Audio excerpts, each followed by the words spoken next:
Social Security card, you did? You know what I'm saying? So when you niggas bury me, man, you understand me? Make sure y'all get my security number right, nigga. You know what I'm saying? Because I ain't scared of you niggas. I'm going to protect this pimpin'. You niggas around here talking about you tricking now. You niggas use me. Y'all got me in y'all motherfucking albums and shit. You know what I'm saying? Look here, man, if you trick, man, I don't have no problem with that. I don't have no problem with this, but man, listen, man, all you rap niggas, man, that played 50 Ken or thought you played me, man, let motherfuckers the world, YouTube, let the world know that you niggas is out of order, man.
Welcome back to the News Underground. I am Harbinger, aka Abandoned Nihilism.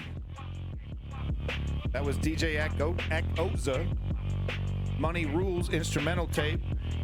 A lot of amazing beats on this amazing underground mix. Make sure you like and subscribe on the Underground, folks. Check out their SoundCloud. Apparently, this is a mixtape DJ Akoza deleted off his SoundCloud. Maybe because he sold some of these beats, possibly. Not quite sure. But he has nothing to be ashamed of, that's for sure. These are amazing beats. This might be the album of the year. We'll have to see. We'll have to see. But anyway, folks, welcome back to the News Underground. We're going to be covering U.S. news. Tell your security right up on me, I'm gonna knock one of them motherfuckers out. I guarantee you, nigga. I ain't scared of none of you niggas. You niggas out of order. You're out of order. They're out of order. I know y'all, and for the fans out there, hey, I'm not a mad rapper. I'm not John McCain. I'm not erratic. It's just, man, let me ask you some questions to fans out here that's watching this. I know this shit probably doesn't sound like real shit. That real shit. So, no, we're actually, we're going to be covering U.S. news and, of course, everyone's favorite subject, the mass shooting update. Get an update on the latest mass shootings in the United States because we absolutely refuse to change anything, so look forward to that. We have a little bit of UK news, including some that is related to news in the United States and elsewhere pertaining to microplastics, so look forward to that. Forever chemicals. Of course, we got that Ukraine update, that big, juicy Ukraine update. Big props to your boy Chem Goblin, who's number one in the chat. Check it out, Chem Goblin. Thank you so much for coming back, Chem Goblin. We got a couple links from Chem Goblin today from agora.echelon, I assume, a Mastodon site. The decentralization of Mastodon is fascinating because people are able to transform it almost into something unrecognizable from the default Mastodon. And I'm like, what is this? Is this a new social media? And it's like, no. So I do think it's fascinating. No, you're number one in the chat, my homeboy. You're number one in the chat. And then, of course, we're going to be capping off the news with an update on the Gaza-Israel situation. Lots of juicy tidbits, lots of shit to make you pissed. If you're out here trying to defend this apartheid occupation from Israel, lots of stuff to get you boiling pissed. And good luck defending some of it. Clutch cargo in this motherfucker. Peace in that motherfucking Middle East. Peace in that motherfucking Middle East. You know it. You know it. I keep repeating it. I'll keep repeating it until it happens, dude. So I guess I'm saying it till I die. All right, let's jump into this shit. Once again, big props to your boy, DJ Akoza. I don't know if I'm saying that correctly, but... Oh, here we go already. Here we go. You talk of peace, but Hamas. Here we go, boys.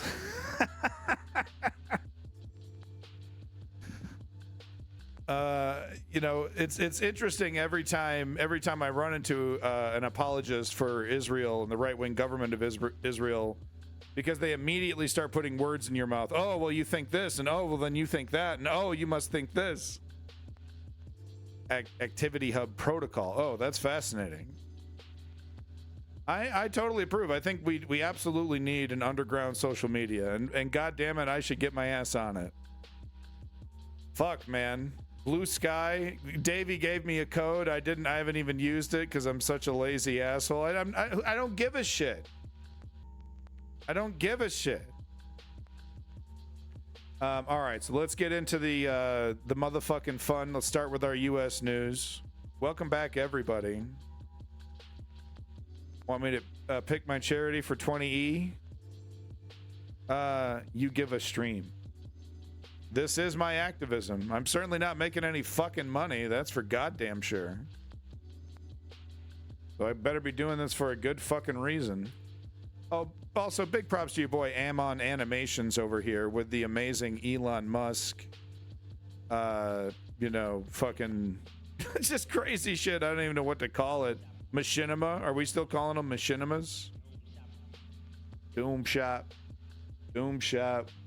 Doom Shop. Doom Shop. Doom Shop. Doom Shop. Doom Shop. Love that shit. Addictive. You just start saying it. Start saying it. My wife, who works in HR, you know, found my Doom Shop hoodie to be very comfortable. So she started wearing it to the office. She didn't really realize there was like marijuana leaves and a bunch of other like really nasty, like really like gang symbols and shit on the back of this sweatshirt. She just thought it was a comfy sweatshirt. So here's the HR lady with the motherfucking Doom Shop sweatshirt running around the office. Kind of funny. So yeah, hey, Elon Musk, you're doing a great job, buddy. Keep it up. Talking about social media. Elon Musk over here, folks. I mean, just... He's so good at this. Can he just slow it down? Dub after dub after dub. Dub after dub after dub for your boy, Elon Musk. Or Zelon Musk. But check this out. So this guy, this fucking blue check over here, if you, goddamn, it's the most embarrassing thing in the world. Verification used to mean something. Verification used to mean I am the thing I claim to be, and that was important because you know you want that verification when those entities make statements. Now any schmuck. Now, literally any fucking schmuck with $8 a month or whatever can have this little icon next to their name that means nothing. It means absolutely nothing.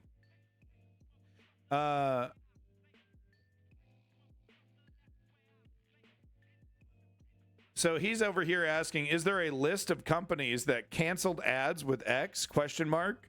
I'd like to know who I might want to boycott. So homeboy Lee Gate over here, yes, I created a graphic of all of them. Please feel free to share. Let everybody know. Whoa, that's a lot of money. That's a lot of dough. Oh, mamma mia, that's a lot of dough. That's a lot of dough leaving the doors. That is a lot of dozio leaving the motherfucking doors, guys. Look at these. Look at this. Aflac. We got Aflac, Alaska, AMD, ADP, Adobe. That's huge. Alphabet, which is a massive Google company. Amazon.com. No. Oh, Elon Musk over here calling this shit blackmail. Volume's low? Yeah? All right, well. What would make sense here? I can go a little higher. There we go. Let me know if that's you don't want to go crazy with it, so let me know. Just want to go through this list a little bit more. Best Buy, we got Bank of America. Yo! Oh, Blackstone. Interesting. Campbell Soup. Whoa! Yo! I'm a big fan of Campbell Soup. I like collecting stupid, ridiculous, and completely pointless trading cards. It's one of my hobbies, one of my many hobbies, and I haven't opened this yet, but I have this Campbell Kids trading cards. These are trading cards. These are literally trading cards. Here, it kind of looks like this. Who, why, who and why? Who in their right mind would want these? And you have to buy, I have 2 whole packs. You have to collect them all. There's like rarities. There's rarities. It's not like you get all the cards in one pack. You got to trade them with your friends on the playground.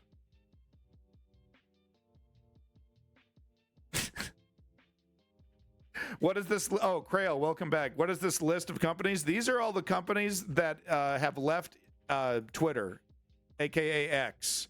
X!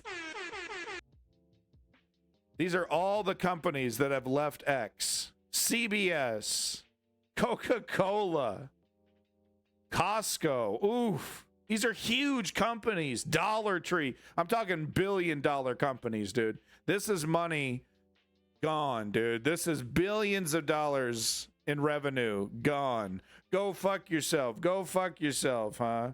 GameStop, even GameStop, even GameStop, dude. GameStop's made up of a bunch of fucking sleazy crypto bros, and even they were like, "Yo, I'm not cool. I'm good." FedEx, another huge one. Ford, HD Supply. I've never heard of that, but why is the logo so big? Halliburton. Oh shit. Man, oh shit. Halliburton just has the principles that Halliburton upholds are just too high to be represented by anti-Semites like Elon Musk. Okay? When I think of Halliburton, I think trust, I think integrity. Yeah, where is Disney? We got Discover, which is owned by Disney. But maybe when this list was made, Disney wasn't on this, but certainly Disney's on it now. Hi, Bob. If you don't know what I'm talking about, there's, Elon Musk. I assume everyone's already seen the video. Do I even need to really even show it? You know what I mean? Like, I assume Freddie Mac, the fucking bank, the public-private bank. Why are they spending money on Twitter? Yeah, I assume we've all seen it. All right, so anyway, I just wanted to update you that, hey, man, celebrate. It feels so nice. Celebrate. Celebrate. Celebrate. Okay? This is money out of Elon Musk's pocket, right? And he's going to be, oh, I meant to do this. I meant to do. No, he didn't. No, he didn't. He thought his ideology was gonna, he believes the bullshit, basically, is the point that I'm trying to get to.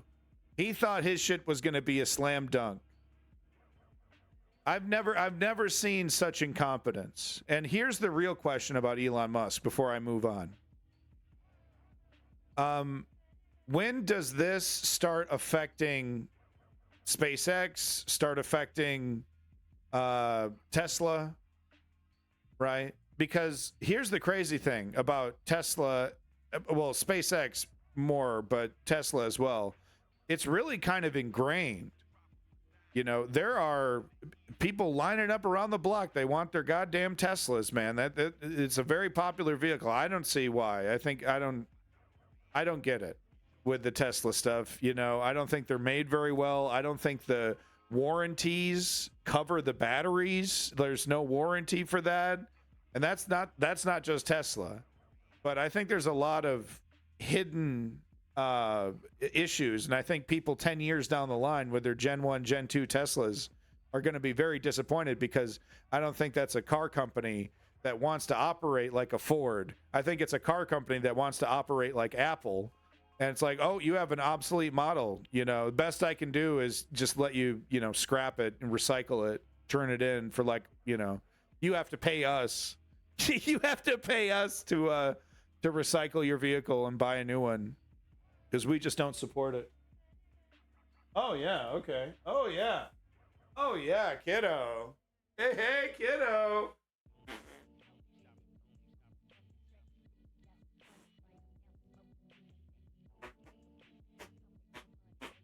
Folks, we got Zaphoid Beeblebrox right here. We got Zaphoid Beeblebrox in the house. Look at him in his little Carhartt.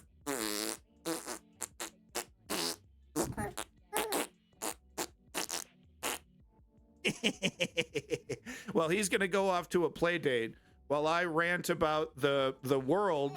Oh, he hit my headphones. Oh. He's going to go off to a play date while I rant about the world that he's going to be growing up in. Oh, let me go. Here we go. Thank you, honey.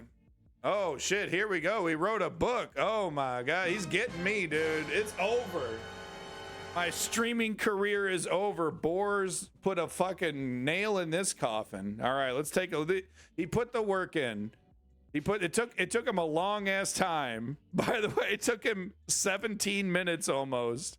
We'll say 15 minutes to be fair. All right, let's read this fucking let's read this bad boy here. The war This war is a call to arms. It's a holy war. Oh, so we're defending Israel here. The Muslims are peacefully invading the West. Your fatherland. Oh, I see. We're being replaced by the Muslims, guys. I see. The British were the first to raise the flag. Immigration's a real problem. I see. Replacement theory. The British were the first to raise the flag. Here's the thing. They come here. They don't mix with British people, so just murder them all. What is your solution, Boers? What is your solution for the... Try to keep it under a paragraph. What is your honest solution for the Palestinians? So some people suggest killing them all. Some people suggest exiling them to Jordan or Egypt, even though Jordan and Egypt are going to be very mad about that. And I guess some people suggest, offhandedly, that, they should maybe exist as second-class citizens inside an apartheid state inside Israel. So, I mean, I'm just curious, Boers, what is your solution there? Thank you for your incredibly xenophobic, racist, nationalist comment. Thank you very much. I'm not talking of Palestine. Oh my God. Okay, hold on. So you're just a UK nationalist. Oh, I see. So you're like a Tory, and you're doing the whole anti-immigration thing. Do you really think getting rid of the boats and getting rid of these people is going to make your life any better? What is, like, say you snap your fingers and you get exactly, talking of a way of thinking, yeah, it's racism. Yeah, xenophobia. It's nothing new. You're walking. I got this new idea. I got this innovation. Anyone read Mein Kampf? I got this brand new idea, guys. Yeah, we've seen it before. It's hatred, it's ignorance, xenophobia, racism. Yeah, I get you. London, we're being taken over. Oh, our white culture, our white culture. You want to see, look, it's so funny you're bringing this up, and look, we're doing an aside anyway. I actually was just watching a video that's actually very relevant to this subject. So let's watch just a minute on this. We'll do a little preview of our UK news. Hold on, folks. This is actually worth it, because this is what the future of the Tory party looks like. This is what the grand great replacement theory currently looks like. Okay?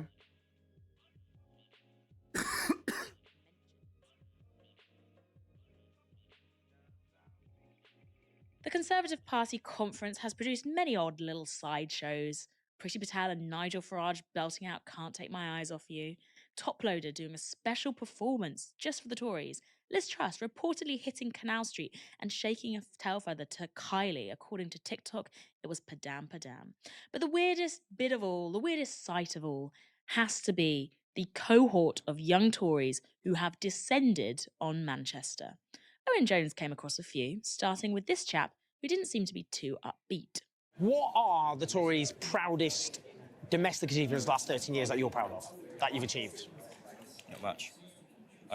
Yeah. Really? There's nothing I can really say. I mean, Brexit-ish. One thing that really shocked me about that is young Tories are wearing mullets now. I don't think that should be allowed. They've assimilated. They're walking among us. The mullet's meant to be our thing. You can't have a mullet. You have to have a stupid bowl cut. Learn the rules. But with that young guy, despite seemingly having a clearish eye when it came to Tory failures, he then threw Owen a real curveball. Who would you like to take over from Rishi Sunak? I don't know. Well, I've got all these things for New Conservatives. None of these are particularly in the running for the leadership. Ian Duncan-Smith again? No. Jacob Rees-Mogg? That'd be fun, but it's not likely to happen. Would you think it'd be fun? I think it'd be quite fun. Would you vote for him? I think so. Seriously? I think I might. Do you think? And you see, it's an embrace of nihilism, right? Oh, I think it'd be fun. I think it'd be fun. I think the chaos that Jacob Rees-Mogg would create would be a lot of fun. The flirtation with fascism, the flirtation with full authoritarianism, if you don't want to use the F word, is really the thing that I exist to fight. Right? It's this mentality. This fun and games. Chaos is cool. This kind of shit is exactly why I exist. I fight against it. Tories would win under him? No, it's not like they're going to win under Rishi Sunak anyway. It's a real shame because that kid seems, funny. He's charming. Seems pretty switched on. And then he backs Jacob Rees-Mogg for the Tory leadership for the fun of it. Like, I'm not even here to quibble with his politics because they're his politics and I would patronise him. But this is one of the problems with Westminster politics. We're encouraged to see it like a game from the beginning. I remember my own brushes with student politicians at university. Thankfully, I never got involved with the NUS. But everyone took themselves so bloody seriously. But the politics, the business of politics, wasn't taken seriously at all. It was a load of 18-year-olds trying their best to live out the Prince by Machiavelli, which I can assure you was not a dignified endeavour for anyone. And that is how you get the likes of Wes Streeting rising up the ranks until they're health secretary. Because they're seeing, the people who see politics as a game are the ones who are allowed in and allowed to play it. And the ones who actually live and breathe politics as a real thing that affects their lives. Not getting anywhere near there. That's right. However, the Moglets, as I'm calling them, weren't the only young Tories out and about.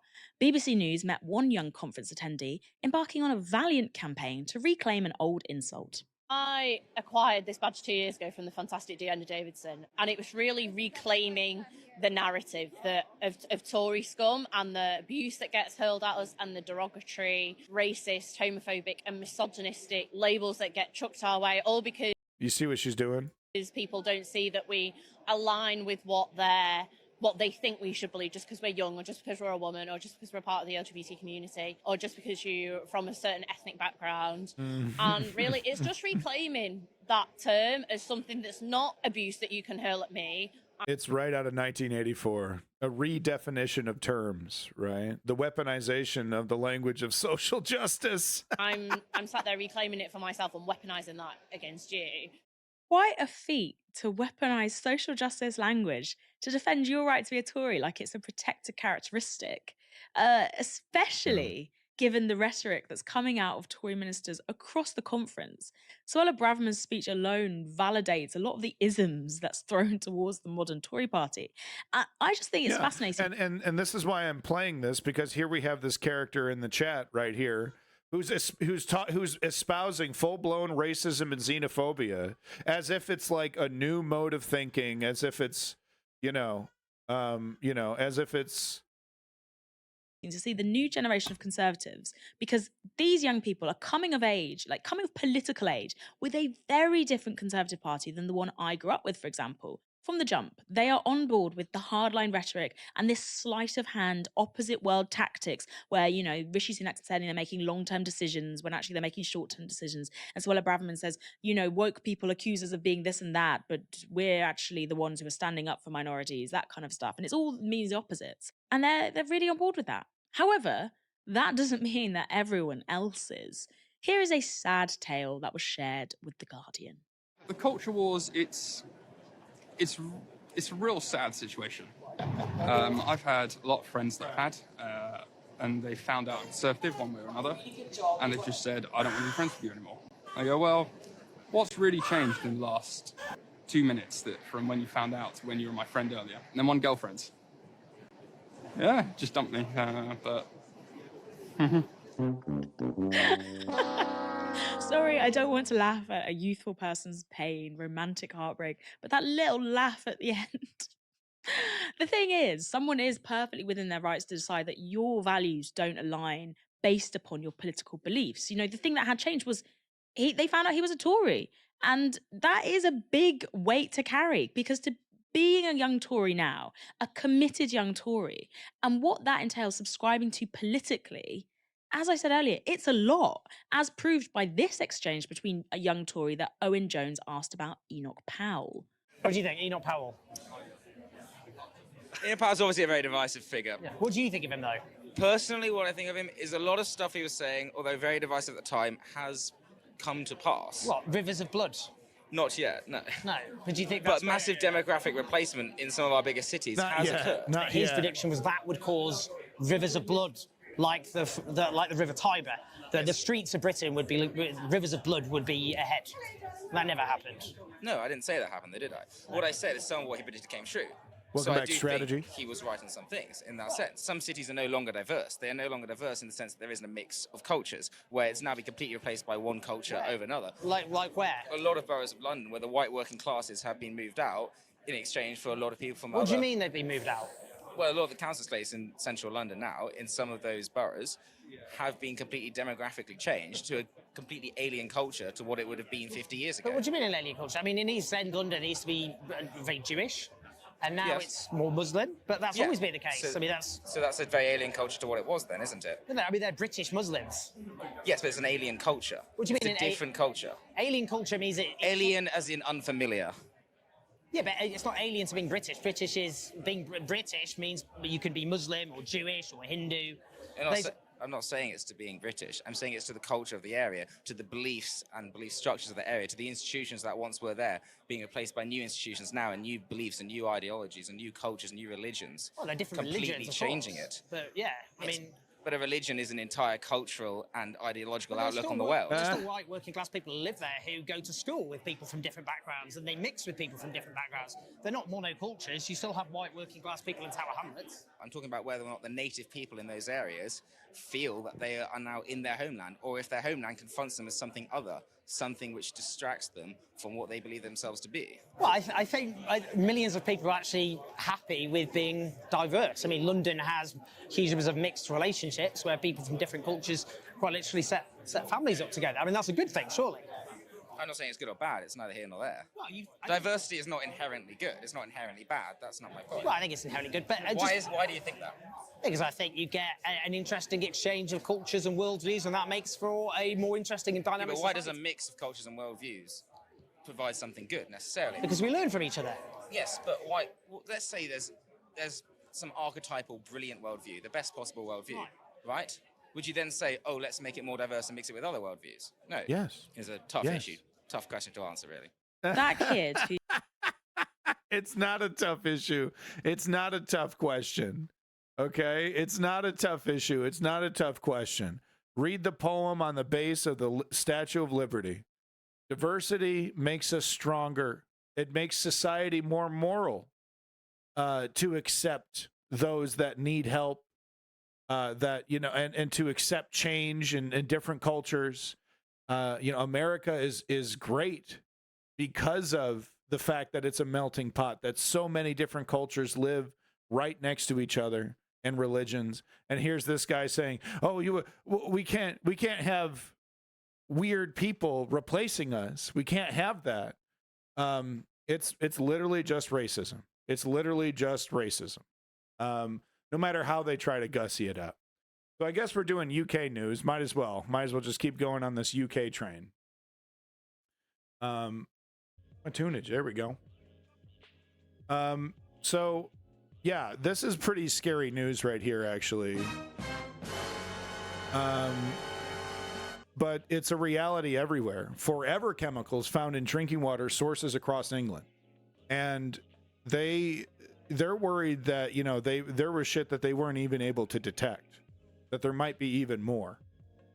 But exclusive, experts alarmed after potentially toxic chemicals detected in sources at 17 of England's 18 water firms, folks. And we're seeing this kind of shit in the United States too.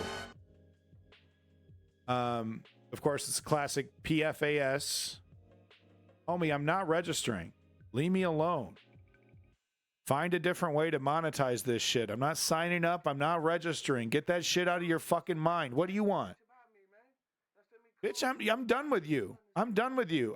I fucking proved you wrong and threw you in the trash. What are you still doing here? Get the fuck out my sight, bitch. Get the fuck out of here, bitch. The fuck is he still hanging around like he's welcome here? Get the motherfucker out my motherfucking chat, bitch. Potentially toxic, quote-unquote, forever chemicals have been detected in the drinking water sources of 17 of 18's England's water companies, with 11,853 samples testing positive, something experts say they are extremely alarmed by. And, you know, one thing I have to say is motherfucking, you know... I don't fuck with you!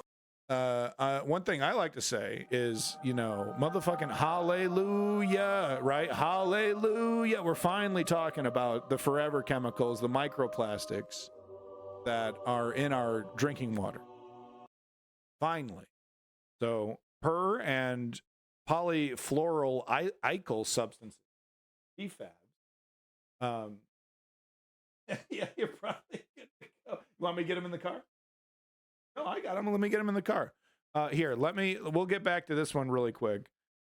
Let's show this video of protesting and Just Stop Oil protests and how the police have been cracking down on these protests. It's really quite shocking. But, you know, honestly, it looks like Just Stop Oil needs to just stop blocking traffic, because it looks like it's not going to be a viable tactic. So we'll get back to the forever chemical story after this. It's climate related, so perfectly related. This is a very professional situation, folks. Just Stop Oil have become synonymous with blocking Britain's Just gotta go put my baby roads. in the car. And as No police biggie. have been given new powers, their actions are now responsible for some of the toughest protest laws we've seen in this country. Police have moved in, the handcuffs are already going on. But where can they go next? Known better. And are the new powers having an impact on our right to protest? Just Stop Oil started in February 2022.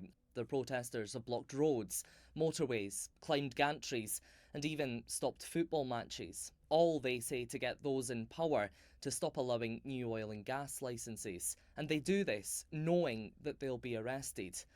Now, I've been following Just Stop Oil from the very beginning, and over the past few months I've seen their protests being shut down quicker than ever before. And that's because of new laws that were brought in earlier this year, giving police the power to move them off the road within seconds, really. But what are these laws, and how are they being used? The Public Order Act was updated earlier this year to give police more powers to help them crack down on disruptive protests. They could already place conditions on them, like moving them off the road and onto pavements. But under Section 7 of the Public Order Act 2023, they can now shut down any protest which interferes with the use or the operation of any key national infrastructure, like the roads we drive on. And from that, we've certainly seen the powers being used more and more, meaning demonstrators are often on the roads for less than 2 minutes. To see these powers in action, we're going to follow Just Stop Oil on one of their marches from Trafalgar Square down to Parliament in central London. Now, they're doing this every day, and the police have already warned them that they could be arrested under Section 7 of the Public Order Act. But they say it's not a deterrent. They'll continue marching, and they'll continue calling for an end to new oil and gas licences. So this has been another week of Just Stop Oil's action. They've agreed to meet here every single day at about 12 o'clock on Trafalgar Square to march their way down to Parliament. But actually, not once have we seen them complete that march because the police always move in and arrest them too quickly. There is only 5 of you here today. I mean, do you mind just telling us what you plan to achieve from this? It's maintaining resistance against the government's genocidal policies on new oil and gas licences. I'm not deluding myself that this might not achieve anything, but it's stepping out into resistance, which I'm happy to do. And there's been a lot of arrests made, over the past week. We've seen groups time and time again being arrested. I mean, the 5 of you expected to be arrested today? I expect so, yes. Well, the activists have set off. They're about to march onto the road to head down to Parliament. But what will be interesting is with the number of police on standby here and with those powers to see how long they actually last. The police officers are following this group down. They know they're about to step onto the road. Wow, this is pretty fascistic. The police are already stepping in before they have actually moved onto the road. No, yesterday I was at court and they changed those bail conditions. So this man's just explaining to the police that he has been arrested before. In fact, we've seen him being arrested before. But what's interesting is they've stopped him before the group's even made it onto the road. So they've pulled him aside. That's fascistic, preventing dude. him from causing any disruption to the traffic. That is fucking fascist.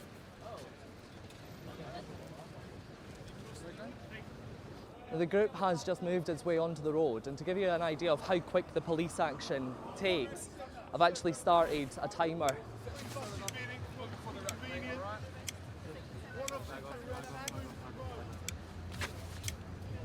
Yeah, you're gonna have to 10 seconds. You're gonna have to try a new tactic, The guys. handcuffs are already going on.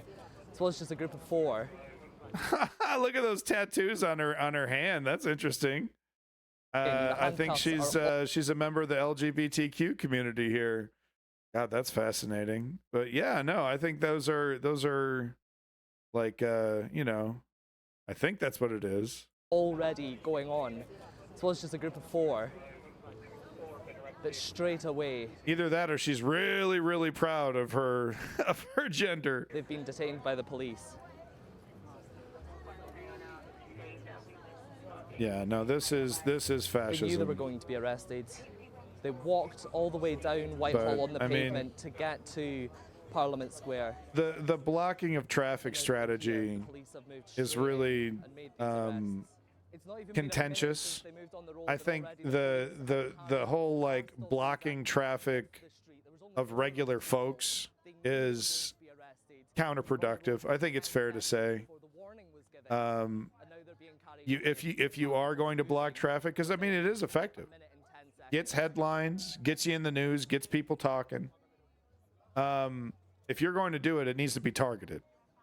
Block the traffic of, a government building or something like that. Told us you knew you were going to be arrested. How are you feeling right now? Feeling fine.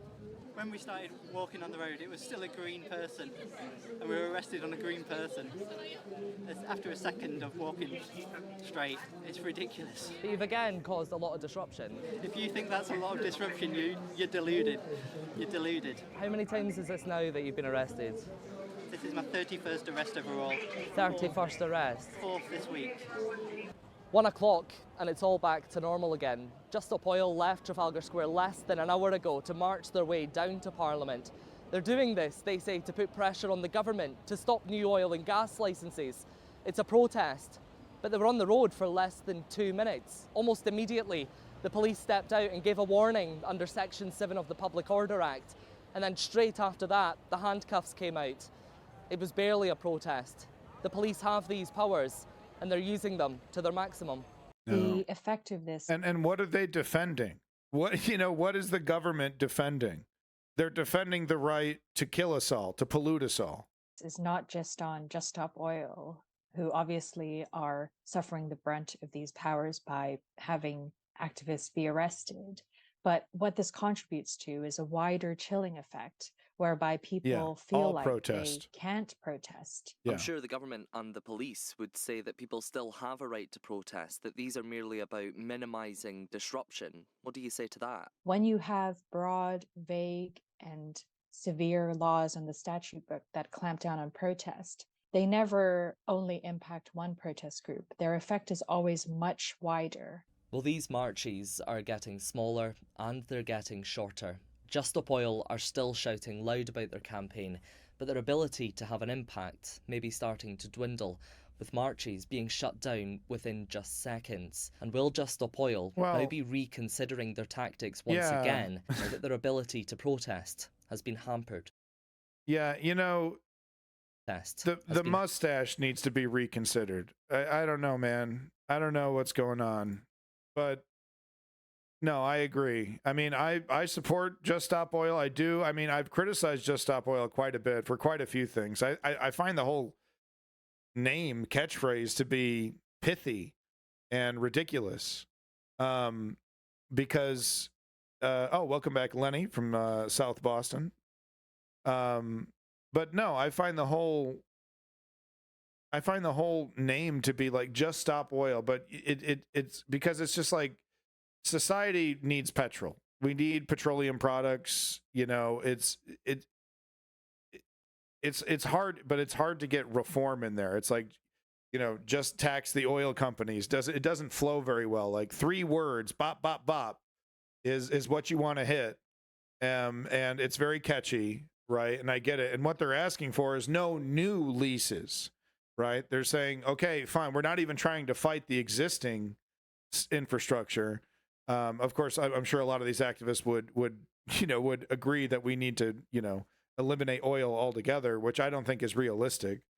But they're just protesting on new leases, new drilling contracts, new fracking, and it's like, what the hell? We got all this science, we got all this renewables. We're not even, we're out here giving subsidies and breaks and new contracts to old technology. This would be like, a steam baron somehow becomes president, and then all of a sudden, all of our energy infrastructure has to invest in steam. And we're all like, oh, gee, is there any corruption? I don't know. There might be a quid pro quo here. We're using this super old technology, burning oil, burning petroleum, to, fill our air with all kinds of pollutants, making the goddamn polar ice caps melt, among many other things. Are we actually gonna, that's the frustrating part. It's where the solutions exist. It just requires the political will to get them done. And, as a quick addendum here, right back to our, very alarming article about forever chemicals found in drinking water sources across England here.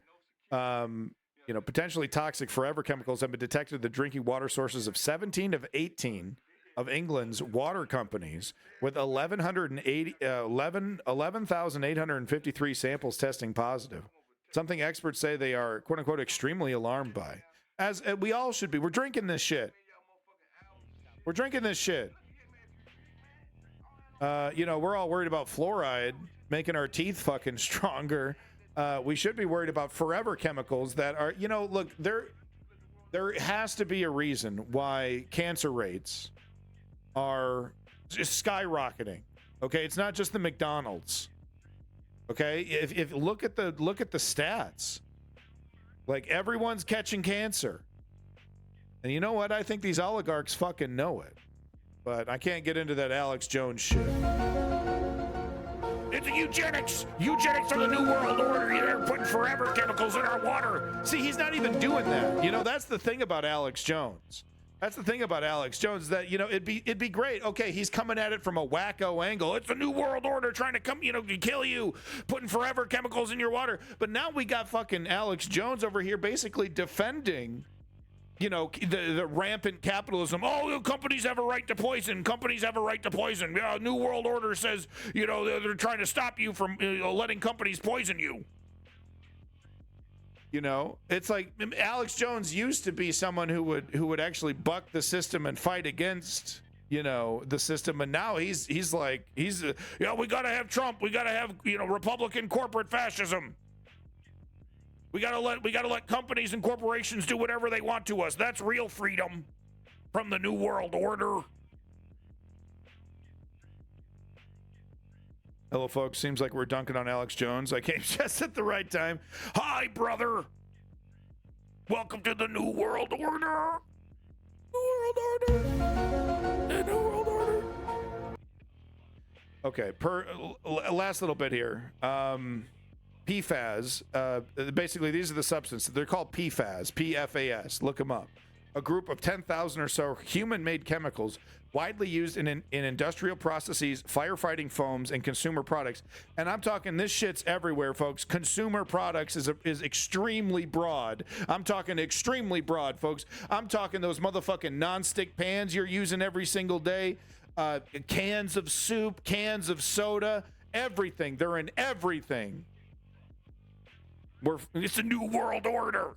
Were found in samples of raw and treated water tested by water companies last year, according to the Drinking Water Inspectorate, DWI. The Guardian and Watershed investigation has found some PFAS, including PFOS and PFOA, which are now mostly banned, have been linked to cancers, thyroid disease, immune system, fertility problems, as well as developmental defects in unborn children.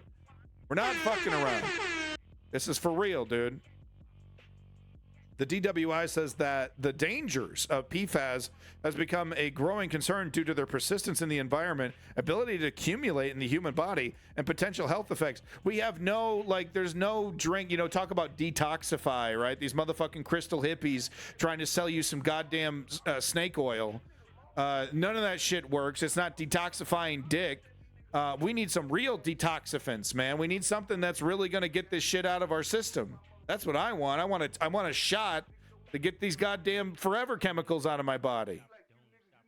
All right. Anyway, if you want to read the rest of this, you're welcome to. And if you live in the UK, you should be demanding.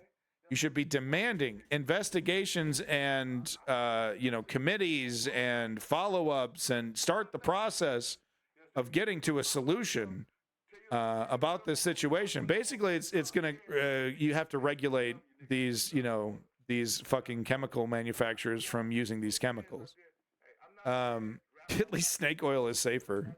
True, yeah. Drink snake oil instead of tap water. All right, so there you go, folks. That's the UK stuff.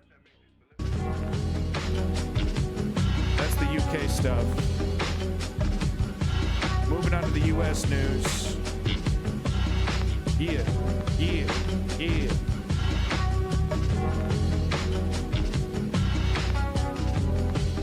That Christmas vaporwave mix, absolutely lovely.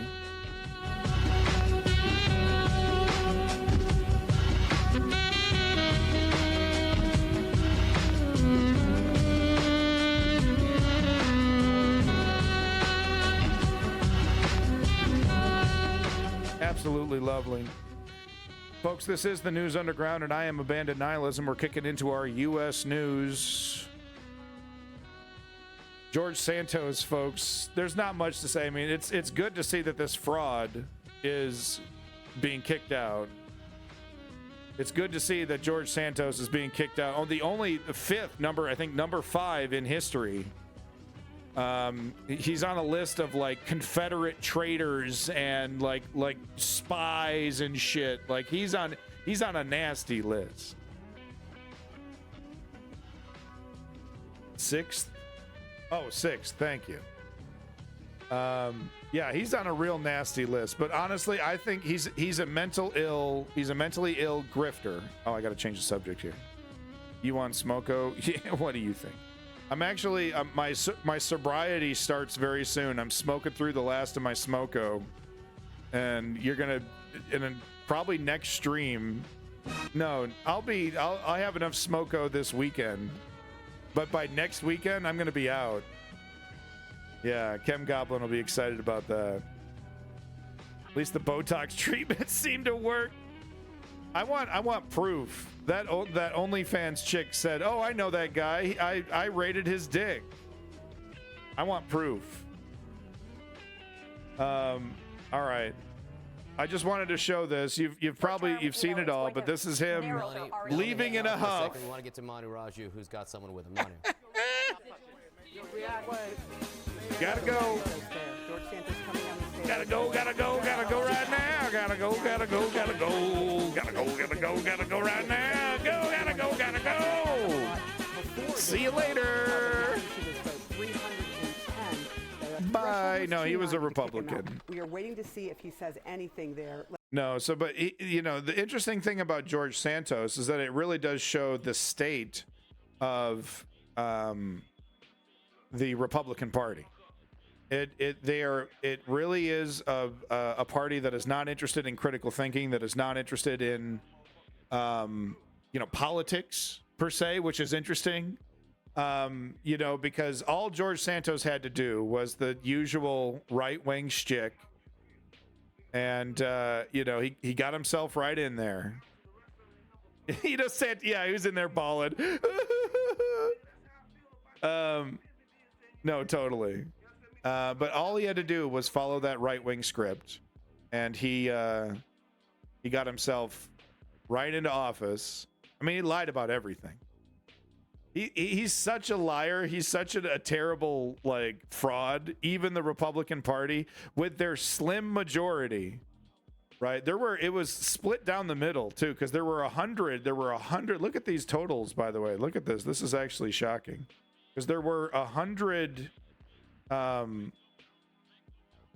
Republicans that said no, he should still be part of our party. He should still be a Republican. 100 of them. And by the way, I think it was 2 or 3 Democrats who said nay. I want their names, dude. I know we can look this up. I probably should have done that. But who are the fucking Democrats that voted nay or present to this resolution to expel a different member of the party? Why are you voting nay? What, on principle? What? I believe in fraud. People should be able to lie about their dead mother and their military service and their religion and everything. People should be able to completely fabricate who they are. That's my version of free speech. I mean, it's one thing to just be an asshole at the bar pretending you're Jewish to get laid. It's another thing to get into office, start voting, just on a complete lie, complete and total lie. So that's my opinions on the George Santos shit. Maybe it's because they were blackmailed in hopes that he would have those 5 to overturn with his party backing him. I don't know. They better have a good excuse. And the fact that CNN and MSNBC doesn't have a fucking microphone in their face. Why did you vote nay? Why did you vote nay, sir? Why, ma'am? Why did you vote nay? Do you defend George Santos? Do you defend fraud? Why did you vote nay? That's a public vote. Being Jewish can totally get you laid in the right neighborhood, my friend. You just gotta get out of town, buddy.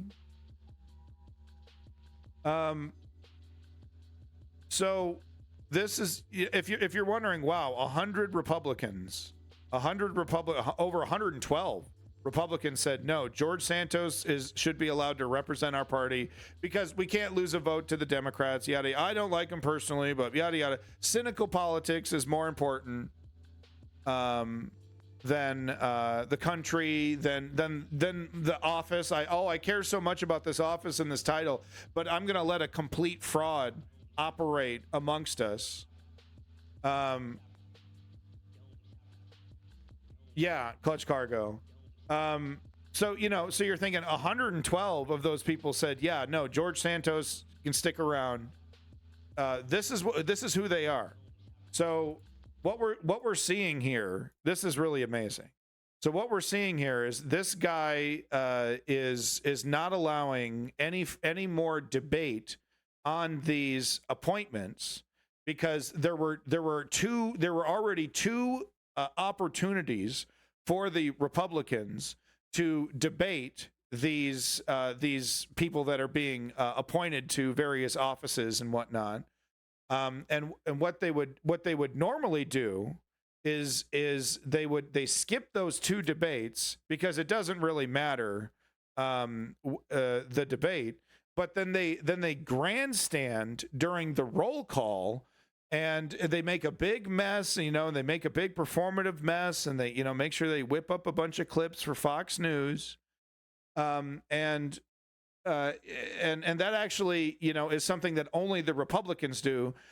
When the Republicans are in charge, the Democrats just go along with roll call. They follow normal procedure, but the Republicans don't, and they want special rules for them. And what we're seeing, finally, I mean, it is like, talk about hallelujah, dude. Talk about hallelujah.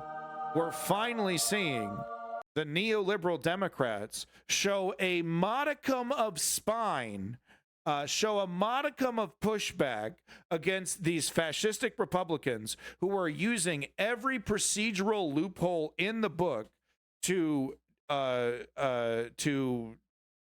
dishonor democracy, to dismantle democracy in a way, to discredit democracy, but just make a farce of the whole thing. And the reason why that they're doing this is because they have a better way, and that better way is authoritarianism. If you want to understand, just take a look at Vivek Ramaswamy's proposals. That's exactly what they want. They want a full fiat control over every department, full, hierarchy. They want no pushback. They want the ability to change things on a whim, kind of like China. China can just say, nope, we're doing it this way now. All the businesses associated with this thing now have to deal with it. You have no ability to push back on this. The change is implemented. Sometimes that's really great with things like COVID. A lot of the time, it's not so great. You get massive changes to society and you have no fucking choice. And, I guess COVID is actually a good example of how it's not a good example, or how it can negatively affect. Well, the reason why it's a benefit is that they were able to lock down society and just tell every company without any pushback, okay, we're shutting it down, for your safety. But then they used COVID, of course, to implement more authoritarianism, literally nailing people into their own homes. We showed footage of that. But anyway, back to these Republicans. These people are hypocrites. They're free the innocent Palestinian civilians, and allow for the PLO to take control of the Gaza Strip, and remove the occupation, and remove the apartheid, and remove the necessity for Hamas, right? Because the Palestinians are in somewhat acquiescing to Hamas because there's no one else fighting on their behalf. Why do the Palestinians feel like they need to fight? Because they are currently being oppressed. So it's much more complicated than just free Palestine. Because what does that mean, right? What is the solution? And I'm very specific about that. And also the same thing with Israel. Are you pro-Israel? What does that mean? Are you pro-right-wing Israeli government, or are you pro-Zionist, or are you pro-Israeli citizen that wants to see peace with the Palestinians, that represent Israel as well? We need to be more specific on the left when we're talking about this. Enough of the going from stream to stream, talking about picking a side. I mean, this is a joke to most people. Stop trying to turn this into a sports fucking event. Anyway, what I'm going to show you is basically the Republicans this is interesting because they go through the stages of grief, right? Bargaining and anger and all these things, doing what they can to try to break procedure, to try and show that they have control. They're in the minority. They're in the minority, but they still have control. And look how angry and petulant they get. They can't wait to do away with all of this and just have the ability to shut that man up and kick him out of this room. That's what they want. And you can hear it. You can hear it. Listen to this. Before moving to the subpoena authorization, we consider the nominees. First is Judge Mustafa Kashubai, nominated to the U.S. District Court for the District of Oregon. The clerk will call the roll. Mr. Chairman, are we going to have an opportunity to speak on the nominees? Yes, we're going to. Oh, I'm sorry. We already had done that at great length. Well, so he's talking about the 2 debate periods that have already proceeded, and it's actually against the rules to interrupt roll call with comments and debate. So Dick Durbin here is completely ignoring these guys make grandstanding and making all these comments. You'll see in a second here. He's ignoring all that, but they're actually violating the rules right here, and and the Democrats, they follow the rules. That's the problem. They don't use these tactics against them. So this is like the extreme right wingers getting a little taste of their own medicine. What it looks like when one side uses the procedural rules to basically shut down the other side. But he's making the point here. You've had 2 opportunities to debate these people. I think this deserves some commentary, given the nature of the nominee, and I'd like to ask to speak on the nomination. Senator, we've debated these 2 nominees twice. Mr. Chairman, I would also like to speak on the nomination. I understand what you'd like to do, but I'm saying that in fairness, we have debated these nominees twice, and I ask the clerk to call the roll. Mr. Chairman, you're denying us an opportunity to speak on a nominee? I mean, third time, no. Okay, do this. Just we don't do have it. a right to speak under the rules? Under the third time, I'd say no. So you're just going to make it up? So yeah. No, it's not a made-up rule. It's not made up. The precedent that they want to see followed is something they made up. And no, Chem Goblin, you don't get punished for breaking the rules. Maybe technically there are punishments, but these fucking cowards like Dick Durbin, they don't even call him out for breaking the rules. They let him grandstand and shit all over this procedure. There's going to be a lot of consequences coming here. You're going to have a lot of consequences coming if you go down this road. I've cautioned you. I've cautioned a lot of you. The clerk will call the roll. Listen to me. I've cautioned a lot of you. I think that's Tim Scott right here. Extreme right winger, pro Gen 6er. Wants to install a fascist authoritarian government. Basically, what he's threatening is that when we're in charge, we're going to go full authoritarian. We're not going to allow a single inch. Well, that's already how they're Jan 6. That's already how they operate. And that's the argument that guys like me have been making for fucking years, which is, why are you tying one hand behind your back with this pretend motherfucking bipartisanship nonsense? While your enemy is punching you in the face and you're doing nothing about it. You're just allowing them to make a mockery of everything, walking through the halls of Congress with a Confederate flag. And what are you doing? Maybe could everyone just please follow the rules? Show a little nuts.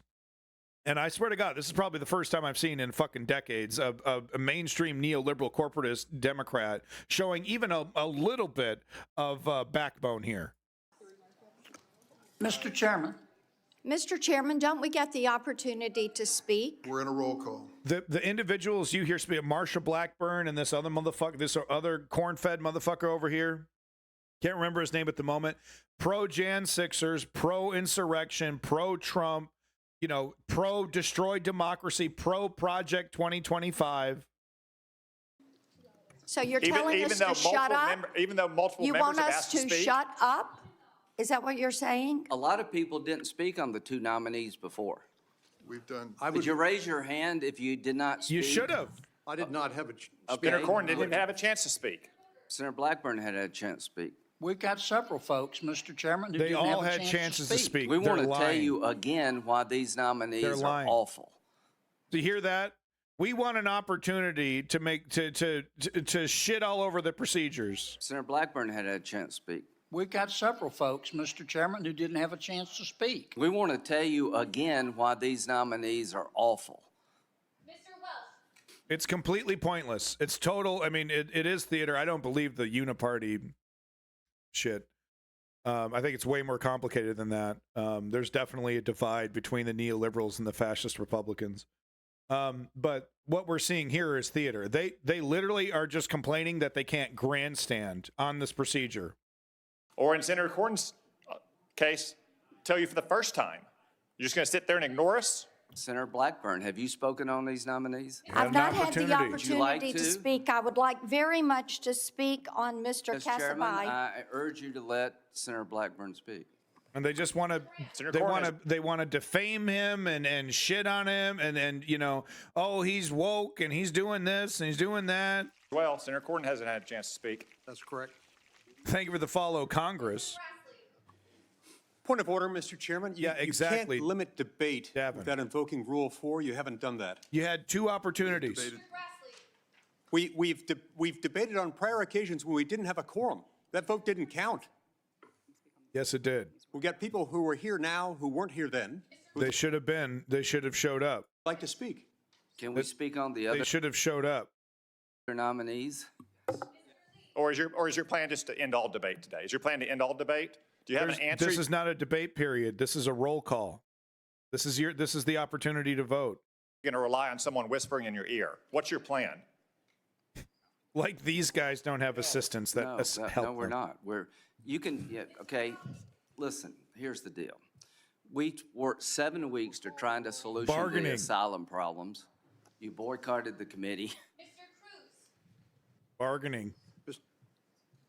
Mr. Chairman, I don't know if you've left us any alternative but to deny the committee a quorum. Oh, no. Threat. I think that's something we ought to seriously I tell consider. you what, Mr. Cotton says the chairman needs to rethink his decision and let Senator Cornyn and Senator Blackburn speak. That's what Mr. Cotton says. Tom Cotton is speaking in the third person. The person's Cotton is the person speaking. Mark that down as my vote. Yeah. And everybody over there who's not willing to look at me or look at Dick Durbin needs to think about it as well. Mr. Kennedy wants to speak as well. Mark Mr. Cotton down saying Mr. Kennedy needs to speak too. Pro-Jan Sixers insurrectionists. I'm waiting to be heard on the nominee. I've requested several times to be heard on the nominee. Should have showed up during the fucking debates, bitch. No, I guess Senator Durbin's not going to allow women to speak either. I thought that was sacrosanct in your party. Aye. Someone in the comments pointed out that this is basically him saying, are you going to let a woman to speak for you?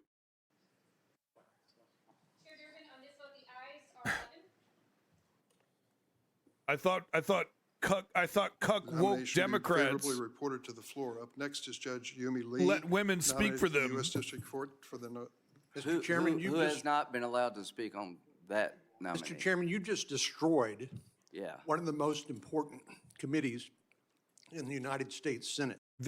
These are guys, we're talking about the same guys that rushed through a Supreme Court nomination after blocking Obama's Supreme Court nomination for 8 months, and then they rushed it through in 2 months. These are the same individuals speaking right now. Chair would note, And you set a precedent, the chair which would will note- be repeated every time one party or the other takes advantage and takes the low road. Chair will note It that sets both a nominees precedent have that been will then debated twice. become the norm. Kashibai and Congratulations on destroying the United States Senate Judiciary Committee. Up next is Judge. Yeah. Basically, what they're saying is, well, next time when we're in charge, we're not going to follow any. We're gonna do everything we can to silence you. Every procedural, and they're already doing that. They're already doing that. That's how they can be effective. Is that they take advantage of all these loopholes. There's all these niceties and considerations, you know, because it used to be a body that cared about debate. So there's all these kind of precedents that were set decades ago on how they behave there. Now, a lot of this shit isn't set in stone, and they use these technicalities and loopholes to silence the Democrats during these. And Cornyn, Jim, I think Jim or John Cornyn, will gladly steamroll a Democrat. We're not talking. Oh, I'm going to do it now. I'm going to steamroll you now. It's like you steamrolled me. His entire career almost has been steamrolling the other side. So it's fascinating. It's fascinating to see it because, I mean, these guys are shameless and they're clutching their pearls, seeing the Democrats do exactly the same shit that they have already done and will do in the future. It's also interesting to hear the threats, right? Basically saying, next time we're in charge, we're going to go full authoritarian. It's very interesting to me. They're telling us who they are. They're telling us who they are.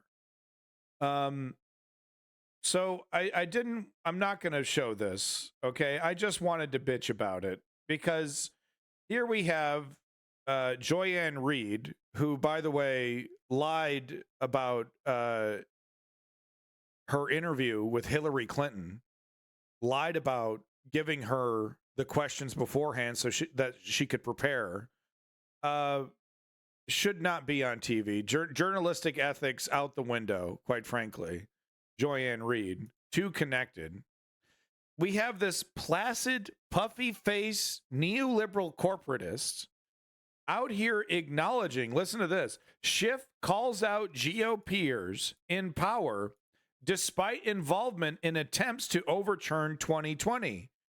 Gee, motherfucker, if only there was a party in charge that could do something about this. Gee, if only there was some political party that had the ability to do something about that. I'm so tired of these fucking people. What happened to the Voting Rights Act? That's just gone. One attempt, one try, and then we're never going to try again. We're never going to try again. So I'm just tired of it. Right? Because they're happy to use January 6th to get votes, but they're too weak and cowardly to actually implement change to prevent fascists from taking over the country. But they're happy to fundraise on it.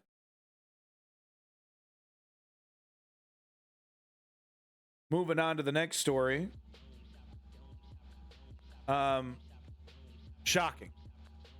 It shouldn't be shocked because of the Supreme Court and the way it is. And if you don't know what I'm talking about, fuck, man, I got fucking white, delicious, sticky cream all over my fucking pants.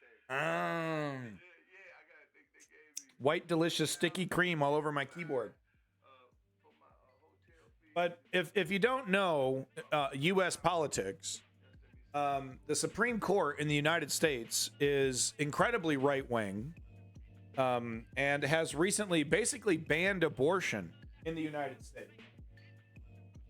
Basically banned abortion in the United States. Not technically, but they basically have allowed states to ban abortion, and they've set a momentum on banning it national. But they basically said Roe v. Wade is no. It's so funny. All these judges got into power saying that they would protect Roe v. Wade, and then they and then they immediately vote against it once they get a majority. But no, they didn't ban abortion. They basically allowed states. They allowed states to. Well, God damn it. What did the Supreme Court do on abortion? I should know this. Hold on.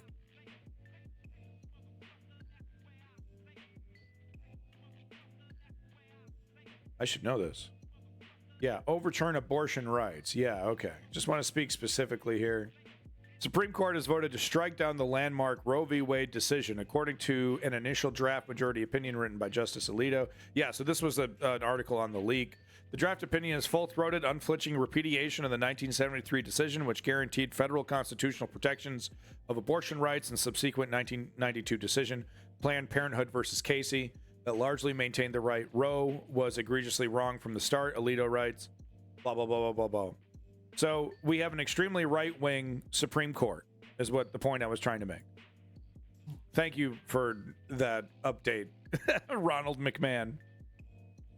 But here we have the Supreme Court poised to take away more of your liberties. This is the point. This is why they install right-wingers.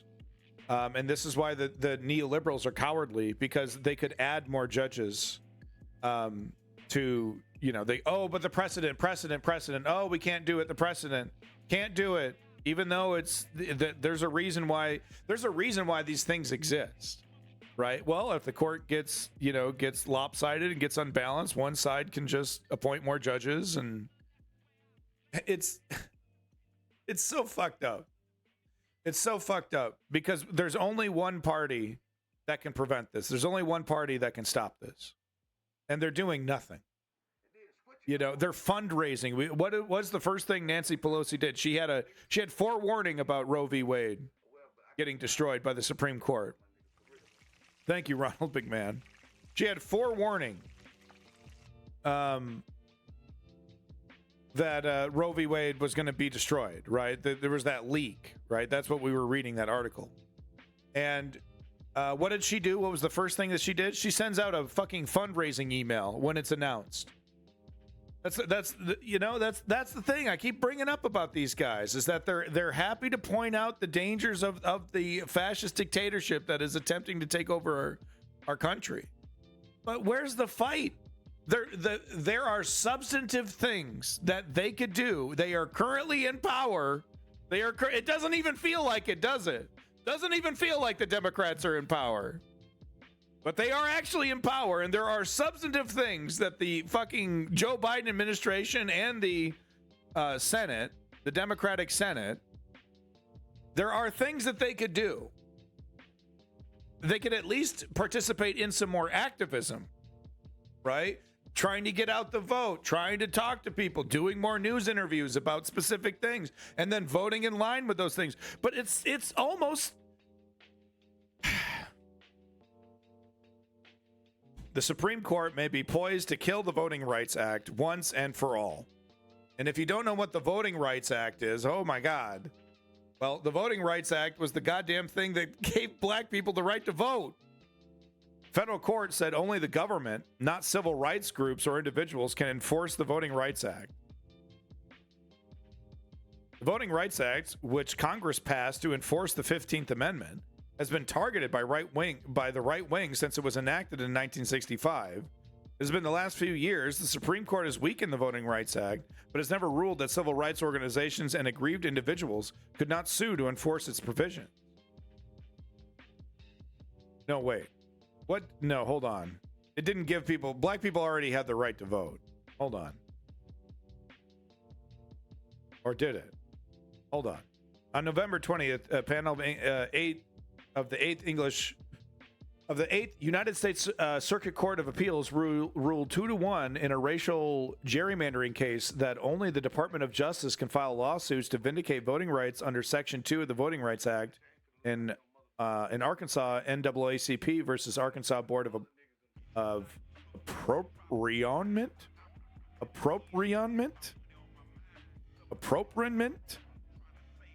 The appellate panel dismissed a lawsuit filed by black Arkansas voters who claimed that the state's congressional map would illegally undermine the voting strength of black Americans, of Arkansans. Sorry.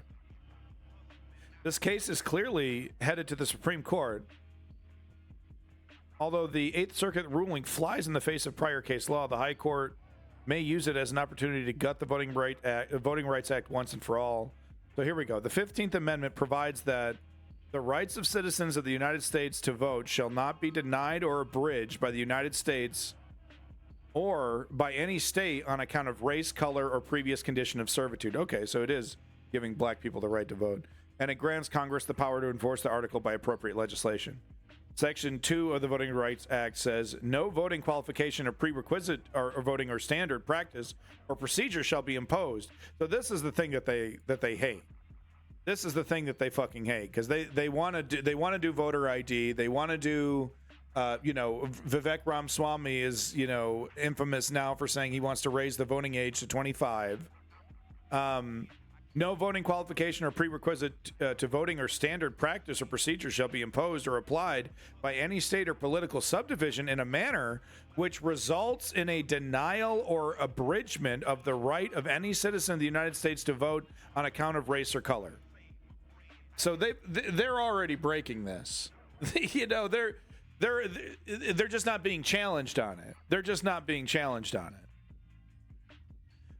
So there you go, folks. You know, if you want to read the whole thing, I'm a hot mess today. I seemingly can't read, so I don't want to, you know, do this to you any longer, having to listen to me try to read here. But so there's the article right there. But the main point that I'm trying to get over to you is that the right wingers have captured important parts of our government, and one of the most important is the Supreme Court, and they have absolutely captured. The right wing has absolutely captured that incredibly important body. And that body is hard at work, trying to take away as many liberties as possible. And how bad does it make the neoliberal, government look? That under their watch, all of their so-called tentpole principles are getting diminished. Not just thanks to Trump. It was actually thanks to Mitch McConnell, who made a agreement with Trump that he would stop, that they would basically work together as long as Trump just signed on the dotted line for whatever nomination Mitch McConnell put across his desk. And Trump was a flunky in that. Mitch McConnell had him by the balls. Well, it absolutely is, Davey, and people much smarter than us have made the point and pointed it out and how it can. I mean, it's like, Davey, you've never been poor, man. You've never been poor. You ever been in a situation, you've never, the reason why black people specifically, don't have driver's license, aka government IDs, is because they take the bus, they don't need a driver's license.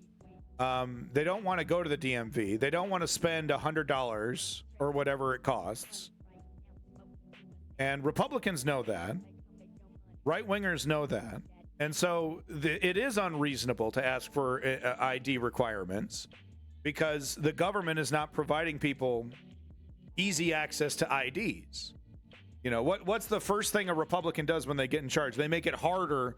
Right, they cut the funding for these, for the DMV and all these other government institutions that provide you with things like government IDs. They make it more expensive out of pocket. Right, they make it harder to get these things, and then they slap you in the face and say, "Oh, well, you can't be represented as a citizen unless you go jump through all these fucking stupid hoops and spend money." Erroneous money that you desperately need on a little plastic card that says you live here. So yeah, no, it is unreasonable, Davey.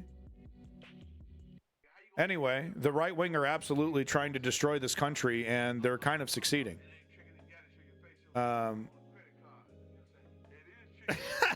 No, it's true. Black people who live predominantly in urban areas. That's not the case across the country, of course. There's lots of Southern blacks out in rural areas and a lot of, et cetera, et cetera, et cetera.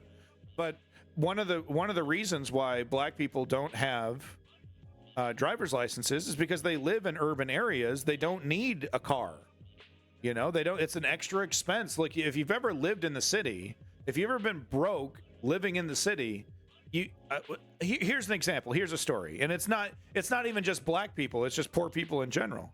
Because when I moved to San Francisco, I had $40 to my name. Okay, it took me a long time to get on my feet. Broke as hell. My driver's license in Michigan expired. I had a ticket. I had all kinds of things I had to take care of.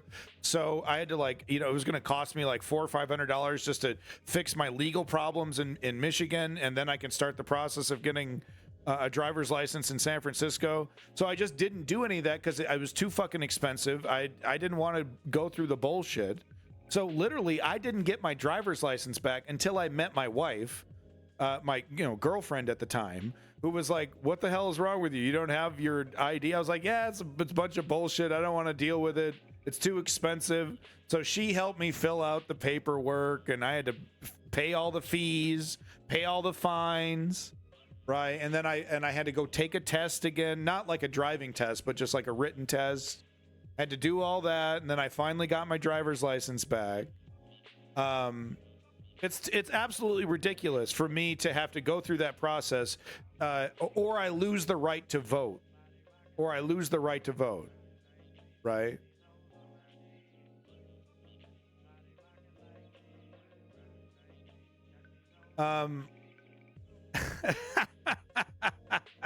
Oh, well, Davey, because of your cherry-picked example of one location, then yeah, no, my entire argument's moot.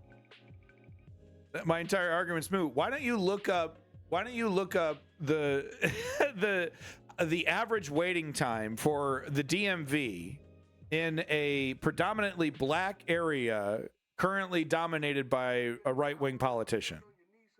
What is the average wait time at the DMV for a person who lives in a black area, say, but their government is right-wing, that controls all that process.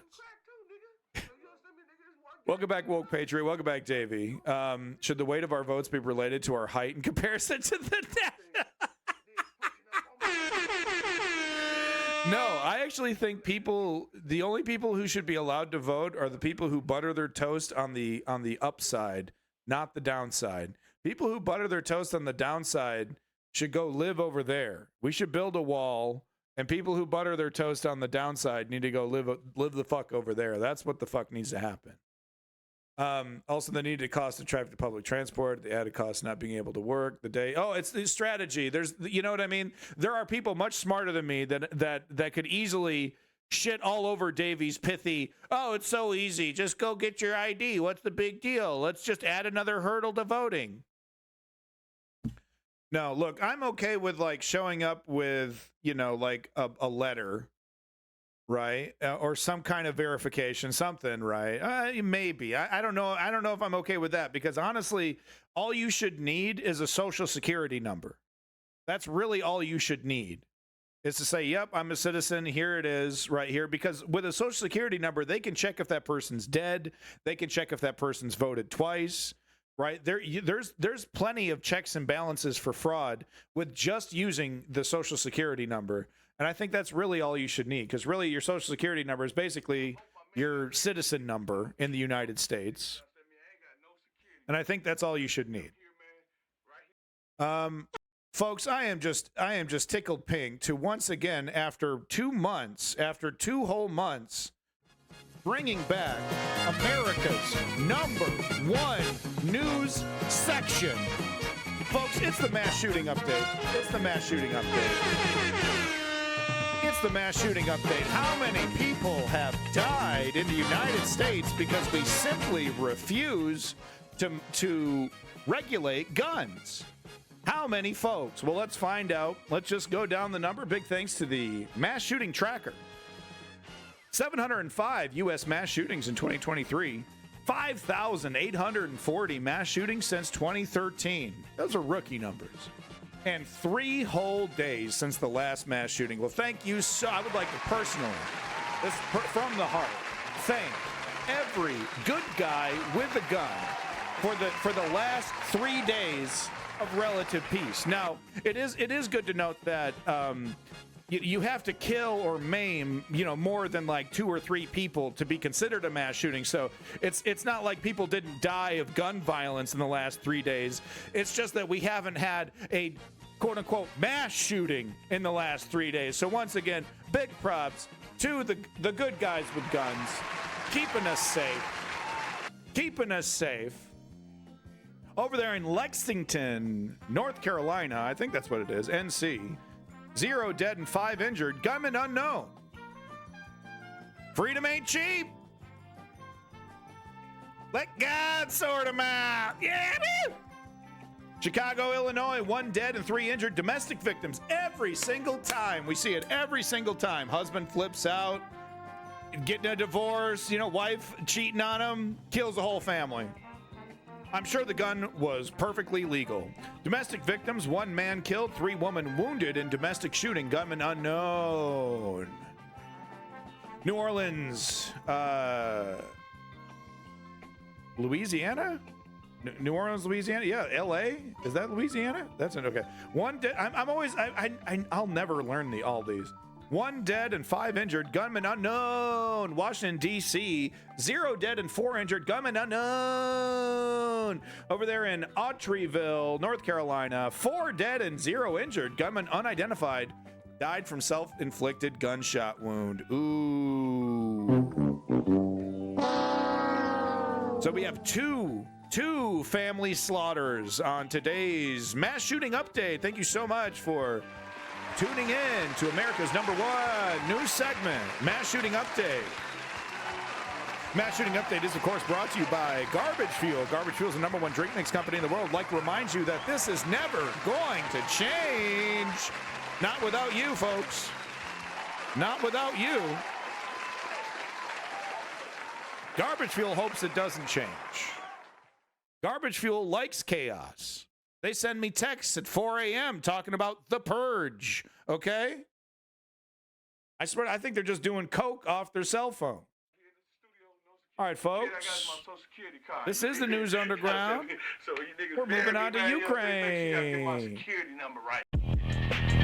Ukraine, Ukraine, Ukraine, oh, Ukraine, Ukraine, Ukraine.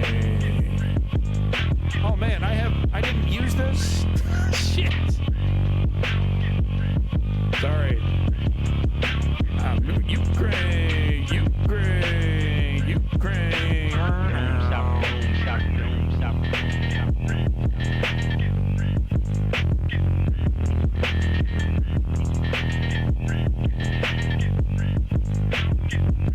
All right, extra special thanks to you, boy, in the chat, Chem Goblin, for providing at least 1/3 of today's links. Thank you, Chem Goblin. Chem Goblin, of course, lives in Ukraine, so providing us with that, on-the-ground lived experience of what's happening there. So big props to you, boy, Chem Goblin. Goblin it up, Goblin mode, Goblin mode, Goblin mode. So big props, Chem Goblin. I just read articles online. Well, it's very helpful. And I appreciate your lived experience. You're there, You got some skin in the game. I mean, this is literally, let's not get it twisted, and let's remind everybody, this war against Russia is an existential fucking crisis for Ukraine. Ukraine either wins this conflict with Russia, whatever winning is, or Ukraine ceases to exist. I've yet to hear anybody credible make a good argument that Putin and Russia are just going to stop in the Donbass. They're going to stop right there. Just gonna hit the brakes. Okay, we're good. That's all we wanted. A buffer zone. The consensus is that Russia is going to take all of Ukraine if the Ukrainian military loses the ability to push back against it. Goblin mode. All right, first article of the day. I think this is actually one from me. So thank me, everybody. Yo, it's your boy. It's your boy. Sorry. Russian troops say they're starving, sent to slaughter in new video. Recent estimates suggest that particularly resulting from so-called meat assaults on the Ukrainian stronghold of Avdiivka, Russian troops are now being killed at rates comparable to World War I. Awesome. Awesome. I just want to see peace. So funny, Ronald McMahon. Wow, and look, you got all the shills. He's got Boingo on there. He's got fucking... Is that Don? Is that fucking Hunter Biden? Who is that? Is that Hunter Biden? Who's the guy in the cowboy hat? Oh, that is funny. Guy who wrote this article has a cool surname. Jeremy Dirac. Okay. No, but let's go ahead and watch this video here. I mean, these, and you know, look, I'm still a human being. Okay. I'm still a human being.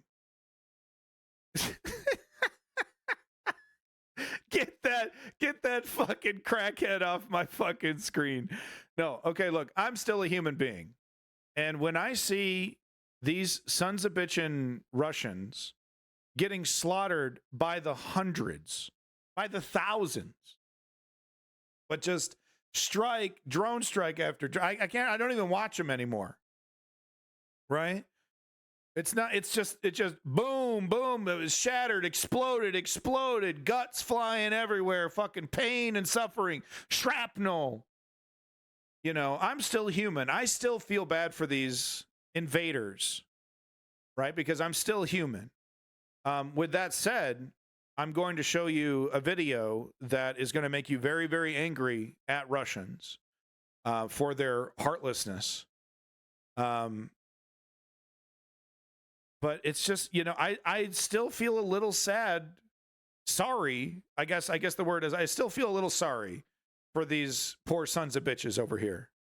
But honestly, though, they're complaining about starving conditions and bad conditions. But when you ask them, oh yeah, well, do you believe, you know, Ukraine is Russia? Yep, they buy into this. You know, and like that's kind of part of the problem is that they do kind of buy into it.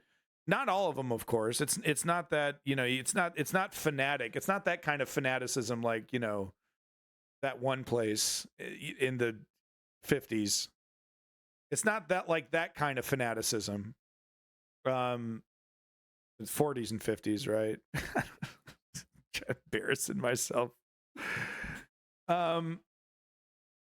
But I mean, I can't lose my humanity. I can't allow myself to lose my humanity and be like, yeah, good, starve, yeah, be miserable, yeah, you deserve it. And it's like, yes, okay, yes.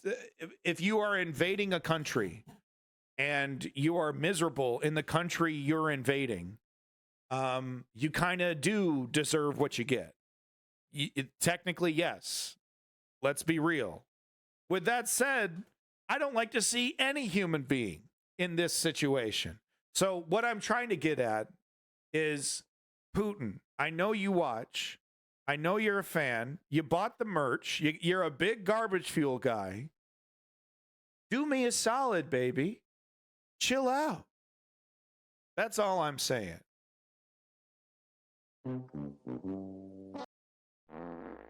Oh.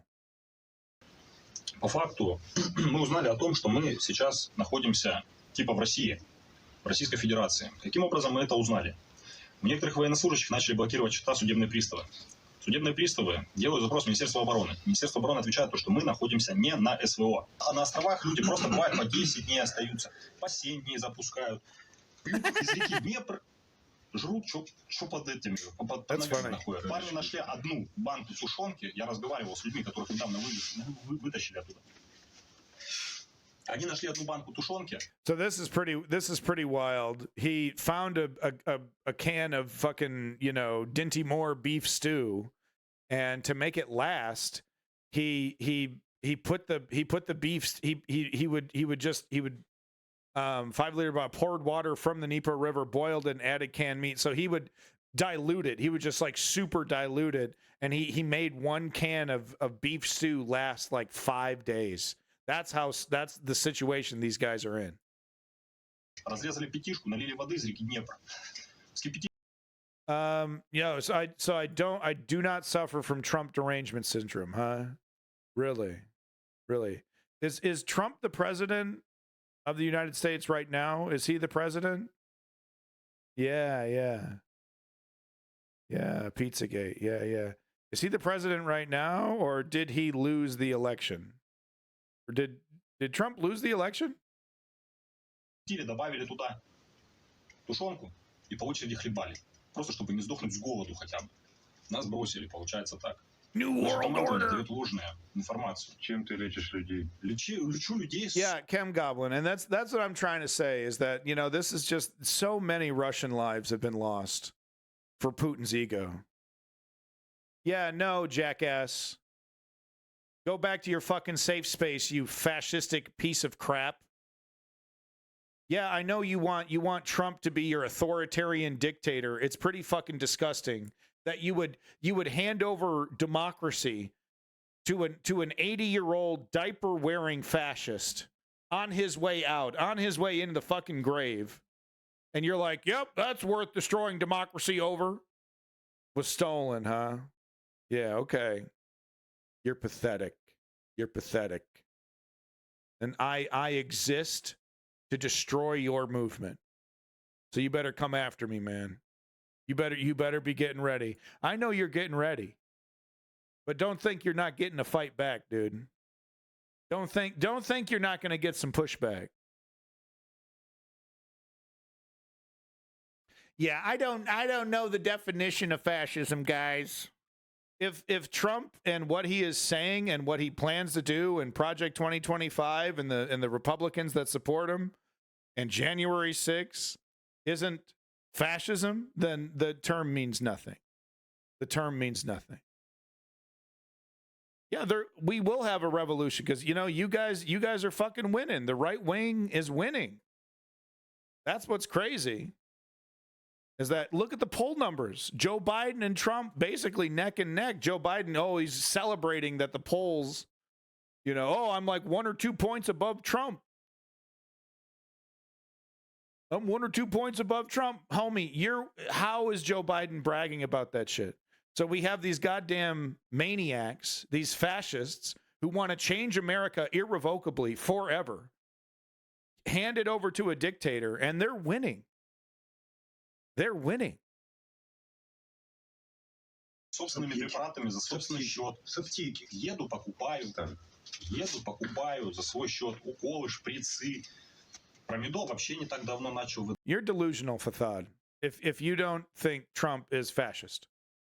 Like I said, if Trump and January 6th and Project 2025 and this entire Republican project isn't fascism, then the word means nothing.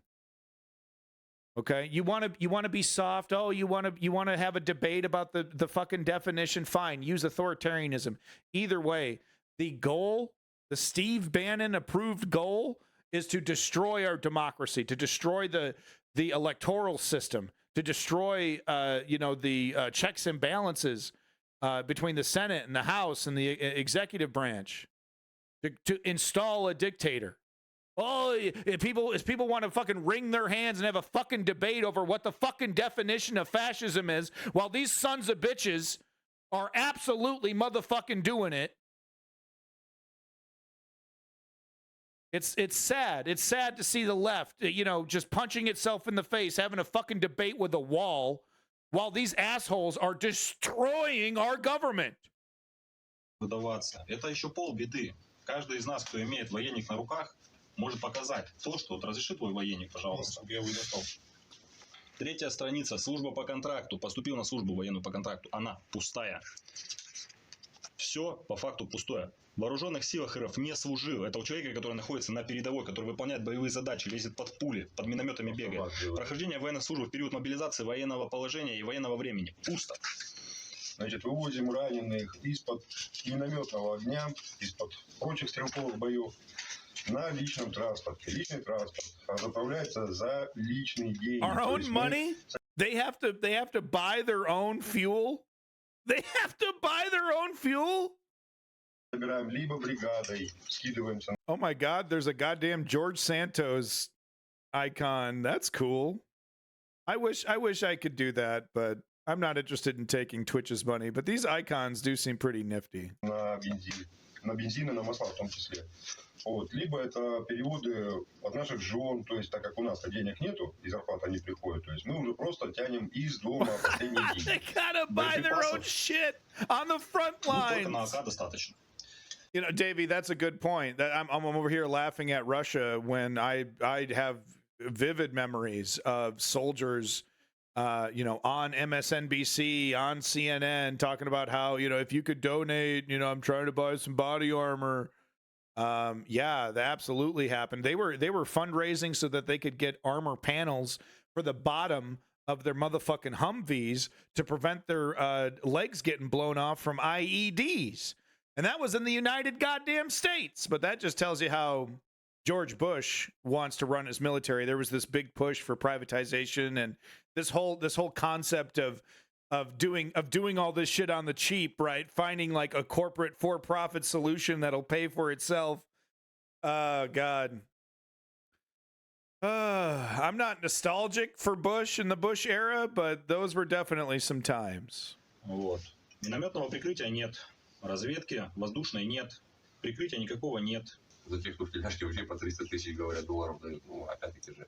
Но дело даже не в этом. Охота там, да, просто люди получают ранения, а им не оформляют справки с того. Great job, Chem Goblin. Потому что люди идут воевать за родину. Да, может быть, кто-то за деньгами пришел, кто-то там.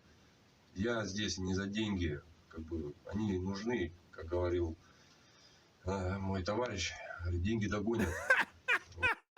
How do you deal with the fact that your fucking government doesn't want to pay you because they're just hoping that you're just gonna die, so they like delay payments and shit, it like send you on suicide missions, and then you're like, hey, I made it back from your insane suicide mission, can I get that paycheck? And they're like,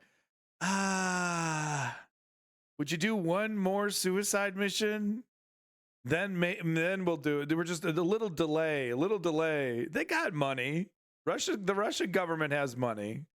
They're not broke yet. Главное, чтобы ни пуля, ни осколок, чтобы это было оправдано, и чтобы семья была обеспечена, защищена. Yeah. I don't have it. Вот должна рожать. У меня сыну год. Дело в том, что они не защищены. You see what I'm talking about, man? It's like, I don't want these guys to die. I don't want these guys to get eviscerated and, caught and ambushed and fucking POW'd and all that. I just want you to go home. Just go home.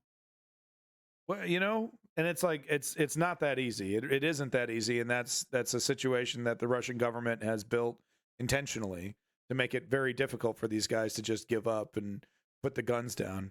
And that's not just Russia. That's like every military.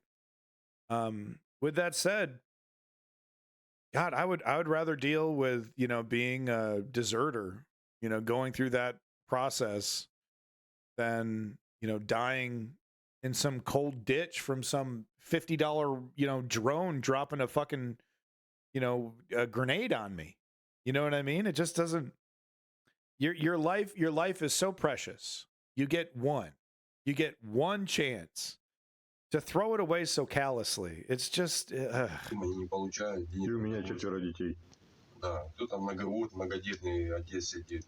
У этого молодого. Будет многодетный. Как бы там ни было, жены никуда бы не обращаются, со своими справками. Insane for the Ukraine. Далеко и надолго. А скажите, пожалуйста, ведь жены звонили уже на горячей линии. Да, молчат. В списках погибших нет. Oh, shit. В списках пропавших без вести нет. До свидания. Wow, so they're talking about a comrade that they know for sure has died. And I guess there's a hotline to confirm whether these guys are dead or alive. Just inform the families, maybe. And they're like, no, the hotline. Yes, hotline says he is not on the list of the dead and not on the list of the missing. Goodbye. That's it. That's the answer. Wow. The only thing that can stop the Russian government is the Russian people. And, that's not the case with Israel.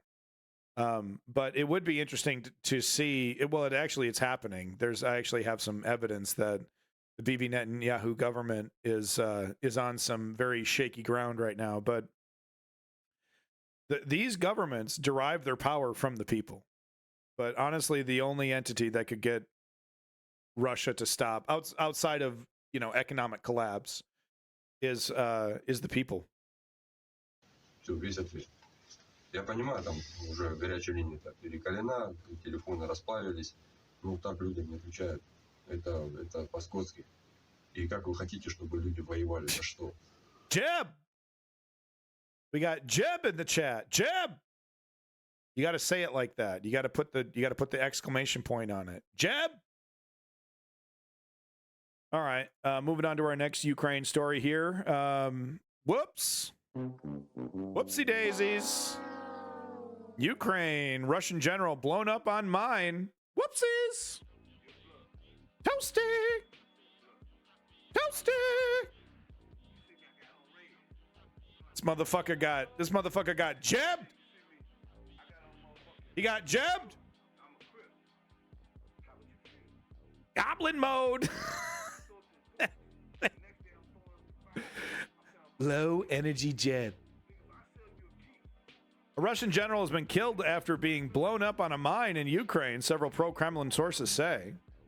Major General Vladimir Zadavsky, 45, was deputy commander of the 14th Army Corps at the time of his death, they said. He's 45. But already a colonel. He must have been connected. At least 6 other Russian generals are thought to have died since Moscow's invasion of Ukraine in February 2022. Is that it? I thought we had more generals. There has been no word from the Russian Defense Ministry about the incident, and there are conflicting reports about where it happened. The ministry has on several occasions previously made no mention of senior officials' deaths, even after the close relatives have spoken publicly about them. Yeah, yada, yada, yada. Another one bites the dust. Fuck around, meet, find out. Get the fuck out of this. Get the fuck out of Ukraine.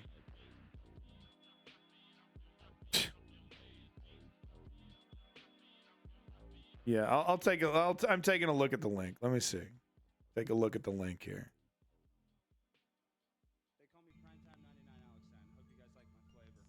I malarkey.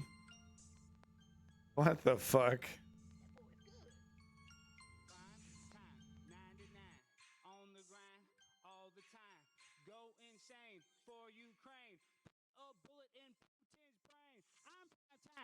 Always on the grind, always gotta shine, and you know it's no lie. My best friend. What? Oh, excuse me. Come on. Listen, that's called motherfucking bars. You know nothing about that. Hear the music. Time, 99 on the grind all the time. Go. This is so cringe. This is so incredibly cringe. All the time. 99 on the grind all the time. Go insane for Ukraine. Put a bullet in Putin's brain. Ukraine and I go insane. Put a bullet in Putin's brain. Ukraine and I go insane. Put a bullet in Putin's brain. Always on the grind, always gotta shine. And you know it's no lie. Ukraine and I go insane. Put a bullet in Putin's brain. Hold up. Time 99 on the grind all the time. Go insane for Ukraine. Put a bullet in Putin's brain. Ukraine and I go insane. Put a bullet in Putin's brain. Put a bullet in Putin's brain. You know that is the plan. Ukraine and I go insane. Put a bullet in Putin's brain. Put a bullet in Putin's brain. You know that is the plan. One more time, I 99. And you know I grind inside. Gas prices way too high. Vladimir Putin needs to die. Gas prices way too high. Vladimir needs to die. I'm the truth in the booth. Put a bullet in Putin's brain. Ukraine and I go insane. Put a bullet in Putin's brain. Put a bullet in Putin's brain. You know that is the plan.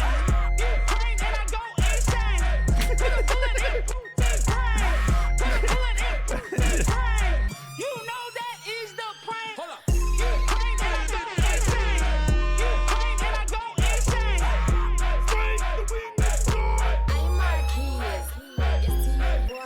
All right. Okay.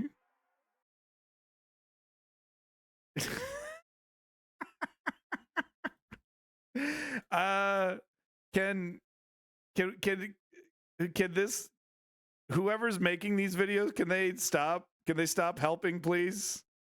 Can they stop helping? It's okay. You've helped enough. Thank you so much for your energy.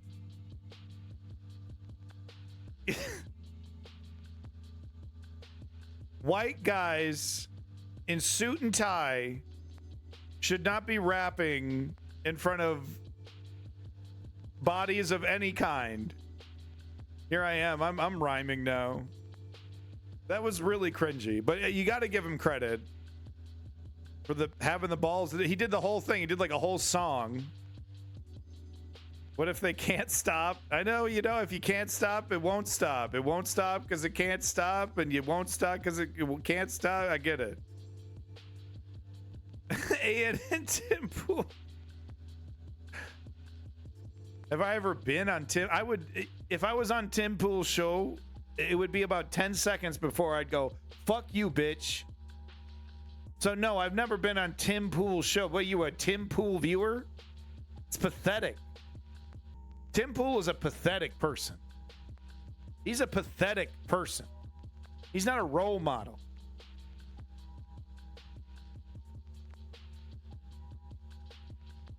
Tim Pool is cringier than that politician doing a white guy rap for Ukraine. Whose show would I like to be on? Space Goes Coast to Coast. That'd be awesome. Legion of Skanks. Yeah, wow, Fathad. Yeah, no, you're dumb, dude. I don't know what to tell you. I don't think you believe that, Fathad. I think you know Tim Pool's a liar, but he's telling you the things that you want to hear. Tim Pool is verifiably a liar. Objectively a liar. Tim Pool is. We're talking, you can go back, see the statement, see the inaccuracy, look it up, document it. There are people who spend their whole lives on Twitter documenting every falsehood, every incorrect thing Tim Pool says, every inaccuracy, every gaslight attempt, every bloviation, every hyperbolic statement. No, he's telling you the things that you want to hear. Because it's very clear where you lean. I don't know why you're watching, man. But if you're over here defending Tim Pool and watching Tim Pool, that literally tells me everything about you, dude. That you're either incredibly stupid, like almost mentally ill, like, you know what I mean? Like, I should just ignore you because it's like, what? What's the point? What's the point of having a debate with a person who's like, it should be in a mental institution? It's either that or you're willfully ignorant, which is, I think, 99% of the time. It's you know Tim Pool's a liar. You know he's a grifter. You know it. He's telling you the things that you want to hear. He's incredibly bad faith. He's incredibly bad faith. No, if you are unironically watching Tim Pool and you think he's an honest person, and maybe you just haven't done any digging. Scratch the surface. It's not all fake news. It's not all just liberals hate everything. Verifiable proof that Tim Pool is a bad actor grifter. So no, I've never been on his show. Tim Pool invites me to his show. I'd fucking laugh, dude. What, do you want to have a fight? You want to get into a fight? Because we'd get into the support of the January 6th insurrectionists. We'd get into the calling Black Lives Matter, everyone on Black Lives Matter a rioter, even though the stats show otherwise. The vilification of LGBTQ people. The support of the dismantling of our democracy. Oh, there's a lot of things I'd love to talk to Tim Pool about. Yeah, okay, for thought. Statement on the suspension of the Belarus Red Cross as a statement of the IFRC. So just real quick here. Well, okay. I mean, Fathad, he's all right. He's walking it back. Let's give him a chance, guys. Thank you for walking it back. Fathad, being like, oh well, maybe I got to look into this guy. That's you. That's you reaching out your hand for friendship, and I will take that hand, Fathad. I will take that token of friendship. Thank you, Fathad. And yes, you should look into Tim Pool. He's a fucking liar, a grifter. He's lying to you. He's grifting you. He's trying to get money out of your wallet, or at the very least, convince you to agree to the dismantling of American democracy. But if he, if you're that, 5 to 10% of his audience that actually buys his merch, that's a cherry on top. From your boy Chem Goblin over here, what's happening here is that the Belarusian Red Cross has been suspended by the International Federation of the Red Cross and the Red Crescent Societies because of crazy statements made by the person running it. The suspension is a result of non-compliance by the Belarus Red Cross with a request of the dismissal of Mr. Dmitry Shetzyov, Secretary General of the National Society. This follows the decision of the IFRC's governing board of 3rd October 2023 relating to the investigation into the allegations against Belarus Red Cross Society General this is the juicy part, for his statements including on nuclear weapons and on the movement of children to Belarus and his visit to Luhansk and Donetsk. So he's basically pro-Russian invasion. And he's using the Red Cross as a political shield. I mean, Tim Pool is he's a dangerous pro-authoritarian propagandist. And people walking around saying this guy's a motherfucking centrist, he's just telling the truth, he's just telling it like it is. I mean, it's frightening. It's frightening. Scratch the surface. All right, so I can't show you this whole video. Let's see, do I have my blur filter on this? I do. There we go. So I can't show you this whole video, but I can show you the beginning here. Now, I would like to, I'm not going to what about this, because I've only seen one verifiable video of Ukraine shooting POWs, Ukrainian soldiers shooting POWs, and it was actually legal according to international law, because what happened is there's a term for it. I can't remember the term, but if you pretend to surrender and then you don't surrender and you start shooting and whatnot, it's okay for them to kill all the soldiers. It's not very cool. In the video in question, specifically, I mean, I'm talking, there was like over 10 Russian soldiers. Over 10 Russian soldiers that were they were getting flushed out of a building, and they were lying down on the ground. One of the last ones that was coming out decided to be Rambo, and he came out with a gun or started shooting or something. And then the Ukrainian soldiers just sprayed all the guys lying down on the ground, everyone got killed. That was early on in the war. So I saw that video, and since then, I've basically seen maybe 10, maybe 15 videos of Ukrainian soldiers very carefully extracting Russian POWs. Feels like not long ago, right? But yeah, it was like over 600 days ago. So I've seen way more videos of Ukrainian soldiers being some of the most professional motherfuckers on planet Earth, under fire, being professional in that situation, pulling out Russians from their trenches and taking POWs. I've heard lots of reports of Russians shooting people on site, shooting POWs. Haven't seen much video evidence of that until today. What I'm going to show you until the final part is Russians who are taking 2 Ukrainian soldiers prisoner. They get the second one out, and then they just open fire and just murder both of them. It's really counterproductive, because you would think they would want to take as many Ukrainian soldiers as possible for the prisoner swaps. every Ukrainian they get back, they can get a Russian back. That's why the Ukrainians take it so seriously when they're taking Russian POWs. They're like, they want those Ukrainian, POWs back. Last thing I would like to say is, what the fuck, Ukraine? Why were these guys left out? Why they apparently ran out of ammo. It's very disappointing. I understand that there's supply issues, okay, and maybe this is related to the West not providing the Ukraine with all the resources it needs. But honestly, this feels like a failure of the Ukrainian military to not get the resources where they are and left these guys abandoned to get murdered by the Russians. So here we go. We're going to watch this, but I won't be able to show you the whole video.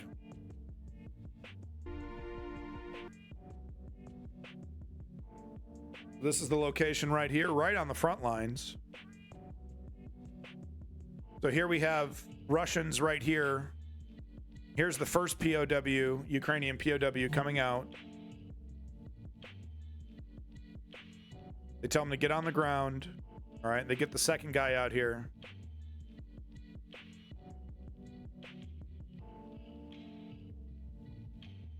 And look at, there's so many of them. They're coming out unarmed. There's the other Ukrainian. And then just a few seconds later, the Russians just start opening fire. And right now, so they start opening fire right there, killing him. And then the other soldier is shocked and he starts to get up, but unfortunately is shot down and murdered right there. Verifiable proof that Russia is exterminating unarmed Ukrainian POWs. That at that point, when you are giving up, when your hands are up and you are leaving and you're saying I'm giving up, you are a POW. And of course, Russia doesn't care about war crimes and all that shit. But you're tubing. Welcome back. Another awesome clip here from Chem Goblin. Thank you again, Chem Goblin, for all of your wonderful links. But, a couple streams ago, maybe it might have been months ago, I was saying I want to see more evidence of Ukrainian government cracking down on corruption. I want to see more evidence of that. I want to see, every month there should be more arrests, more targeting of these corrupt individuals that make up some of the old guard in the Ukrainian government. And this is great news. I love seeing it. The State Revenue Service detained a bribe-taking customs official from Lviv. According to the investigation, the customs officer demanded money from merchants for organizing an accelerated procedure of cargo clearance as humanitarian aid and without paying mandatory customs duties. So we're talking about essentials here: food, clothing, you name it, the shit you need to survive winter. And this guy is taking a little off the top. He received a percentage of his services depending on the value of goods. Thus, and he's like prioritizing and moving supplies around. Instead of the supplies taking a beeline to where they need to go, this asshole was acting as, a shadow middleman, moving and directing it and taking bribes to the people who can afford it. He received a percentage of his services depending on the value of goods. Thus, in August of this year, he received $22,000 for his help, 14% of the real value of the cargo. So look at that. Look at that. So anyway, just wanted to point it out, wanted to celebrate the Ukrainian government for continuing its crackdown on corruption. I want to see more of it. We need to see more of it. If Ukraine wants to join NATO, we absolutely need to see more of this. It needs to happen. And, I don't know how long the Israel-Gaza situation is going to continue. But we need this, and this is why I keep doing the Ukraine segment, unlike a lot of leftist political commentators who have forgotten Ukraine exists, I guess, because Gaza is such a hot story. But we got to keep talking about it. We got to keep this fresh. We can't allow Russia to set a precedent geopolitically. And yes, it's privileged. You know, the United States is not much better. But I do believe that that the international community needs to put its foot down and say, no, Russia, you can't just colonize Ukraine and get away with it.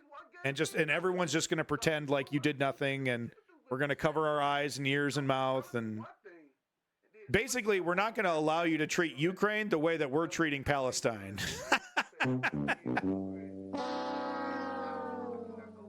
The West is so hypocritical, aren't they? That's why the left can't defend the West anymore. We need to be critical of all empiric adventures. Hi there, welcome Mayhem.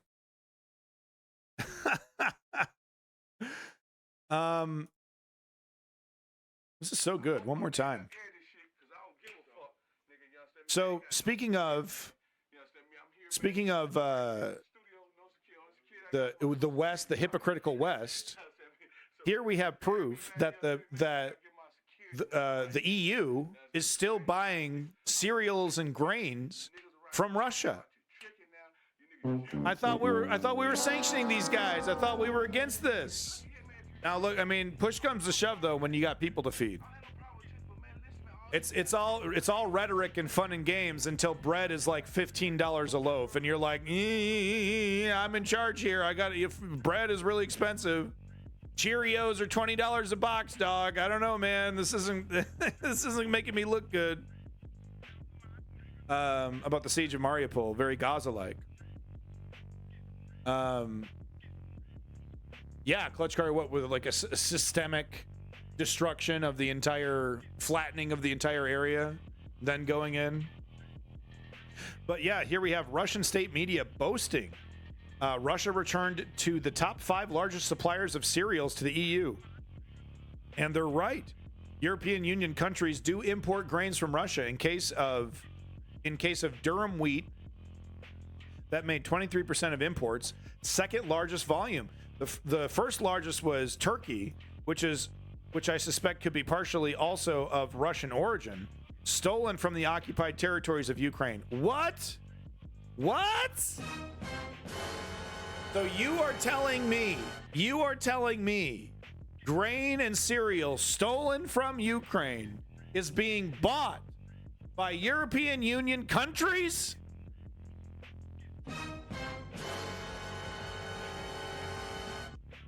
I mean, this is a complicated system. The global resource system is complicated. It is complicated. Absolute majority of these durum wheat imports into EU was Italy. In case of common wheat and other grains, Russia only made single-digit percentages in imports, with absolutely largest volumes being imported from Ukraine. So who's on this list? Okay, so wait. Durum wheat. Okay, so this is origin, Eurostat data. I don't know how to read this, so I don't want to get this wrong. So never mind. I don't want to make a fool of myself. And over that Raisin Bran. I love Raisin Bran. Have yourself a big hefty bowl of Raisin Bran with a little spoonful of sugar. It's delicious. Those sweet little chewy raisins mixed in with the crunchy bran flakes. The rich flavor of the bran flakes and the sweet raisin. Really good. Raisin Bran's really good. I'm a full-blown fan. I need to buy some. I also like Fruity Pebbles, though. So here, the last story out of Ukraine, we have an absolute Chad. An absolute badass. An absolute legend who lived to tell the tale. Listen to this. surrounded by Russians and ready to die, this Ukrainian soldier called in an artillery strike on his own position. And apparently he did this twice.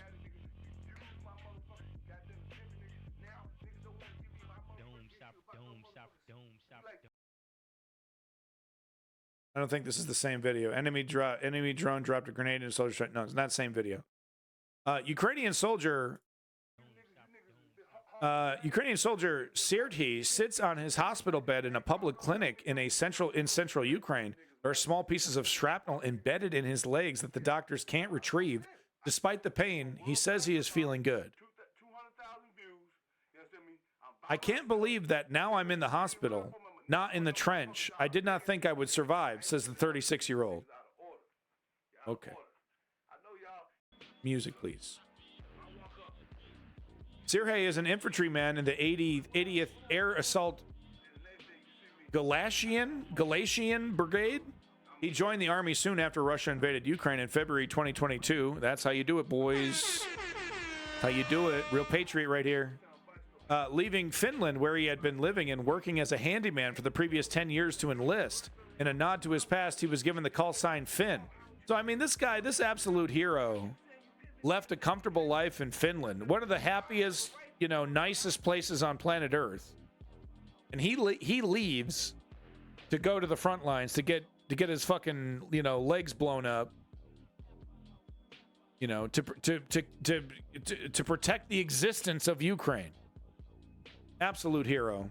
A month ago, on October 27th, he and his unit were assigned a mission to hold the trenches of the eastern front line on the outskirts of Bakhmut. That mission was supposed to last 3 days, but stretched into 2 weeks after the unit became pinned down by enemy fire. For some of the men, it would be the last mission they ever saw. The unit had been under constant shelling for several days when a mortar exploded near to the dugout containing Sirhay and 2 other men, cutting the group off just as they were about to move position. Damn it. We were all wounded. I was wounded in both legs and immediately touched them to check whether they were still there. And here we have a picture of this ultimate badass. Handyman.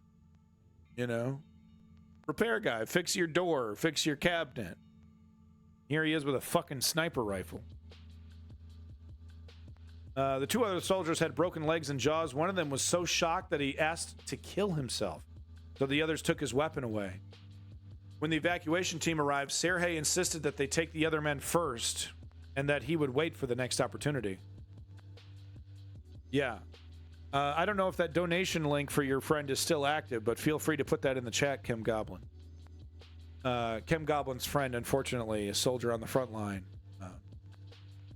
He got hit. And like a grand majority of the injuries and amputations and deaths are coming from artillery strikes. But that opportunity never came. Whenever other units arrived, constant Russian bombardment kept them pinned down and unable to reach Sirhay. Multiple evacuations teams would try to reach Sirhay over the next 2 weeks, but none would get through, and some died trying. Wow. I wonder what was happening. So there was a guy who was in so much pain he wanted to kill himself, and he's stuck. He's stuck for the next 2 weeks. Not active. He's doing good though. Glad to hear it, Kim Goblin. And I couldn't be more sorry. I wish that meant something. Quote, we were under constant enemy fire. The enemy seemed to be looking for our weaknesses and testing our endurance, he recalled. When Sirhay confined to his trench, his commander used a drone to drop off essentials to him, such as water, painkillers, chocolate bars, and even cigarettes. Well, there you go, boys. Nice. Nice. So they weren't totally abandoned. Water was a big problem because first the drone could not pick up big bottles of water, so the drone dropped small bottles wrapped in paper and tape. Not every bottle could survive the fall, and they often broke. Water was leaking out. I appreciated every sip of water, Sirhay said. At the same time, Russian drones were targeting the dugout with more sinister payloads, one of them dropping a grenade right next to Sirhay, who by this point had been joined by other Ukrainian soldiers who had become cut off. It exploded near the other soldier's back and half a meter from me near my feet. We were wounded, but lucky to survive. It was possible to evacuate only one critically injured soldier, so at that moment I realized I was alone. So wow. He's filled with shrapnel. He's all kinds of hurt. He's wounded further, but he's not even the one in the worst condition, and he got left behind. Jesus Christ. Look at that. For the next 3 days, Serhiy hid out in his dugout surrounded by the enemy. Each hour, Russian troops came closer and closer to his position. He could hear their voices and knew their plan. Believing that he would not survive, Serhiy contacted his commander on the radio and whispered to him the coordinates of the enemy, essentially calling in artillery strikes on his own position. Yeah, so he can literally hear them talking. Thanks to Serhiy, Ukrainian artillery conducted several accurate strikes, but more Russian soldiers continued to take up positions around him. Quote, I was surrounded by enemies, Serhiy explained, but they couldn't hear me. I whispered their coordinates again on the radio, and our artillery fired at them. At one point, Serhiy thought his time was up when a Russian soldier climbed into his dugout. The soldier asked Serhiy where he was from, and the Ukrainian replied in Russian that he had a concussion and asked for water. The Russian soldier did not give him water, but crawled out of the trench, apparently still unaware Serhiy was Ukrainian.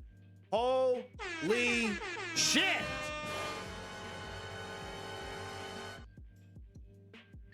Fog of war is real. Fog of war is real. The Russian soldier was just trying to get the fuck out of there because it was getting pounded by artillery strikes. And he's like, I don't care who you are. Yeah, okay, yeah, whatever. I got a concussion. I don't have any water for you. And then he just takes off. Wow. It really is amazing though how, like, you know, because these guys, there's you know, the Ukrainians and Russians, they should be brothers. They should be brothers, you know, as countries, you know what I mean? Because there's a lot of similarities there. And of course, I'm not saying Ukrainian is Russian, not at all. But it is amazing. It is amazing. No, Chem Goblin, of course, saying no. Of course, in context of what happened. Of course not. But in an alternate history, if peace mattered, if common sense mattered, Russia and Ukraine should be brothers. Because there's a lot of similarities in those societies, very similar to the U.S. and Canada.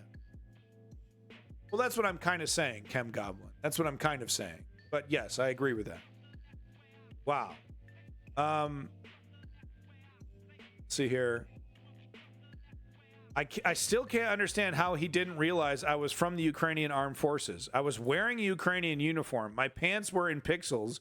Yes, they were dirty, but it was obvious that the boots were Ukrainian, Serhiy recalled. This kind of reminds me of Fury, right? We're at spoiler alert, if you haven't seen the ending to the movie Fury with Brad Pitt.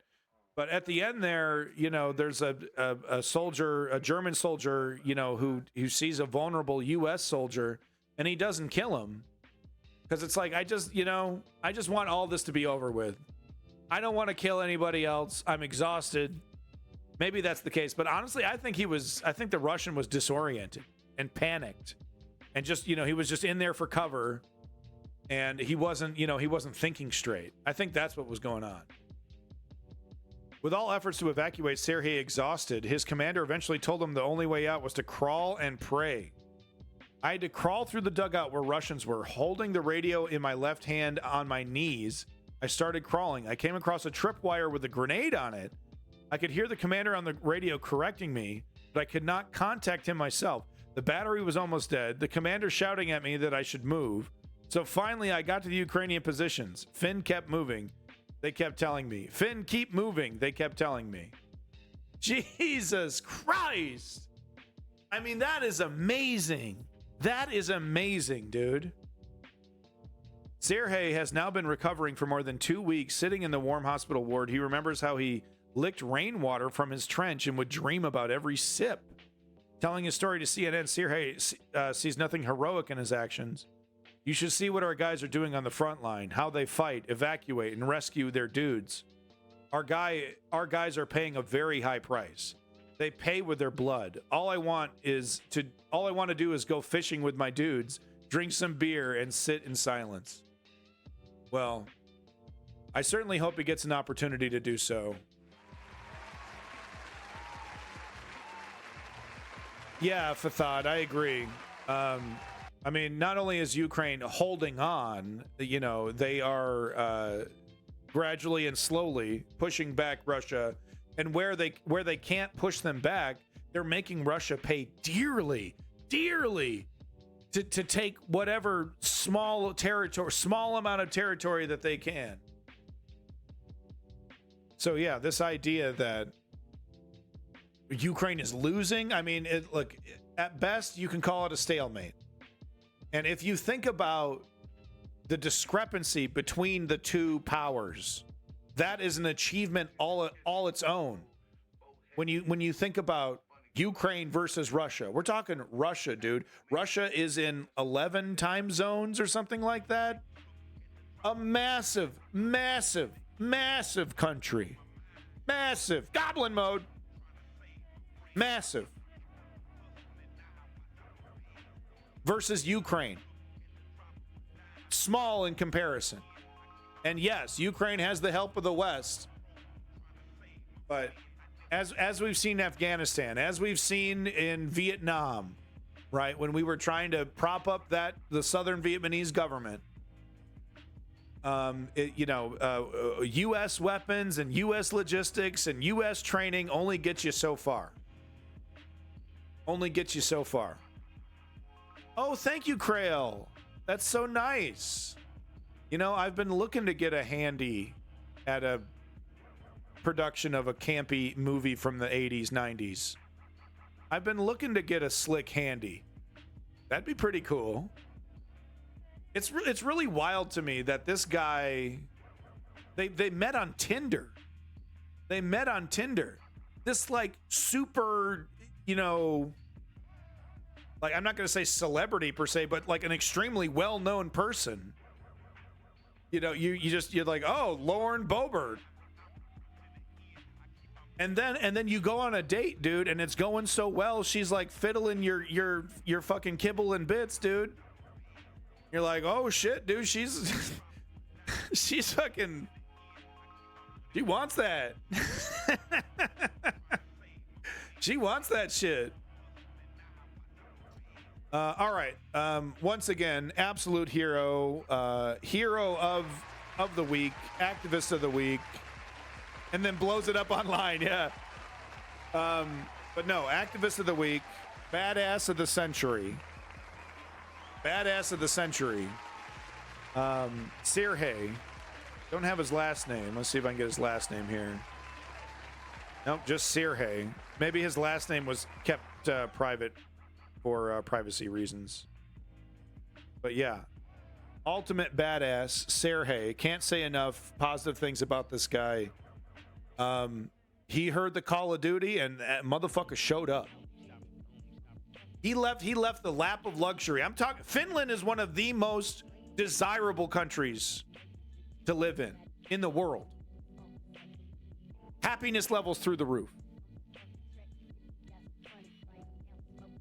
And he left that paradise to go in one of the most deadly and disgusting and muddy and brutal frontline battles on planet Earth.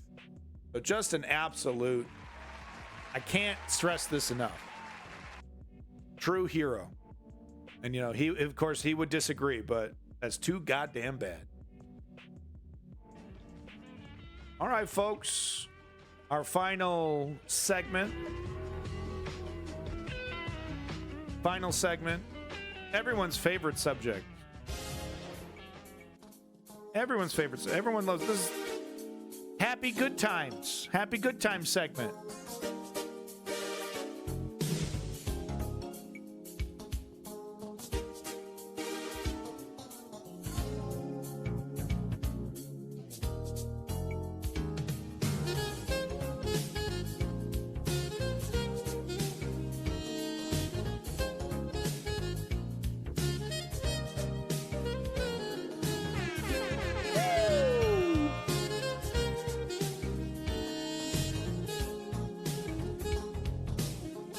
All right. Everyone loves talking about Gaza/Israel. Wait, this isn't the good news segment? Not exactly. Not quite. No, not really. Not really. I love the people. I love the people coming into the motherfucking chat just going, which side are you on? What side are you on? Are you pro elimination of the Palestinians or pro elimination of the Israelis? It's like, is everybody this myopic? Is it just the entire globe? Like they have the brain capacity for two things. Yeah. They got the brain capacity for two things. Which side are you on? I'm with the good guys. I mean, that's the thing. I mean, that's, you know, what's my Israeli-Palestinian take this week? What do you mean? My Israeli-Palestinian take doesn't change week per week. Is that what you're trying to say, David? Gavin? Doesn't change week per week. I've actually been extremely consistent on Israel-Palestine. You can go way back, way before October 7th. Shit, that was most people's do, not mine. Go way back, way before October. I was warning people that this is exactly a big attack is exactly what Bibi Netanyahu and Ben Gvir want. I try to be. It's actually, that's one of the few benefits of having principles, you know, is that if you legitimately do have principles, if you legitimately believe in shit, you could go back to your previous statements and be like confident, be like, no, okay, I try to stay consistent on human rights. So there's no way I'd be like, kill all the Gaza, you know, like all the, you know, these, like, you know, these people just using all their fucking emotions, right? Wild. Yeah, it's totally wild. I know. But it's let me tell you, it's really difficult having principles, man. It's so much easier to just go along with, you know, whatever the mainstream opinion is, you know.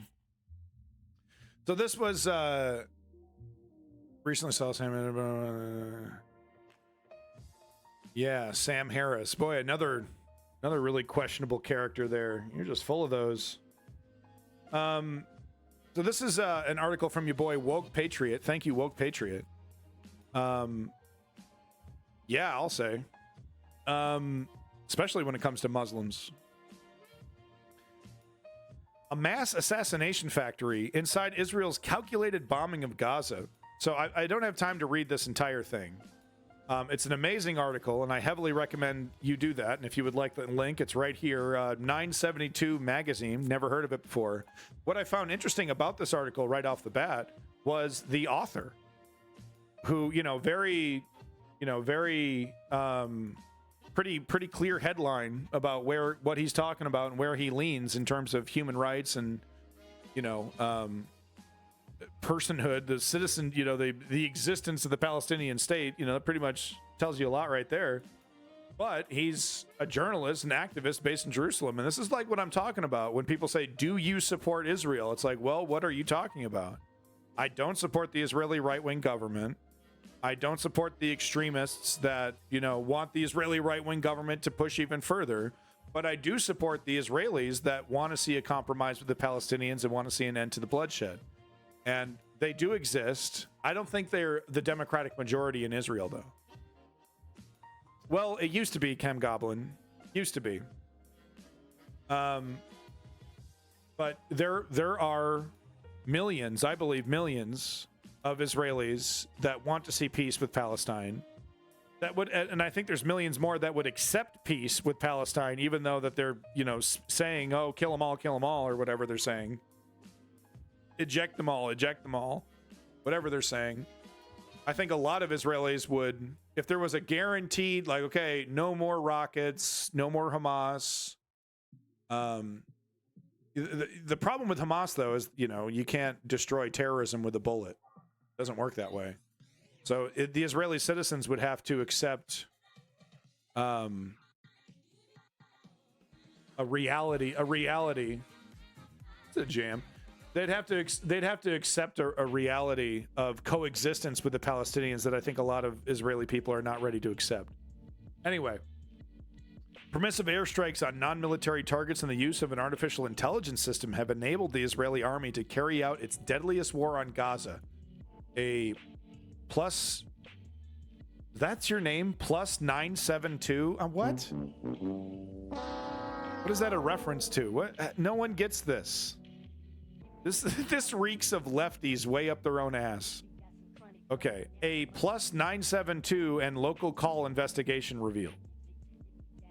By Yuval Abraham here, the Israeli army's expanded authorization for bombing non-military targets, the loosening of constraints regarding expected civilian casualties, and the use of an artificial intelligence system to generate more potential targets than ever before appear to have contributed to the destructive nature of the initial stages of Israel's current war on the Gaza Strip. Thank you, Chem Goblin.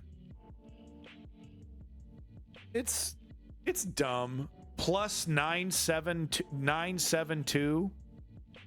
That's dumb. Shut up. That's dumb. We're already a cyberpunk dystopia, and we're calling shit fucking like the serial number, just calling it numbers and symbols. Come on. So this is what's interesting to me is the AI being used to identify Hamas, or is the AI being asked where Hamas is, or is the AI being asked where can we strike that will kill the most people? Because I think it's the latter.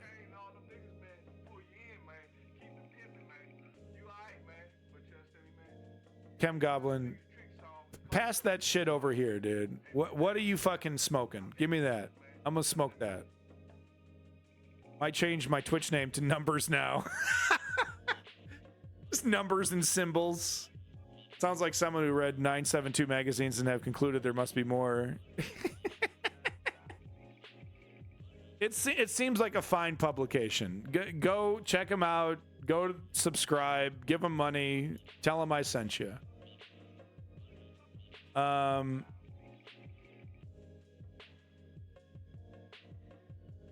Compared to the previous Israeli assaults on Gaza, the current war, which Israel has named Operation Iron Swords, and which began in the wake of the Hamas-led assault on southern Israel on October 7th, has seen the army significantly expand its bombing of targets that are not distinctly military in nature. These include private residences as well as public buildings, infrastructure, and high-rise blocks, which sources say the army defines as power targets. Whoa! Power targets. Sir, we got a kindergarten over here. Looks like a potential power target. Yep, that looks like a potential power target. I do see Blue's Clues. Shh. Confirm you see Blue's Clues. We do see Blue's Clues. Sir, that is a power target. Sir, we blew up the kindergarten. Thank God the kindergarten's gone, boys. Power target destroyed. Power target neutralized. Yeah, I found your clue, Blue. It was under the Hamas tunnel. Hamas! No, I have proof. It's funny. I have proof of a tunnel near a kindergarten. Hamas absolutely uses this infrastructure. This public infrastructure. They're so cynical. Do they even like Palestinian people? Hamas? You know what I mean? They're so brutal to their own people, Hamas. Perfectly happy to put a kindergarten between them and the Israeli military. It is disgusting. They absolutely do that. I don't really need to see proof. What I need to see proof of is a viable strategy to quote unquote destroy Hamas. That's what I need to see proof of. Oh, we destroyed ISIS. We destroyed ISIS. No, we didn't. We didn't destroy ISIS. We didn't destroy the Viet Cong. We didn't destroy the Taliban. We didn't destroy ISIL. North Korea is still chugging along. There is no military solution to the kind of terrorist organization that Hamas is. The reality is the only thing that can destroy Hamas is a healthy, happy Palestinian middle class. And the Israeli government and a democratic majority in Israel refuses to allow that to happen in Palestine. And the argument they make is that if we treat the Palestinians like human beings and we allow them their own autonomy, they'll just build up their strength and do an invasion into Israel and destroy us all. As if that couldn't be predicted, you know what I mean? As if that couldn't be detected. You know, if all of a sudden, a peace deal is made, and then the PLO government starts stockpiling weapons and, coordinating with Hamas and all this stuff. Welcome back, OG Ice House. It's ridiculous. It's ridiculous. But what's interesting to me is the United States just kicking back and just kind of letting this happen.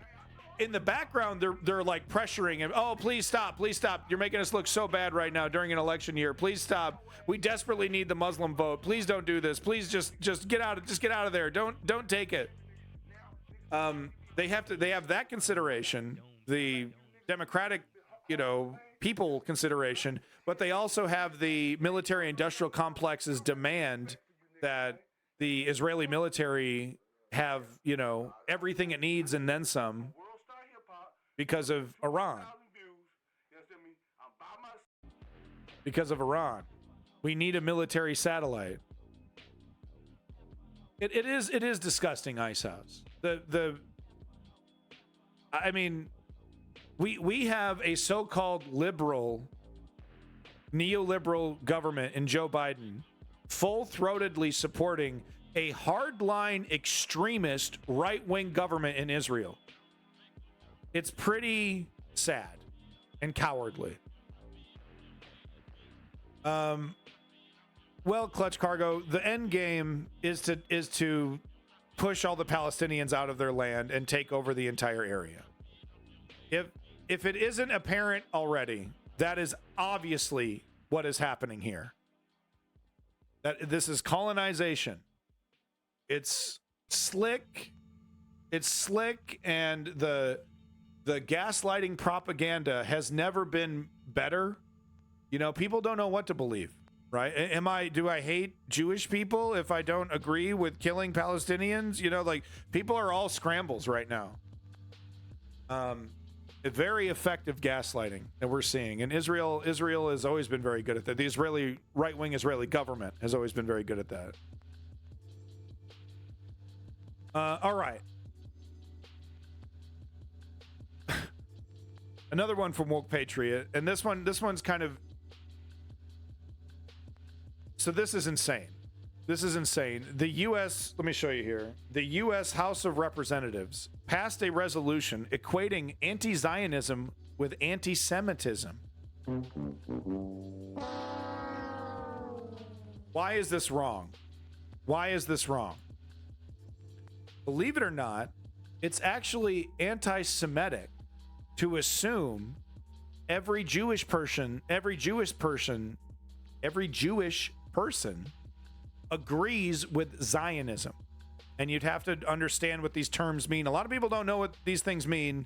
I'm still, I don't know every single checkbox for Zionism. I got a pretty good idea, though. Jewish Persian. But to back up what I'm saying, because I hear the bad actors already. Oh, what do you mean? What do you mean? You don't support Israel? That means you don't support Jewish people, and that means you're anti-Semitic. You're anti-Semitic. See, you don't support Jewish people. Cool it with the anti-Semitic remarks. Right. No, there are Jewish theologians, religious scholars that make this argument, debunking the myth that anti-Zionism is anti-Semitic. Not all Jewish people agree with the Zionist theory of domination in Israel. That the Holy Land, and that they have a right to do this to these people. I wanted to point this out, that there are millions of Jewish people that disagree with Zionism, that disagree with Israel and the Israeli government's project to destroy Palestine. This is not a fringe movement. This is not a a group of a couple thousand. We're talking about Jews all over the world vehemently disagreeing with Zionism. And what does the U.S. House of Representatives, controlled by the right-wing Republicans, what do? They pass a resolution equating anti-Zionism specifically with anti-Semitism.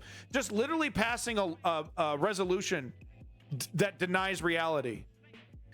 Water isn't wet, says the U.S. House of Representatives. No. There are millions of Jewish people that disagree that all Jewish people, I mean, this is like believing all Chinese people know Kung Fu. You know what I mean? Yeah, who could see that coming, right, Lenny? Yeah, totally. All over the world. This is from 2019, by the way. Okay, this is not new. This isn't some new thing concocted to push back against Israel because everyone hates Israel, right? No. This is a long time thing, this pushback against this concept that all Jewish people are Zionists.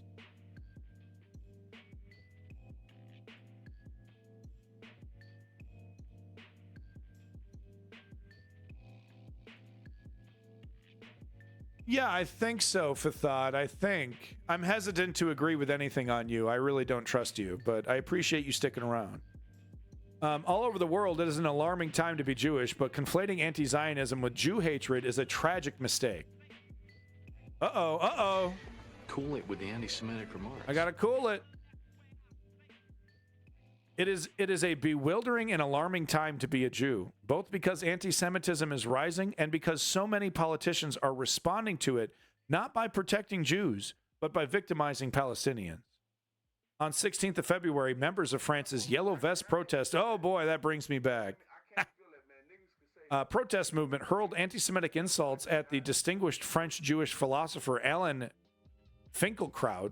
On 19th of February, swastikas were found on 80 gravestones in Alsace. 2 days later, the French president Emmanuel Macron, wow, this isn't old. He's still in charge, isn't he? He barely won his re-election, that's right. After announcing that Europe was facing a resurgence of anti-Semitism unseen since World War II, unveiled new measures to fight it. Among them was a new official definition of anti-Semitism. Oh, wow. I didn't know this article was about... So they're totally doing the same thing over here in France. Among them was a new official definition of anti-Semitism. That definition, produced by the International Holocaust Remembrance Alliance in 2016, includes among its contemporary examples of anti-Semitism denying the Jewish people their right to self-determination. In other words, anti-Zionism is Jew hatred. In so doing, Macron joined Germany, Britain, and the United States and roughly 30 other governments, and like them, he made a tragic mistake. So, wow, this is really crazy. This is just the government saying water is no longer wet, the sky is not blue.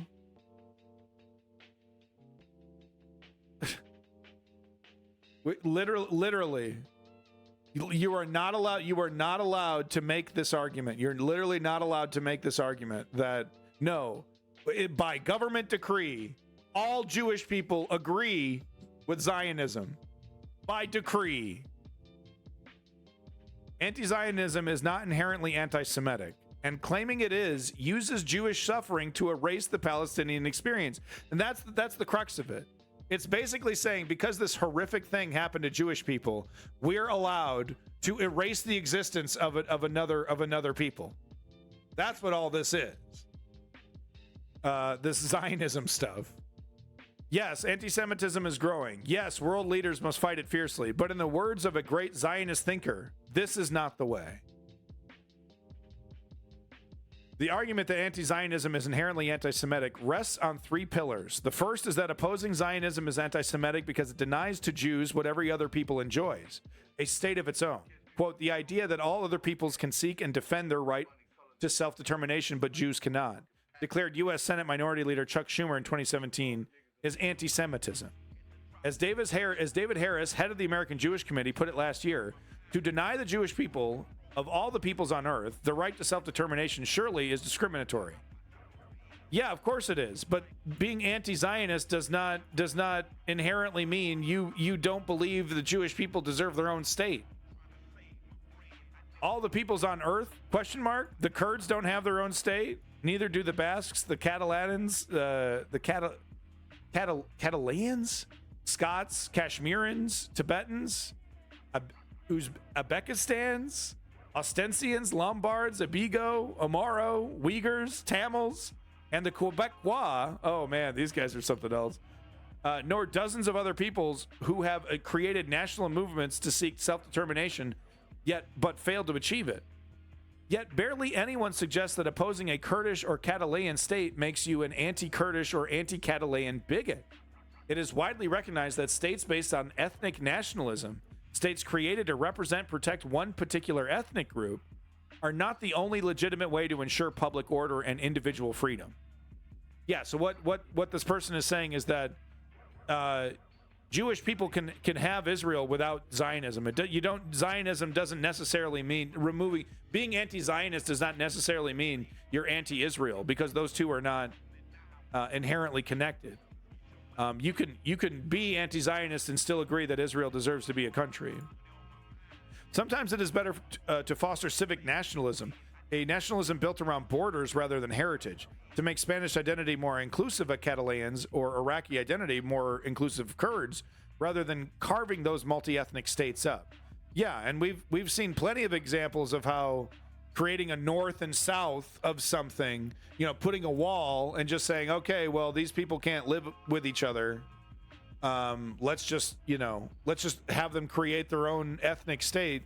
We've seen that go really badly, but we've also seen that, not go as badly. But there are other ways than just putting everybody in a area, in a region, and putting up a wall.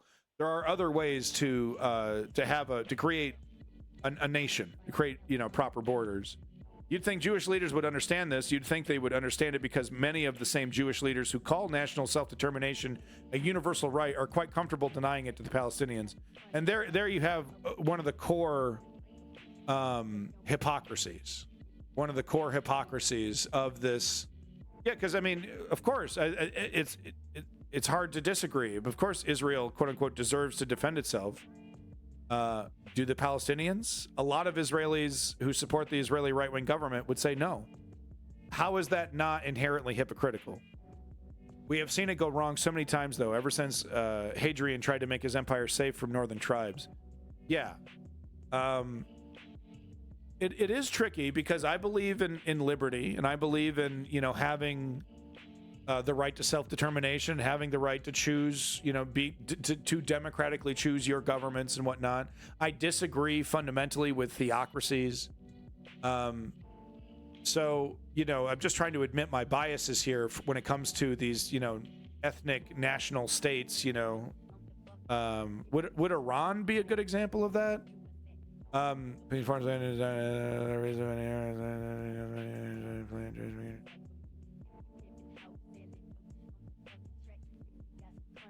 Yeah, we're not talking about that, Fathad.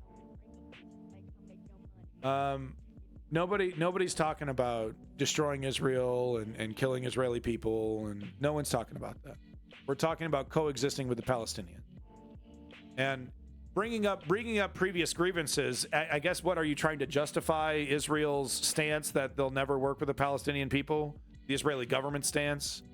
That they'll just can't work with the PLO, can't work with any Palestinian organization? Is that what you're trying to defend? Yeah, well, communists and tankies are fucking trash. News at 11. News at 11. Communist says something stupid. Fucking news at 11. Communism doesn't represent the entire left movement. Communists don't represent progressivism.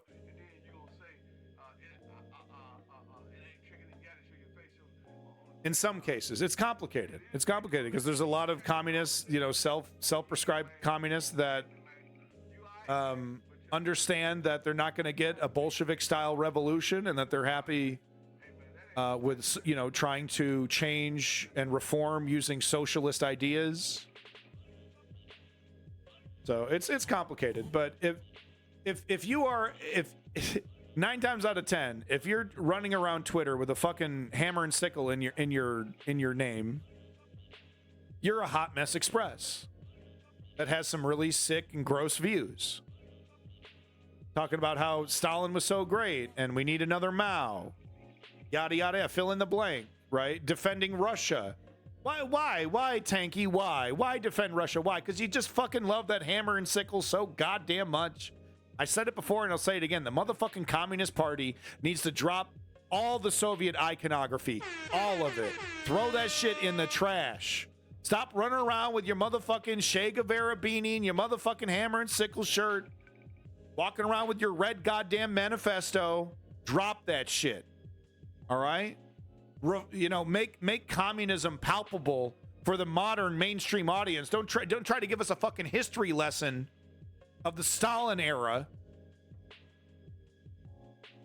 Drop the comrade bullshit. Start talking to people like normal human beings. I don't give a fuck what Karl Marx had to say. I do, actually. He's a very important political thinker. But you know what I'm saying. We're talking about the mainstream here. Not talking about Twitter. Fucking tankies. Moving on to our next story. Just pathetic. Just fucking flaccid. Fucking pathetic.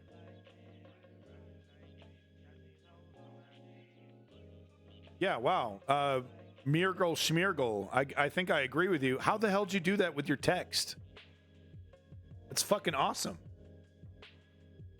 No condition. So just cowardly from the Biden administration. It is interesting, though, because we're seeing John Kirby, in the background. Tis magic. That's cool. Because we're seeing John Kirby and we're seeing the U.S. government in the background really, really putting the screws on the Israeli government, telling them, we're not going to back you up if you push into southern Gaza. We don't have your back. And Israel kind of calling their bluff. They're like, oh, really? You don't have our back? Cool it with the anti-Semitic remarks. You sure? You sure you don't have our back? Cool it with the anti-Semitic remarks. Right? So here we have no conditions on future Israeli aid despite Biden's worthwhile thought quip. So he made a quip in response to a reporter's question, you know, asking, hey, you know, are there going to be any strings attached to Israeli aid? You know, because you say you don't want them to invade the rest of Gaza. You say you want them to end this. And he just made an offhand comment saying, it's a worthwhile thought. Then he had to roll it back because, oh, no, I mean, Palestinian people aren't human. I'm sorry. I forgot for a second. I was a human being there. No. Palestinian people, you know, yeah, they got to get pushed into Jordan or whatever, something like that. No, I'm making this a straw man. Call to authority, straw man, gaslighting.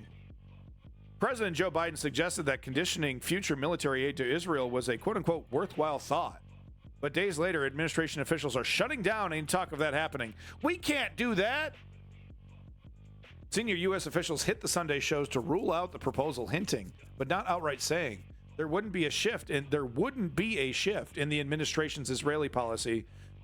Now, 3 U.S. officials say Biden won't restrict support for Israel anytime soon. Well, that's great. Just what are we up to? 8,000 kids? Oh, those are Hamas numbers. Okay. Cut them in half. 4,000 kids. Oh, is that an acceptable number of dead kids? Cut it by 75%. 2,000 kids. Now we're talking about an acceptable number of dead kids? Hamas numbers. Cool it with the anti-Semitic remarks. Nobody died. Nobody's dead. Israel killed 1 person. It was by accident. They slipped on a banana peel and fired a sniper bullet. So the U.S. just going to follow Israel into the fucking into the goddamn void, into the motherfucking, you know, depths of hell? Is that what's going to happen here? The U.S. is just gonna stand by and hook Israel up with aid as they haven't even finished their occupation and clearing of northern Gaza, and they're already gonna push into the south. Oh, it's sensitive, huh? So complicated, right? Hey, Fathad, is it possible to quote unquote destroy Hamas? If so, if it is possible, could you explain how?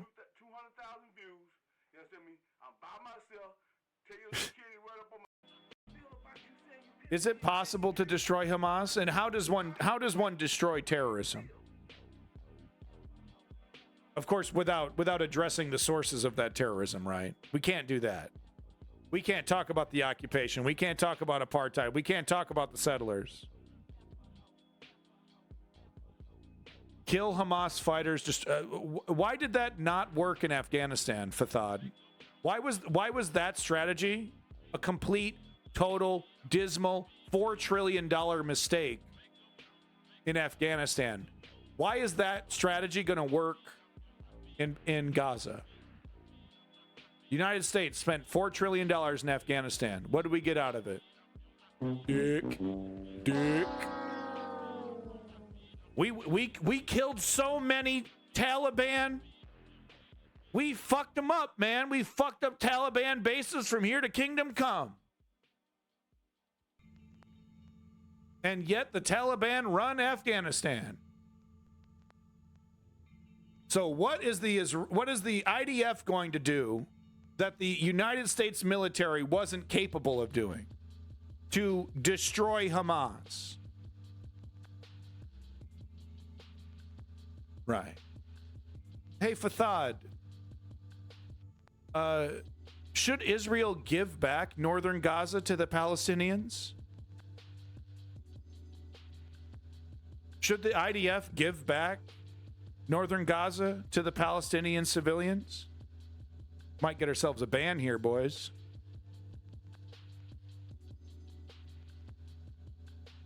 Wow, we got all these new viewers. Where the hell did you guys come from? Welcome. Welcome to the News Underground. Okay. So Israel completes its project, destroys Hamas in the northern area of Gaza. Should Israel give back northern Gaza to the Palestinians, where they can pick their own government? Thanks for that follow, Ace. Body count doesn't mean shit. Look at the VC in North Vietnam. Dad fought in Nam. What the fuck were we doing there? What were we doing there? Going after the communists? If it happened, I could see that happening. So are you admitting that it's impossible for Israel to complete its project of eliminating Hamas in the north? Because you seem very shaky about this prospect that it's even possible. Theoretically, maybe. You're using a lot of wishy-washy language. So basically, all Israel has to do to indefinitely occupy northern Gaza, and of course move in settlers, right? We got to move those guys in. All they need to do to justify that is just say that there's a Hamas presence in northern Gaza. Is that what you're saying? Surely not.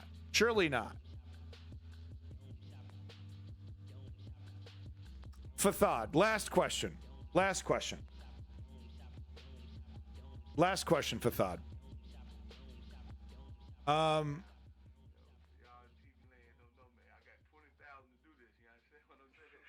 I lost my question. Never mind. You're off the hook.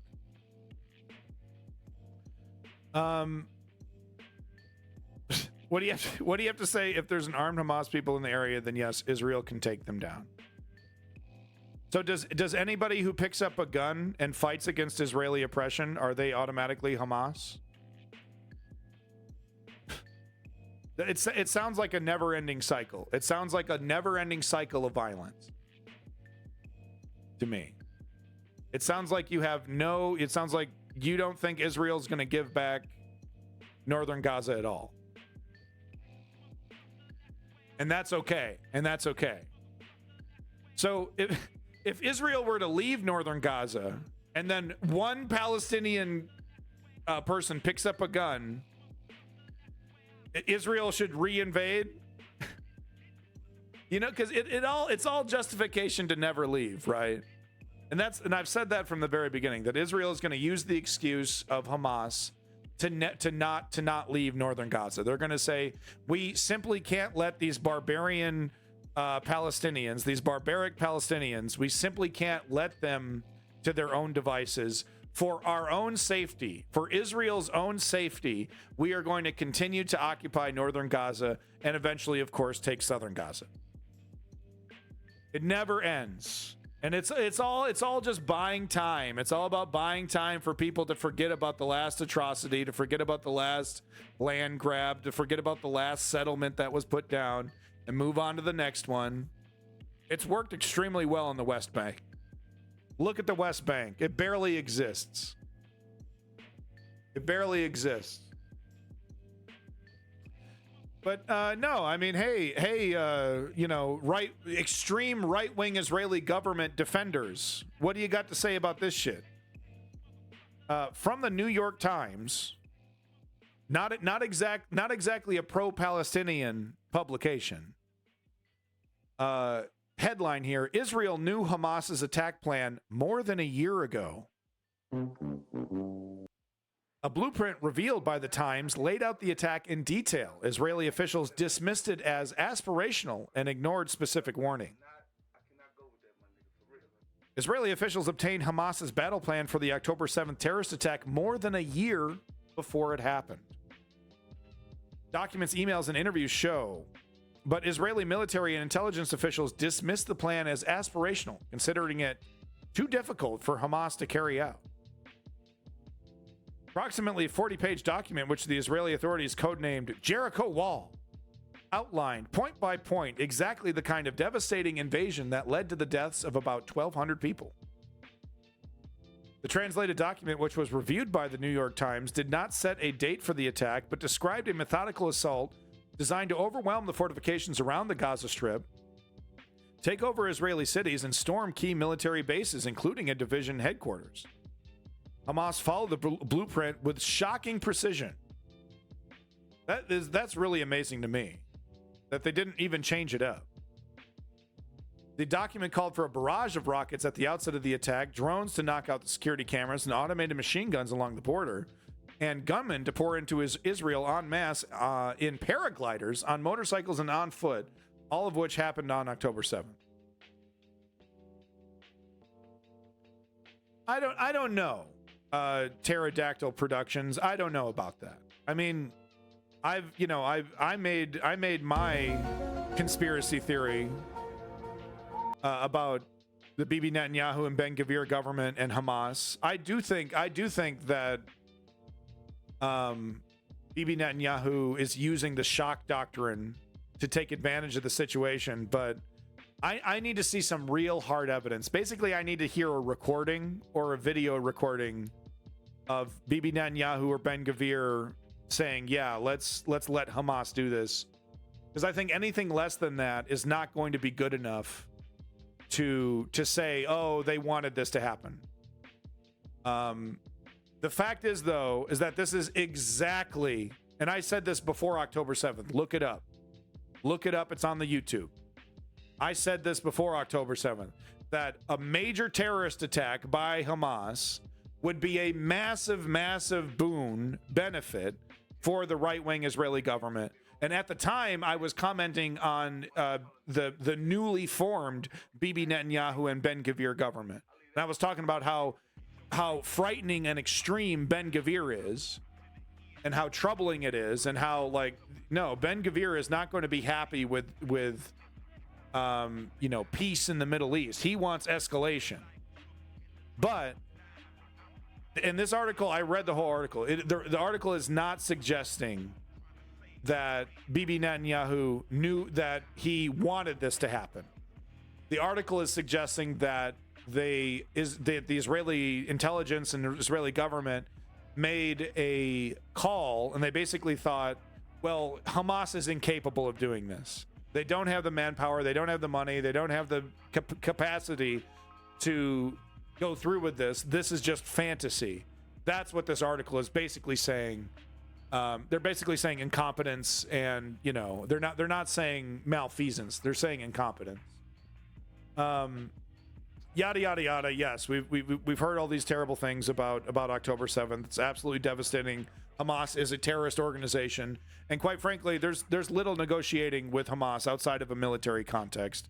There is no convincing Hamas to embrace democracy. You know, that's like when the U.S. and Western powers trying to convince the Taliban to give women rights. It's not going to happen. It's a theological thing. Hamas they're in too deep. Like I said, the only thing that can defeat Hamas is a happy and healthy Palestinian middle class. And that's why the Western government in Israel needs to prop up the PLO in northern Gaza. That's what needs to happen. That the West and Israel needs to suck it up. They need to remove the settlements in the West Bank so that the West Bank has some kind of cohesion. And they need to get the PLO over in northern Gaza, you know. You're not going to be able to work with the PLO unless you do something about the settlements in the West Bank. So anyway, I don't have time to read this whole fucking thing. I wish I did. But suspicious shit. Suspicious shit. They knew. They knew. They not only did they know, but they had a detailed plan. They had a detailed run-up that was basically, you know, to a T almost, even indicating by name the military base that was raided, and those poor Israeli soldiers that were caught off guard. One absolute Chad had just enough time to throw on a bulletproof vest in his underwear and fire a couple shots at the invading Hamas before he got smoked, and then the rest of the people in the building got smoked. I knew they knew.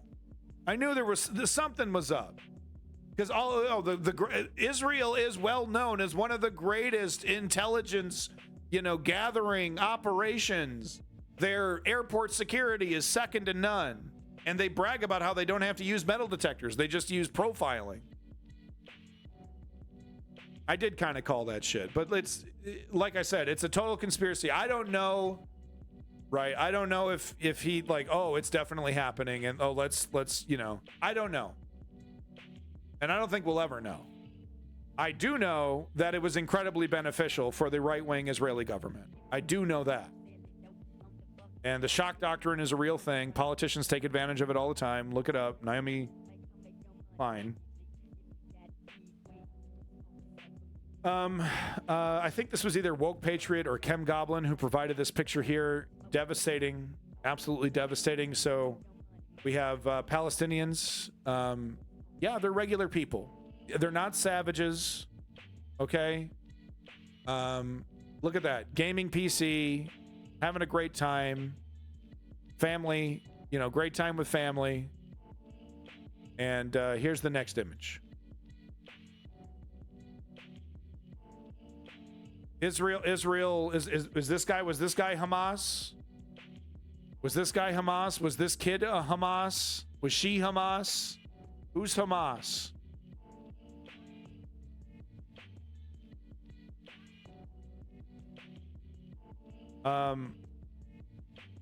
This doesn't. Do you think this kid right here? Do you think this kid blames Hamas for Israel dropping a bomb on his home and blowing up his entire life? Do you think this kid right here is going to blame Hamas for that, or do you think he's going to blame Israel for that? Blowback is real.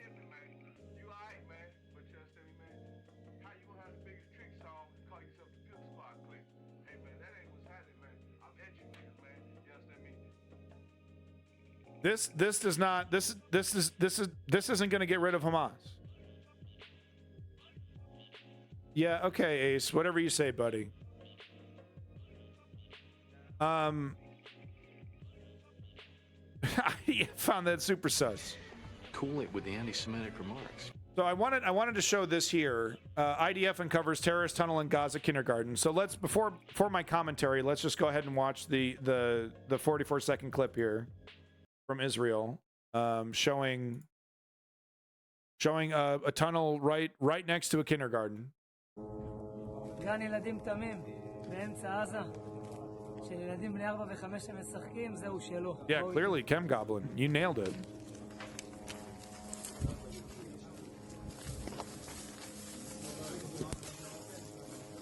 כאן למטה, פיר, 15 מטר. Oh, I see what you're saying, Ace. Yeah, no, the Clintonite neoliberal who vehemently defends Henry Kissinger and Israel and all that.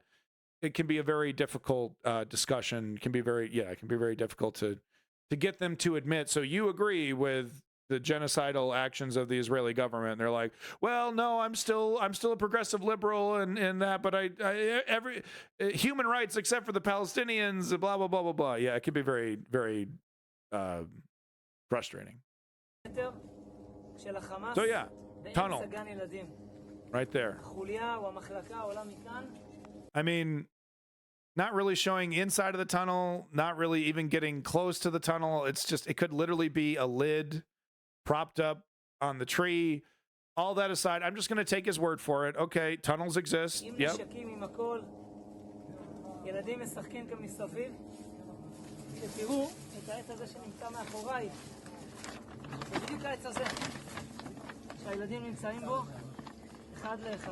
Okay. Yeah. Yeah, I mean, okay, all that benefit of the doubt, that's fine. What most lefties who are trying to, inject nuance into this situation fully acknowledge Hamas's use of tunnels. They brag about it. Hamas literally puts out propaganda videos showing the tunnels, saying that they use them. And yes, they absolutely install these tunnels next to civilian infrastructure, kindergartens, hospitals. They do this. They absolutely do it. They brag about it. So the left isn't saying that. The question that I'm asking is the reason that Israel is putting these videos out, are they trying to debunk the existence of the tunnels, or are they trying to justify the destruction, the massive systemic destruction of civilian infrastructure that is absolutely a war crime? This tunnel, whether it's real or not, and I agree it's real, benefit of the doubt, this tunnel does not excuse Israel from the war crimes that it's committed against the Palestinian civilians. Systemically bombing house after house, apartment after apartment, over 50% of the buildings in northern Gaza destroyed, and more than 50% damaged. Is Israel trying to justify that systemic bombing campaign with these videos? Because that obviously that does not excuse them from the atrocities that they've committed. But if they're just trying to put these out to say, hey, these tunnels exist, because honestly, I've never heard a lefty, even the extreme commie leftists that are like pro Hamas, I don't even think they deny the existence of the tunnels. You know what I mean? Everyone agrees they're using the tunnels, and I think almost everyone agrees that they were putting these tunnels next to civilian infrastructure. They really don't have much of they don't have a lot of places to look to put it, but it would, they're horrible. Hamas is horrible, and they cynically do use the Palestinian people technically as human shields, whatever. It's that, that term has become very politicized, but it is technically true. Hamas puts their infrastructure right under schools and hospitals. They do it. They brag about it, and if if I was running a resistance organization, I would be there would be lines that I would refuse to cross. But the thing is, if there is a line that you refuse to cross and your enemy knows about it, your enemy will use that line against you. Right? So, being a resistance movement can be very difficult, but at the same time, I don't think there's really any justification for the cynical attitude that Hamas has towards its own people, towards the Palestinians in Gaza. All right, so I wanted just that commentary on that. Moving on to the next story. So here we have it. more proof, more evidence that the right-wing Israeli government is going. Yeah, Ace, it's, I mean, I'm hesitant to call Hamas a resistance movement, to be quite frank. It seems more like a hostage kind of situation, because a resistance movement wouldn't shoot at its own citizens for leaving an area that's about to be bombed. And there's absolutely evidence of Hamas shooting at Palestinians to get them to not leave northern Gaza. So I'm hesitant to call Hamas a resistance movement. It really does. I mean, they're the perfect boogeymen. They're the perfect fucking boogeymen. Oh, great. Greetings from Israel. Here we go. Cool it with the anti-Semitic remarks. Look, do you want to just call me an anti-Semite and just, cut this to the quick, and then we can just move on with our lives? Could we just do that, please? Yeah,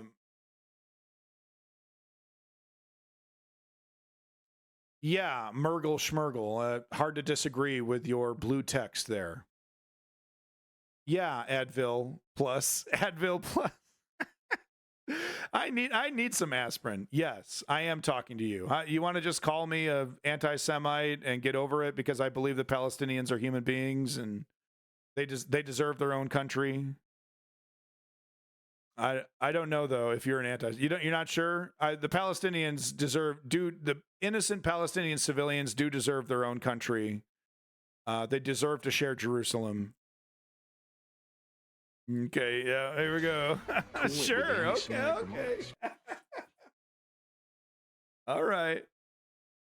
Really? The demographic polling disagrees with you. We recently the demographic polling disagrees with you, Advil. The last demographic, I think it was 2019 or it was 2020 demographic polling data that we showed on stream showed that a Democratic plurality agree with what's happening in Palestine. Demographic polling of the Palestinians disagrees to condemn. Yeah, so kill them all. See what here we go. Well, no, I mean, yeah. Is there any reason why the Palestinians would dislike the Israeli government and the Israeli people? Is there any reason? Did they just hate you because they hate you? Was that what's going on? They just hate Israeli people. They hate them. That's it. Is there any reason? Easy peasy of a question. Okay. So what's the answer? Because we're cool. Right. Okay. Well, I think I'm going to ignore you now. I'm going to go ahead and go back to my show. Palestinians say IDF troops flyers in Khan Yunis telling residents to move out. So here we have more evidence of the Israeli IDF and right-wing Israeli government planning on expanding the operation into southern Gaza even before they've completed the Hamas cleansing in the north. Yeah, there it is. Cool it with the anti-Semitic remarks. There it is. No, of course. Look, are you good now? Can you go? Yep. Oh no, she got me, guys. So the Israeli government continues to, not a female. Okay, all right. Maybe you're not a female, but you are annoying. So we're gonna go ahead and just give you that 10 minutes, and then hopefully never see you again.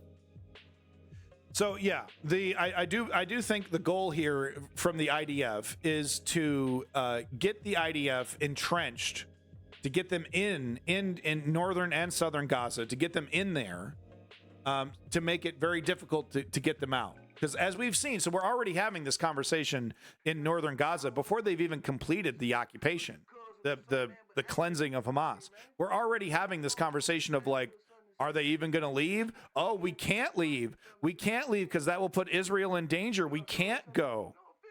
We can't go. So we're already having that conversation in the north. So Israel and the IDF, they see it as advantageous to get entrenched in the south so that we can start that conversation. Oh, well, we can't leave the south. Well, the Hamas will come back, and if Hamas comes back, blah, blah, blah, blah. One thing we can't do is treat Palestinians like human beings. We cannot do that. The moment we start treating Palestinians like human beings, they will gather their strength and destroy Israel. So we got no choice. Brutality, it's the only solution. And here we have more proof of that right here. Actually, we have two pieces of proof. Israel-Gaza war. Residents of Khan Yunis say Israel strikes heaviest since start of the war. Maybe the driving force is two states. Yeah, I mean, religion's a big part of it. I understand the whole point of October 7th was to give prisoners a tribute. No, I disagree with that, Ace. The goal of October 7th was murder. And I think the cherry on top was the kidnappings. But the goal was terrorism and murder. I saw that shit with my own eyes. Yeah, so not only are they dropping flyers saying, well, you better continue to go south. You better continue to go south. They're increasing their bombing campaign. Just more proof of that. They, like I said, they want to get into the south. They want to get entrenched. They want to make it difficult for, and start the arguments of, well, we can't leave now that we're here.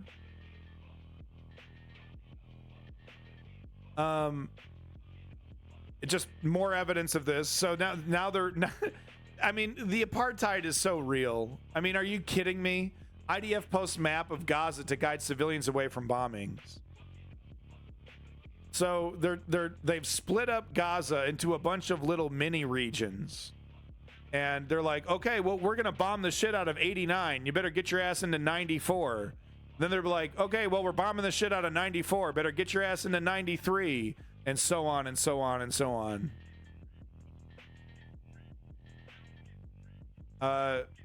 Woke Patriot was nice enough to throw this in as well. This is the proposed quote-unquote buffer zone that Israel is now talking about. Yeah, exactly, Clutch. Yeah. But this is the buffer zone that Israel is now in. Is this in Egypt? Is Israel now saying Egypt needs to give up a chunk of their fucking country to protect itself from terrorism? Yeah, guys, this isn't gonna fly. This is not gonna fucking fly. This is not gonna fucking fly. Okay? I don't care how much gaslighting, how much bullshit, how many calls of anti-Semitism you can make. Egypt isn't gonna let this shit fly. Thank you, Pterodactyl Productions. Polydactyl.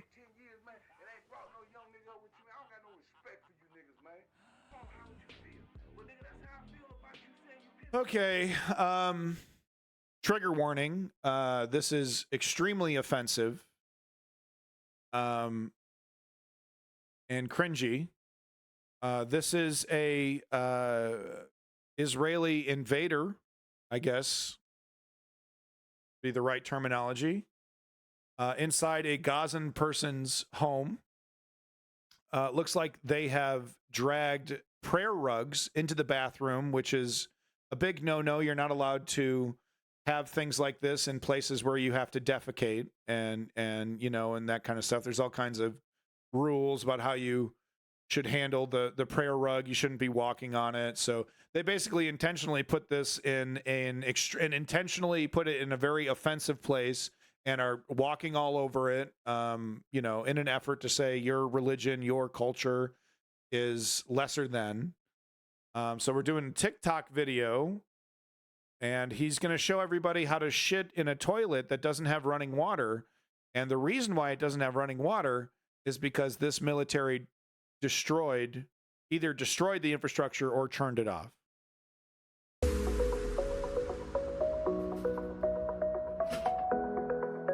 What do? You just do a bag. It's interesting, though. He doesn't put the seat down. You know, he sits in the bowl. Like, you're gonna fall into the bowl, man. You're like giving us the fucking instructions. You got the seat up. Do you know how to use a toilet? Yeah, you're gonna. That's as big as your ass, dude. You're gonna fall into it. Okay. All right. Yeah. Okay. Wow. He did it. He did it, guys. You had to hold yourself up to take a dump, didn't you? You had to literally hold yourself up like this to take a shit, didn't you? Oh, wow. You're going to do his business. I mean, look at that. Real quick. Let's see if I can pause it. Right there. Yeah, look at that. No, he's going to fall into the fucking toilet.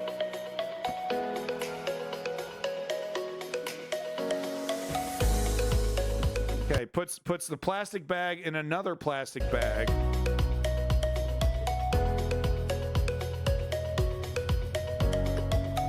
And throws the bag in a pile of trash in the fucking smoldering ruins of the country you're destroying. Wow, guys, big L. Big W, I mean big W. This is how you do it, guys. We're just having fun. We're just having fun, guys. Shitting in bags. Follow for more tutorials, guys.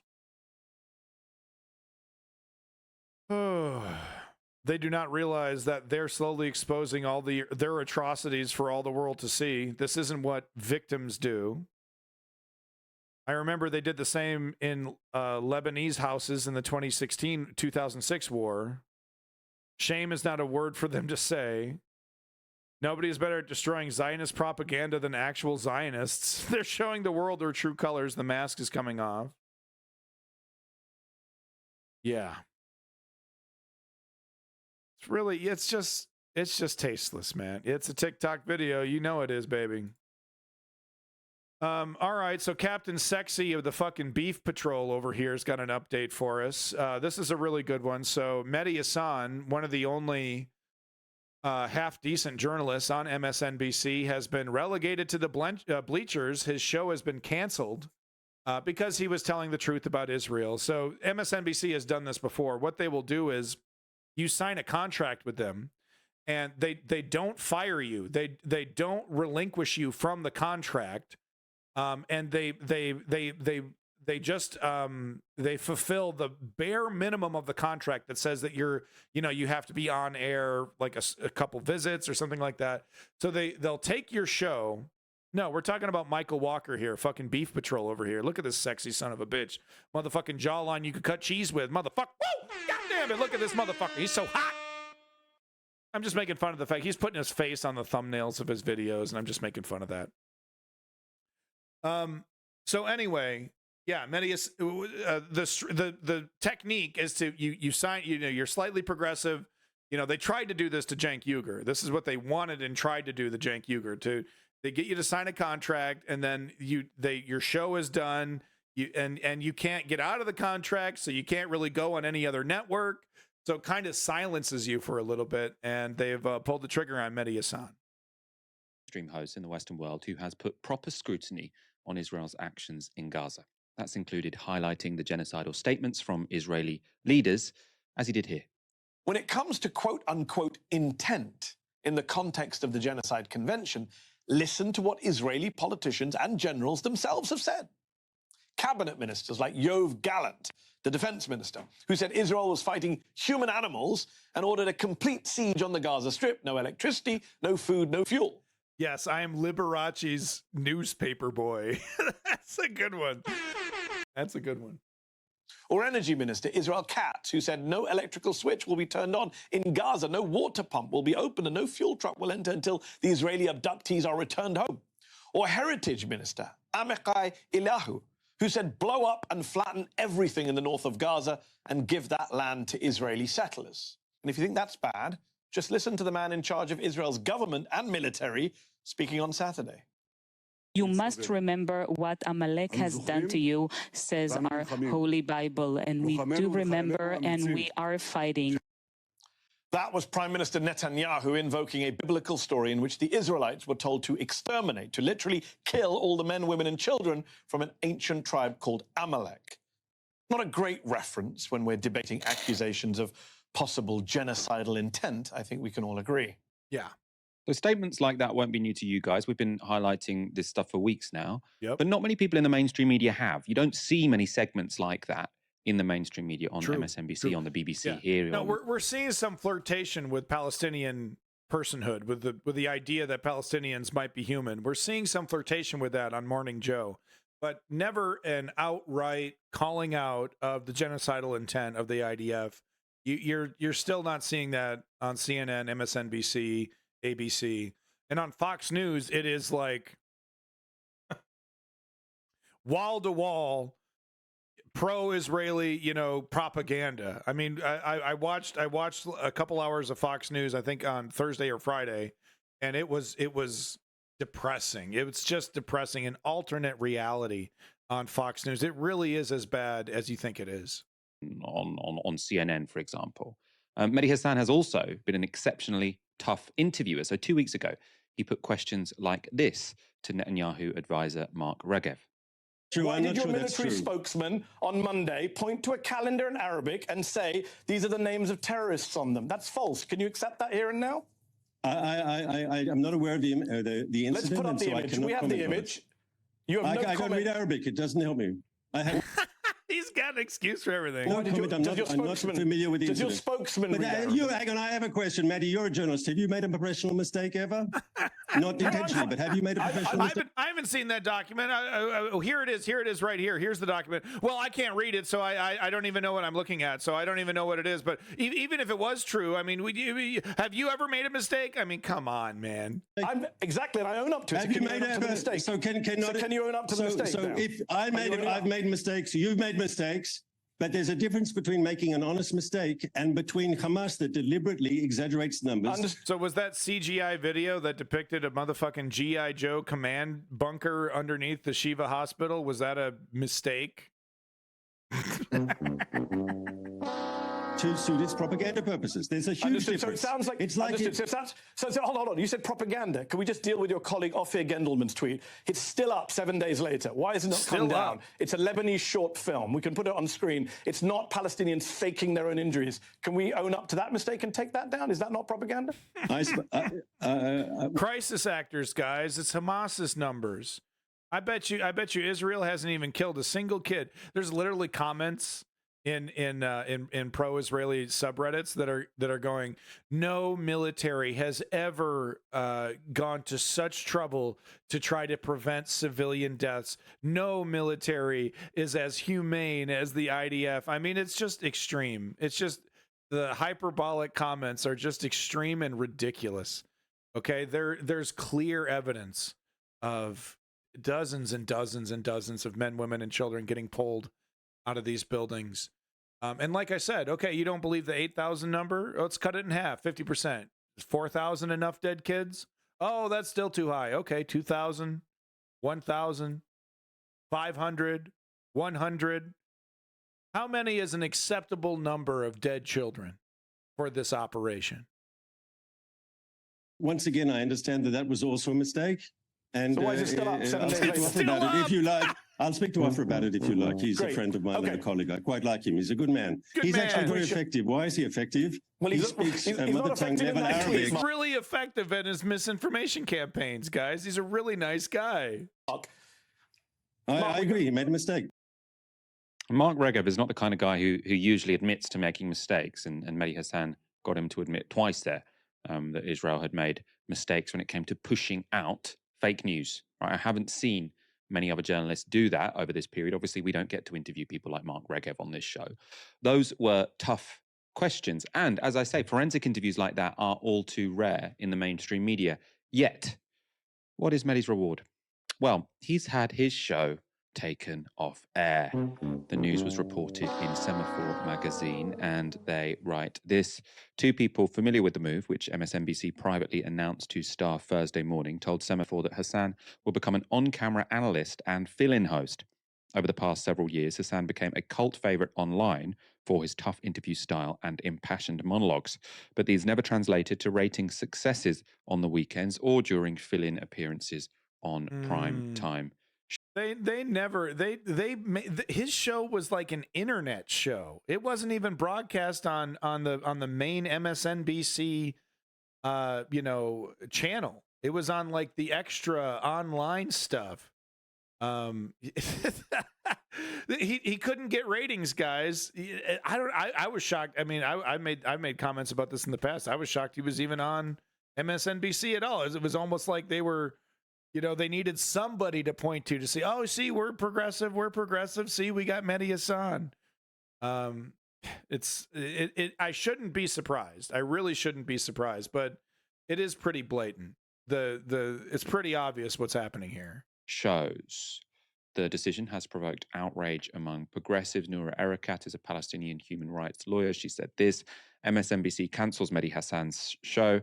MSNBC make this make sense. Mehdi Hassan's program felt like an oasis on air and more needed than ever.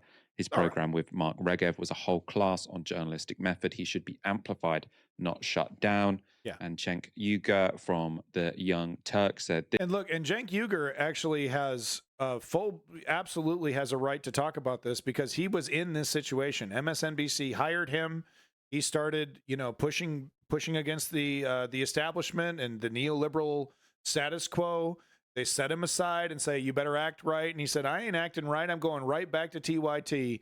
And he told him to keep your money, keep your contract, keep your bullshit. And he went right back to TYT with his head held high. So Cenk Uygur does have the right to speak on this one here. This MSNBC cancelled Mehdi Hassan's show because, of course, they did. It's not just because he treats Muslims as real human beings. It's also because he actually challenges his guests.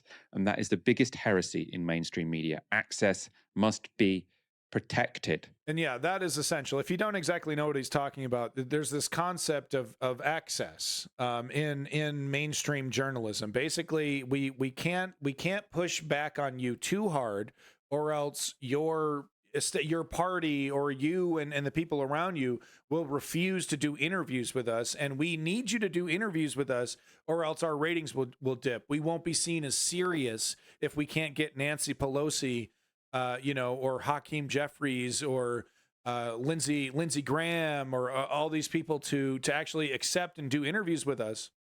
We won't be seen as serious journalists and a serious news organization if the politicians refuse to interview with us. And what they do is the politicians intentionally pick and choose outlets that they know are not going to go far, not going to go as far. Right. So they have there are whole teams of people that are like, oh, yeah, this, oh, don't do an interview with this journalist. He asked a tough question 2 months ago just about this subject. And so, no, you want to go to this journalist or, this person who's going to throw you softball questions, and they definitely play ball. That's what access journalism is. It's basically a way to prevent you from getting tough interviews. And it's a quid pro quo. The journalist isn't going to ask tough questions because they want to keep their job. They want to keep their career. The moment they do it, they lose their career. Right. And we see here with Mehdi Hassan, he pushed it too far. It was actually impressive that he was on there. Mehdi Hassan used to be on Al Jazeera. OK.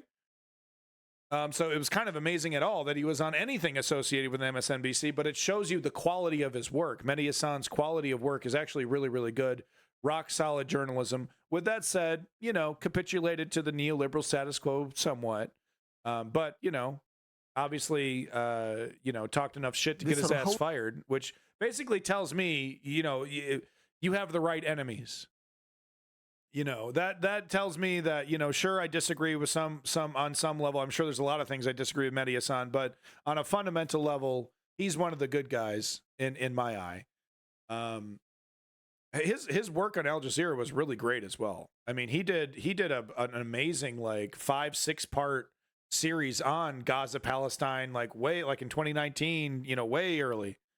So this is fascinating. So this guy, this defense analyst that we're going to see here, we see him quite a bit on the BBC. Can't quite remember his name at the moment. It'll come up though. Really, we were watching a lot of clips from him explaining the Ukraine war. He was kind of a regular on Sky News, and I know Sky News right wing. But this guy, Michael Jeffrey Clark, what's his name? Hold on. This sort of wholesale destruction of much of the Gaza Strip. The north already looks like a wasteland. I'm assuming they want to do the same in the south. Well, the IDF as a professional military force will try to... Professor Michael Clark. Status quo, all that, but he does seem to have a pretty good idea of the military reality, and that's why I'm showing this here, because this guy seems to have a very clear idea of the military reality of the situation, of what fighting terrorism looks like.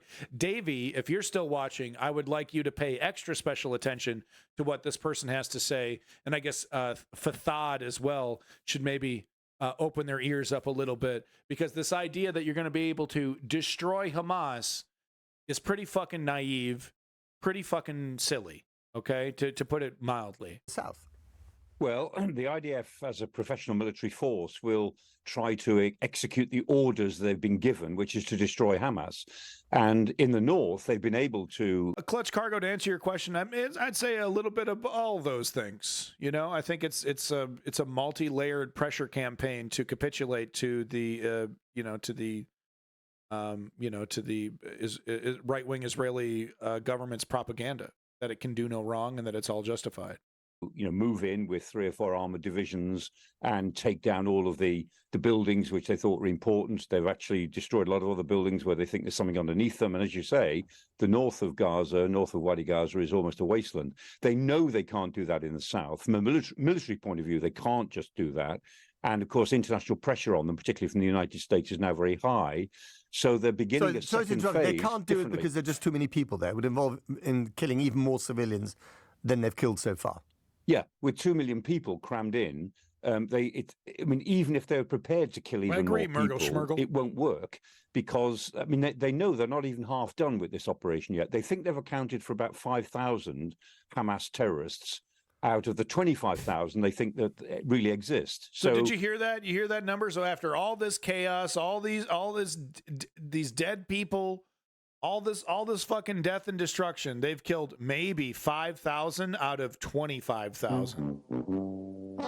And how many terrorists have they created destroying northern Gaza? How many new Hamas members has the IDF created destroying almost the entirety of northern Gaza?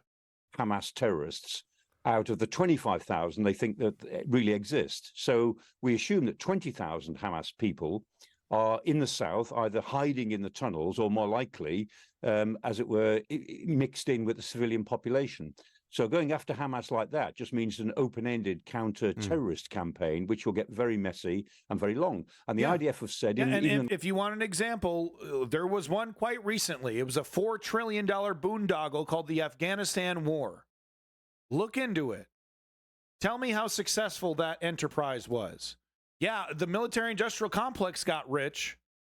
In the last 24 hours, they expect this to go on for maybe a year or more. They know they're in for a long, long campaign. I remember speaking to quite a few...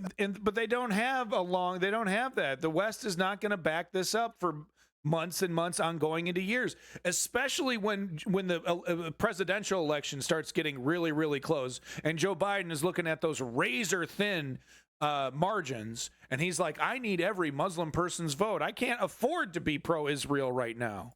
American generals during the Iraq occupation, and one of them, Scott McChrystal, said more or less, if you kill 10 innocent civilians as you go after that one terrorist, you're going to create another 10 terrorists in the future.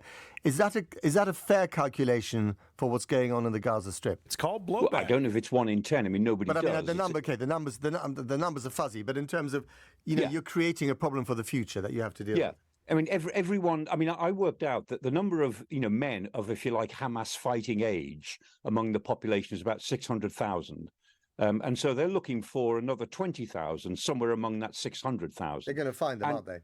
They may or may not, because remember that Hamas have always got the option of escaping through the tunnels into Sinai and sitting it out outside the Gaza Strip, just letting the population take the brunt. And remember, Hamas. So that's another. That's once again. This is why I'm not comfortable calling them a resistance movement. I mean, shit like this. They have no patriotism. They have no fucking, they don't fucking care about the Palestinian people, right? You stir up all this shit and then you just sit it out in another country. You just chill out. That is peak cowardice. Sat in the tunnels in the north and let the population take the brunt. I mean, they don't put themselves at very much risk. However, you're absolutely right, and Stan McChrystal was absolutely right. For every Hamas fighter you might kill, they've got younger brothers, younger cousins who are 6 or 7 years old, and they don't forget. And remember that the Hamas leaders now, the people we're talking about, Yahya Sinwar, Mohammed Deif, who they would really like, the Israelis would really like to get hold of Deif. And they were born in the refugee camps. And Mohammed Deif, I mean, he's lost one arm, he's lost one leg, he's lost one eye, he's lost his wife and his child to Israeli bombing. So of course he hates the Israelis, and that's not going to change until they actually kill him. And when they kill him, it'll turn out that Mohammed Deif's got a bigger family who will not forget. So do you think the Israeli strategy, which involves a lot of, civilian casualties, is just plain wrong because it doesn't deal with the future of their security? Yes, it's a very incomplete strategy. I mean, any military general will tell you that the military only makes sense if you've got a political purpose in mind. The military are there to set the conditions for some new political arrangement, whatever it might be. And if you don't even know what those political arrangements are supposed to be, then you're really flying blind, which is what the IDF are doing. They've been told to destroy Hamas, and it's dawning on them that they actually can't do that. They can degrade Hamas to a huge extent, but they're not likely to destroy it, and it will leave them sitting on Gaza for quite a long time. And I think also the Israeli government probably made a fundamental strategic error when they, as it were, they moved everybody or advised everyone to move to the south so they could do what they thought they needed to do in the north. And now they've got a much, much bigger problem in the south. They can't move everybody back to the north. They can't sort of just move them around like a checkerboard as this grid They're map going to try, though. They're sure as hell going to fucking try, though, aren't they? sort of implies. And I think they've actually created for themselves a bigger strategic problem. And I think when the history of this is written in years to come, it'll be said that the Israeli government committed a fatal strategic error in dealing with the North and the South separately and taking the attitude they did in the North, which makes it even harder for them to do what they want to do in the South. So what should they have done? The bombing campaign was counterproductive. Going after Hamas. Well, if we could go back on it, if they could have been more restrained in the initial bombing campaign, if it wasn't so unleashed, as it were, if they'd resorted to more special forces operations. Bombing. And particularly if they had, this is the most important thing, if they thought about the humanitarian side of it in with the military. I mean, the military had no humanitarian plan at all. We could see when they got to Al Shifa Hospital, they'd had a couple of weeks to think about this, and they were still making it up as they went along. I mean, local commanders who are not, they're not monsters. They were saying, look, give them some fuel, for heaven's sake. Just give them some fuel for the generators. Let's do something about these babies in incubators. Let's get them back into Israel. Yeah. When that offer was refused. I mean, commanders were just making it up day by day, which they should have been set the task of moving to Gaza with a strong humanitarian plan, which would roll out as the forces move forward. So the humanitarian thing would be right behind them with fuel, with they shouldn't have cut off all of the infrastructure of Gaza, and so they could have kept people more or less in place and not created this massive population movement, which is the problem that they now have. But what that indicates to me is that there was no humanitarian plan at all. There's just a plan for retribution and revenge. It's just revenge. It's exactly what the Americans told them not to do. Yeah, correct. And this is why the Israeli government, I mean, as well as anybody, I mean, you're in and out of the place, the Israeli government is populated by strong rhetoric, fire-breathing men who collectively make up a very, very weak government. It's intellectually weak, it's morally weak, it's politically weak. And they've had weak governments for 10 years, full of firebrands. And if you get a lot of firebrands in a room together from different factions, they end up with a very weak government. And so what you've got in Tel Aviv and Jerusalem are very weak Israeli governments who do not know what to do next. They're and this government is probably going to fall long before the war is over, because Benny Gantz and Gadi Eisenkot are probably going to walk out, and then Itamar Ben-Gvir, he might just withdraw his support from the ultra-right wing if the war isn't prosecuted the way he thinks it should be withdrawn. So I think that Netanyahu... So, he's saying this really, kind of untenable coalition that was created for Bibi Netanyahu to get into power is, because if Bibi doesn't want to be more extreme, because the extreme elements of the current Israeli government wants just to kill everybody. That's the kind of dirty secret right now, is that, yeah, okay, maybe we can kick everybody out, but it'd just be a whole lot easier to just, look up Ben-Gvir. Look up what he thinks of the Palestinians. Look up the people in Ben-Gvir's orbit and tell me they're not advocating for full-blown genocide. I seeing their comments, seeing their statements, it's pretty clear to me. They're not even that ambiguous about it. We all know he's finished when the war is over, whenever that might be, but I think he'd be finished long before that. But in this weakness of government, it's important to remember some of the voices. I mean, Smotrich, the finance minister, is on the record for having said quite recently, Palestinians have three options. They can either live as second-class citizens in a greater Israel, they can move to Jordan or Egypt, or they can die resisting us. Right? There it is. And the other guy, Ben-Gvir, who you mentioned, the security minister, was at one stage in his life deemed too extreme to even join the IDF. Could they kick him out? Absolutely. I mean, these people are beyond the pale as far as mainstream politics in democracies would normally go. And what Smotrich is talking about is apartheid. I mean, if you look at it now, I mean, Israel proper has 20% of the population of Israel proper is Arab. And if you include the occupied territories, it's 40%. And it's going to be 50% in a few years' time. So unless something changes more fundamentally in Israeli politics, they are walking themselves into an apartheid state. And people like Smotrich now have immense power. And Ben-Gvir and Smotrich have been hoping that this crisis results in settlers in the occupied territories pushing the Palestinians out. It'll be another 1948. Which I've witnessed, with my own eyes. I mean, we were there when this was happening just a couple of weeks ago. Small settlements cropping up on the top of a hill, pushing out Palestinian villages in the village next door. So you hear that? You hear that? The settlers are already getting close to northern Gaza. They're already lining up on the border, ready to start the same thing that they're doing in the West Bank in the Gaza Strip. And talk about human shields.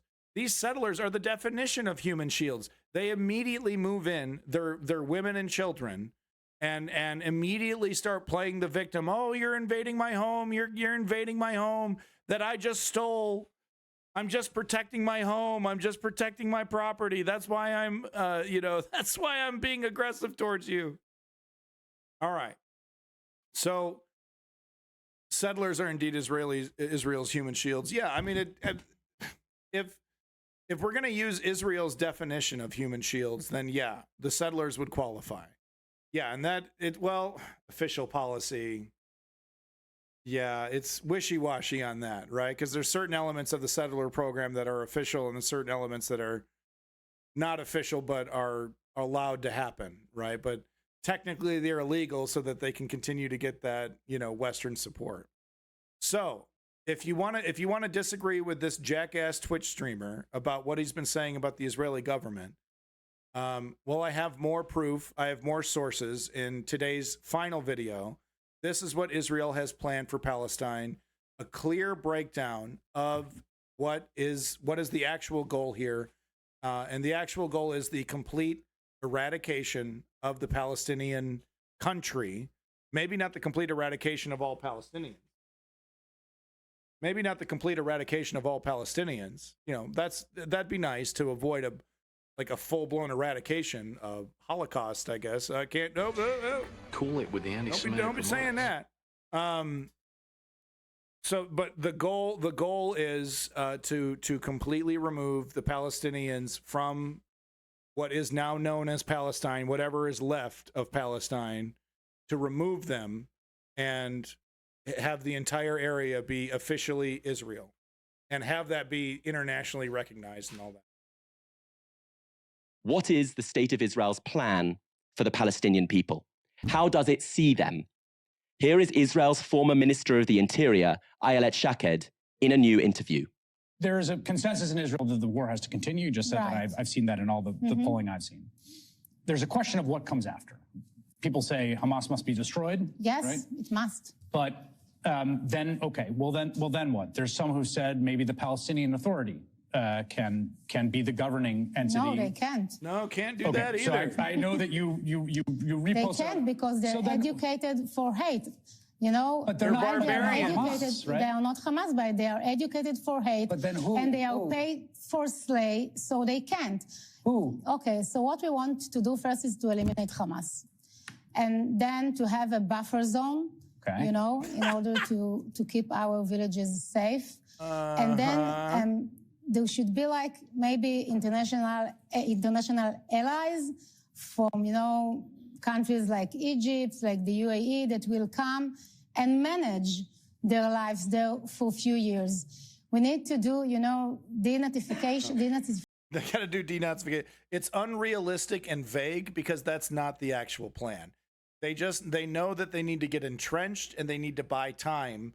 And then they'll just do what they've been doing in the West Bank, which is take it piece by piece, push them out piece by piece, keep it going, keep the whole occupation, keep it going. It's a complicated situation. It's complicated, guys. So we can't have a real conversation about this ever ending. That's what the strategy is. It's a delay tactic. Lives there for a few years. We need to do, denazification in order to. What does that mean? Denazification? Denazification. Yeah, because right now their children from the age since they're born, from the age of 2 or 3, we saw it in the kindergartens. They're monsters. We saw it in the school. They are being educated to slaughtered Jews. Okay. This is how they are being educated. So there you go with Advil Plus, putting words in my mouth, making sure that Cool it with the anti-Semitic So remarks. Advil for that attempt at misinformation. I didn't say that. I'm going to go ahead and give you another timeout. Thank you so much for being in my chat and coming back after your first timeout. Note the absence of much distinction between Hamas and everyone in Gaza. Even the children are Nazis. How does that rhetoric filter into Israeli society? Well, here are Israeli children singing about Gaza.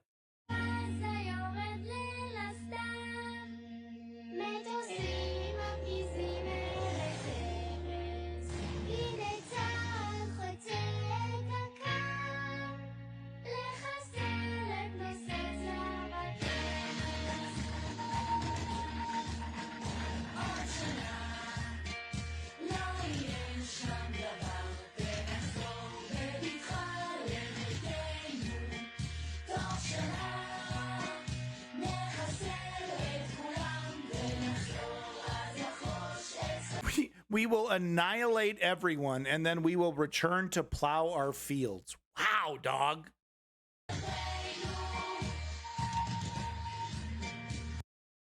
Swastika bearers. One of the strange ironies of our world, our post-Holocaust world, is that racists identify the savages that they want to destroy precisely by accusing those savages of racism. Yes. While we have these logics of open-air prisons in Gaza, reducing Gaza to a kind of concentration camp, Israel's saying that the people they're bombarding are Nazis. These moments are not outliers, because it's important, right? When you say a nation is full of Nazis, you know what you have to do with them. We know what we want to do with Nazis. I certainly know what I want to do with Nazis. Well, naming his enemy, Israel's president says, quote, an entire nation is responsible. Israel's agriculture minister says, quote, Gaza Nakba 2023, that's how it will end. Israel's defense minister says all food and fuel must be cut off to people in Gaza because they are, quote, human animals. Israel's former information minister talks of, quote, erasing all of Gaza from the face of the earth. One current minister calls for nuking Gaza, dropping a nuclear bomb. A former major general in the Israeli army, Giora Eiland, writes this: the way to win the war faster and at a lower cost for us requires a system collapse on the other side and not the mere killing of more Hamas fighters. The international community warns us of a humanitarian disaster in Gaza and of severe epidemics. We must not shy away from this, as difficult as that may be. After all, severe epidemics in the south of the Gaza Strip will bring victory closer. That is how they are talking, of epidemics. And these are the results. All hospitals in northern Gaza have stopped functioning. They have been shelled, surrounded by tanks, and bombed. Israel has attacked more than 60 ambulances. The World Health Organization reports over 160, quote, attacks on healthcare by Israel. The director of Al-Shifa Hospital in Gaza says Israel is waging a war on hospitals. Medical Aid for Palestinians, the charity, talk of the near total collapse of Gaza's healthcare system. When the Israeli army forced staff to evacuate one hospital, those staff had to leave babies on incubators to die and then decompose.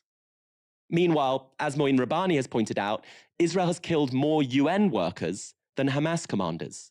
It's almost as if it isn't just about Hamas. A week after the October 7th attacks, a leaked Israeli intelligence report said this. Expel all Palestinians from Gaza, leaked Israeli report says, in new bid to ethnically cleanse the enclave. That's reporting from the New Arab. Bezalel Smotrich is Israel's finance minister with special responsibility for governing Palestinians in the West Bank, who cannot vote for him. In 2017, Smotrich called for this: a victory founded on the understanding that there is no room in the land of Israel for two conflicting national movements. There is room only for one expression of self-determination west of the Jordan River, that of the Jewish nation. I mean, right there. This guy, Israeli finance minister, not ex-Israeli finance minister, the sitting finance minister, basically saying Palestinians, humanity for everybody but the Palestinians. Jewish people are more important than Arab people, and so this is just natural. I mean, it's disgusting. It's really gross ass shit, dude. And you can't even call it out. Cool it with the anti-Semitic. You're not even allowed to call it out. Today, that same man is responsible for Palestinian life in the West Bank, and he describes Palestinians in the West Bank as, quote, 2 million Nazis. There's that Nazi framing again. And as a minister, he's accelerating settlement building to seize more and more Palestinian land. Since October 7th, West Bank settlers, armed by the Israeli state, have displaced hundreds of Palestinians, including sometimes burning their villages. The United Nations says more than 900 Palestinians have been forced to leave their homes in the West Bank.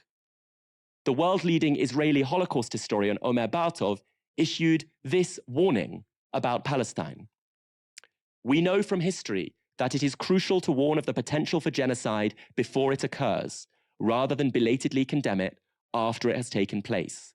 I think we still have time. He's right. He's right. We could stop Some this. outsiders still think that Israel just wants to destroy a guerrilla movement, Hamas.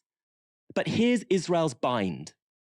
By assassination and co-optation, they tried to destroy Fatah, and Hamas emerged. If they obliterate Hamas, something else will take its place.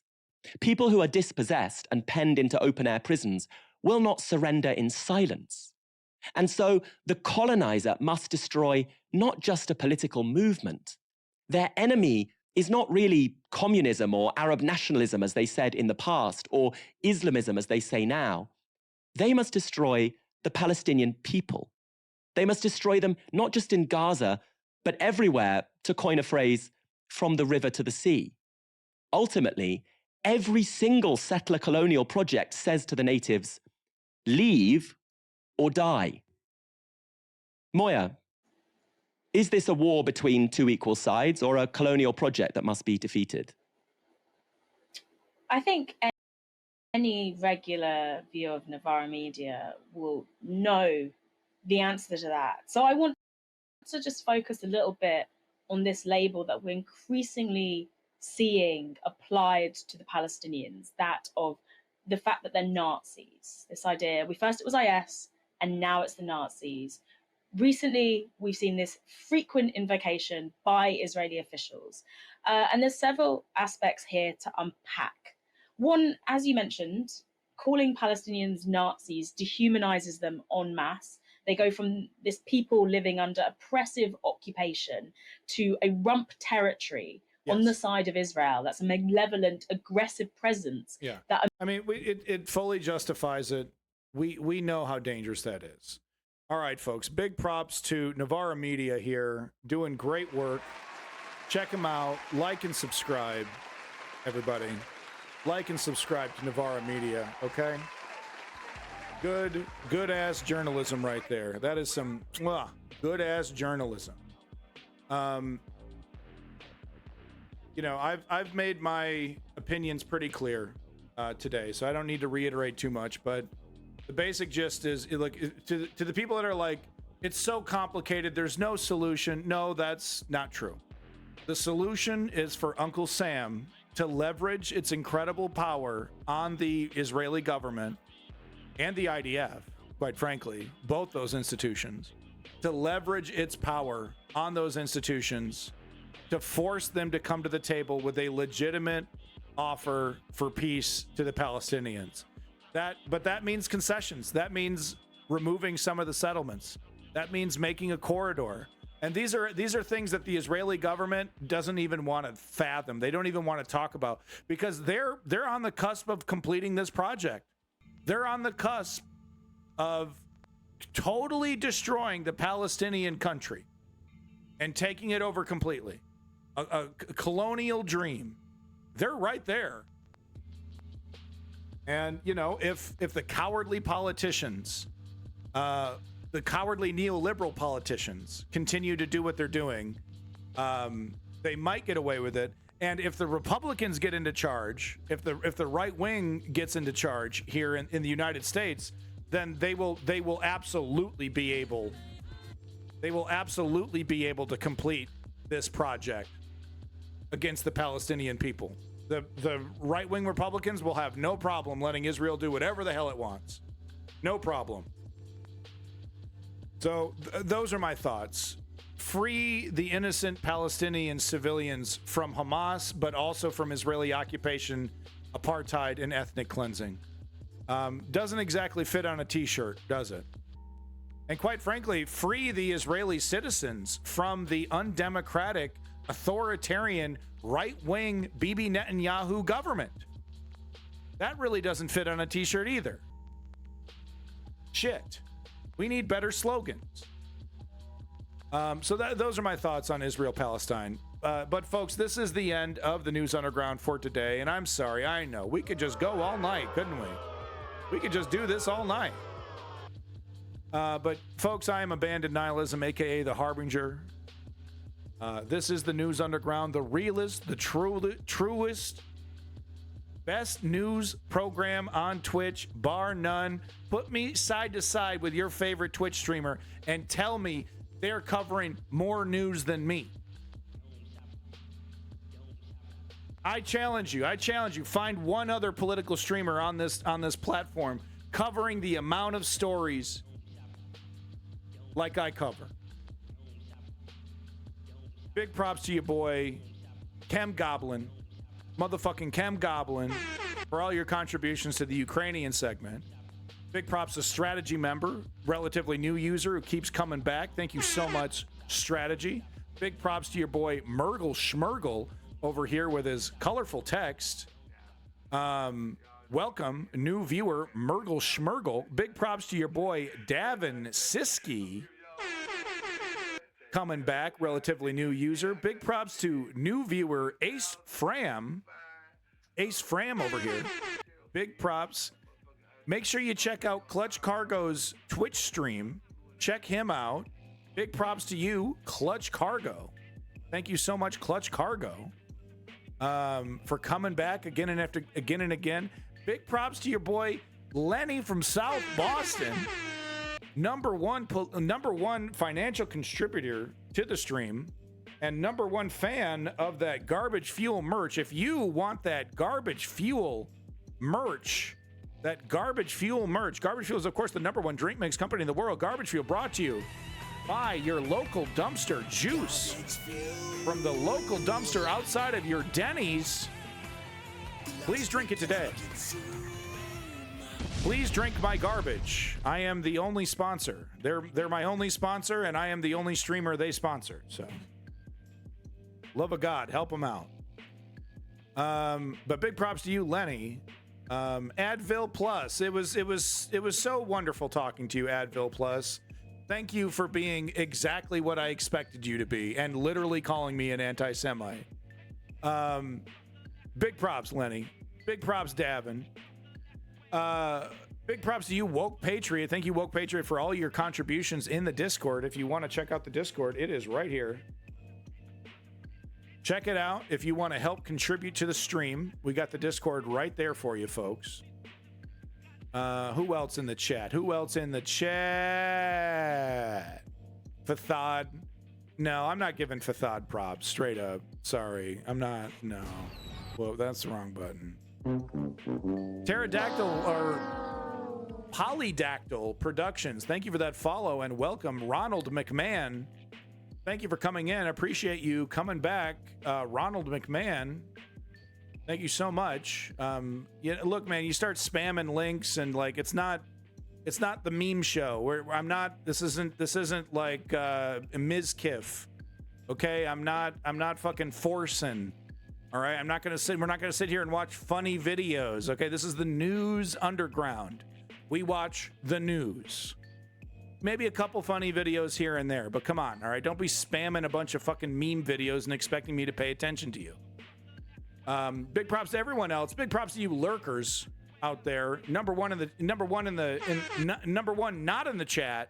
You lurkers. Thank you so much, lurkers.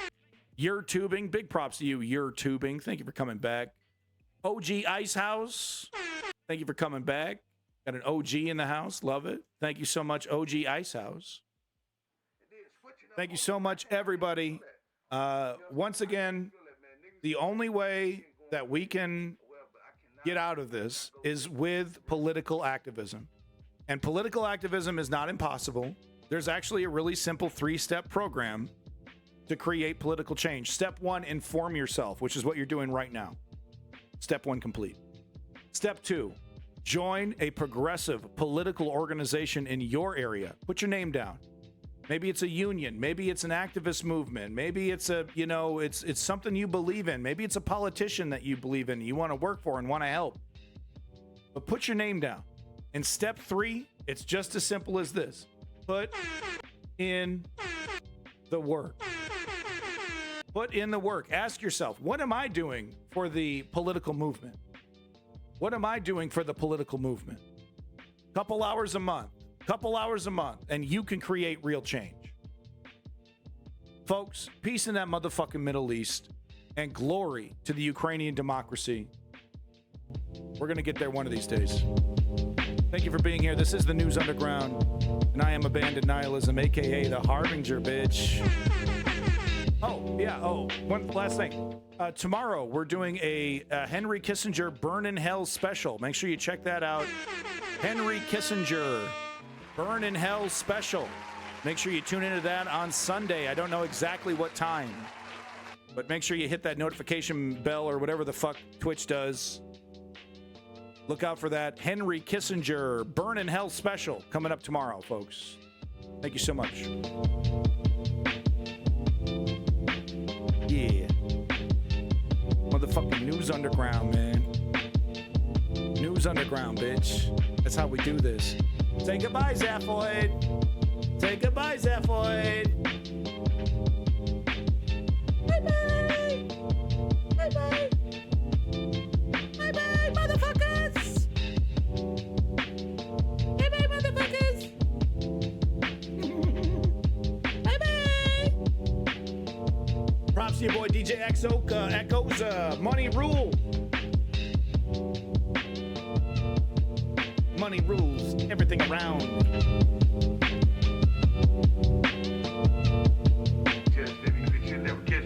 All right, everybody, thank you.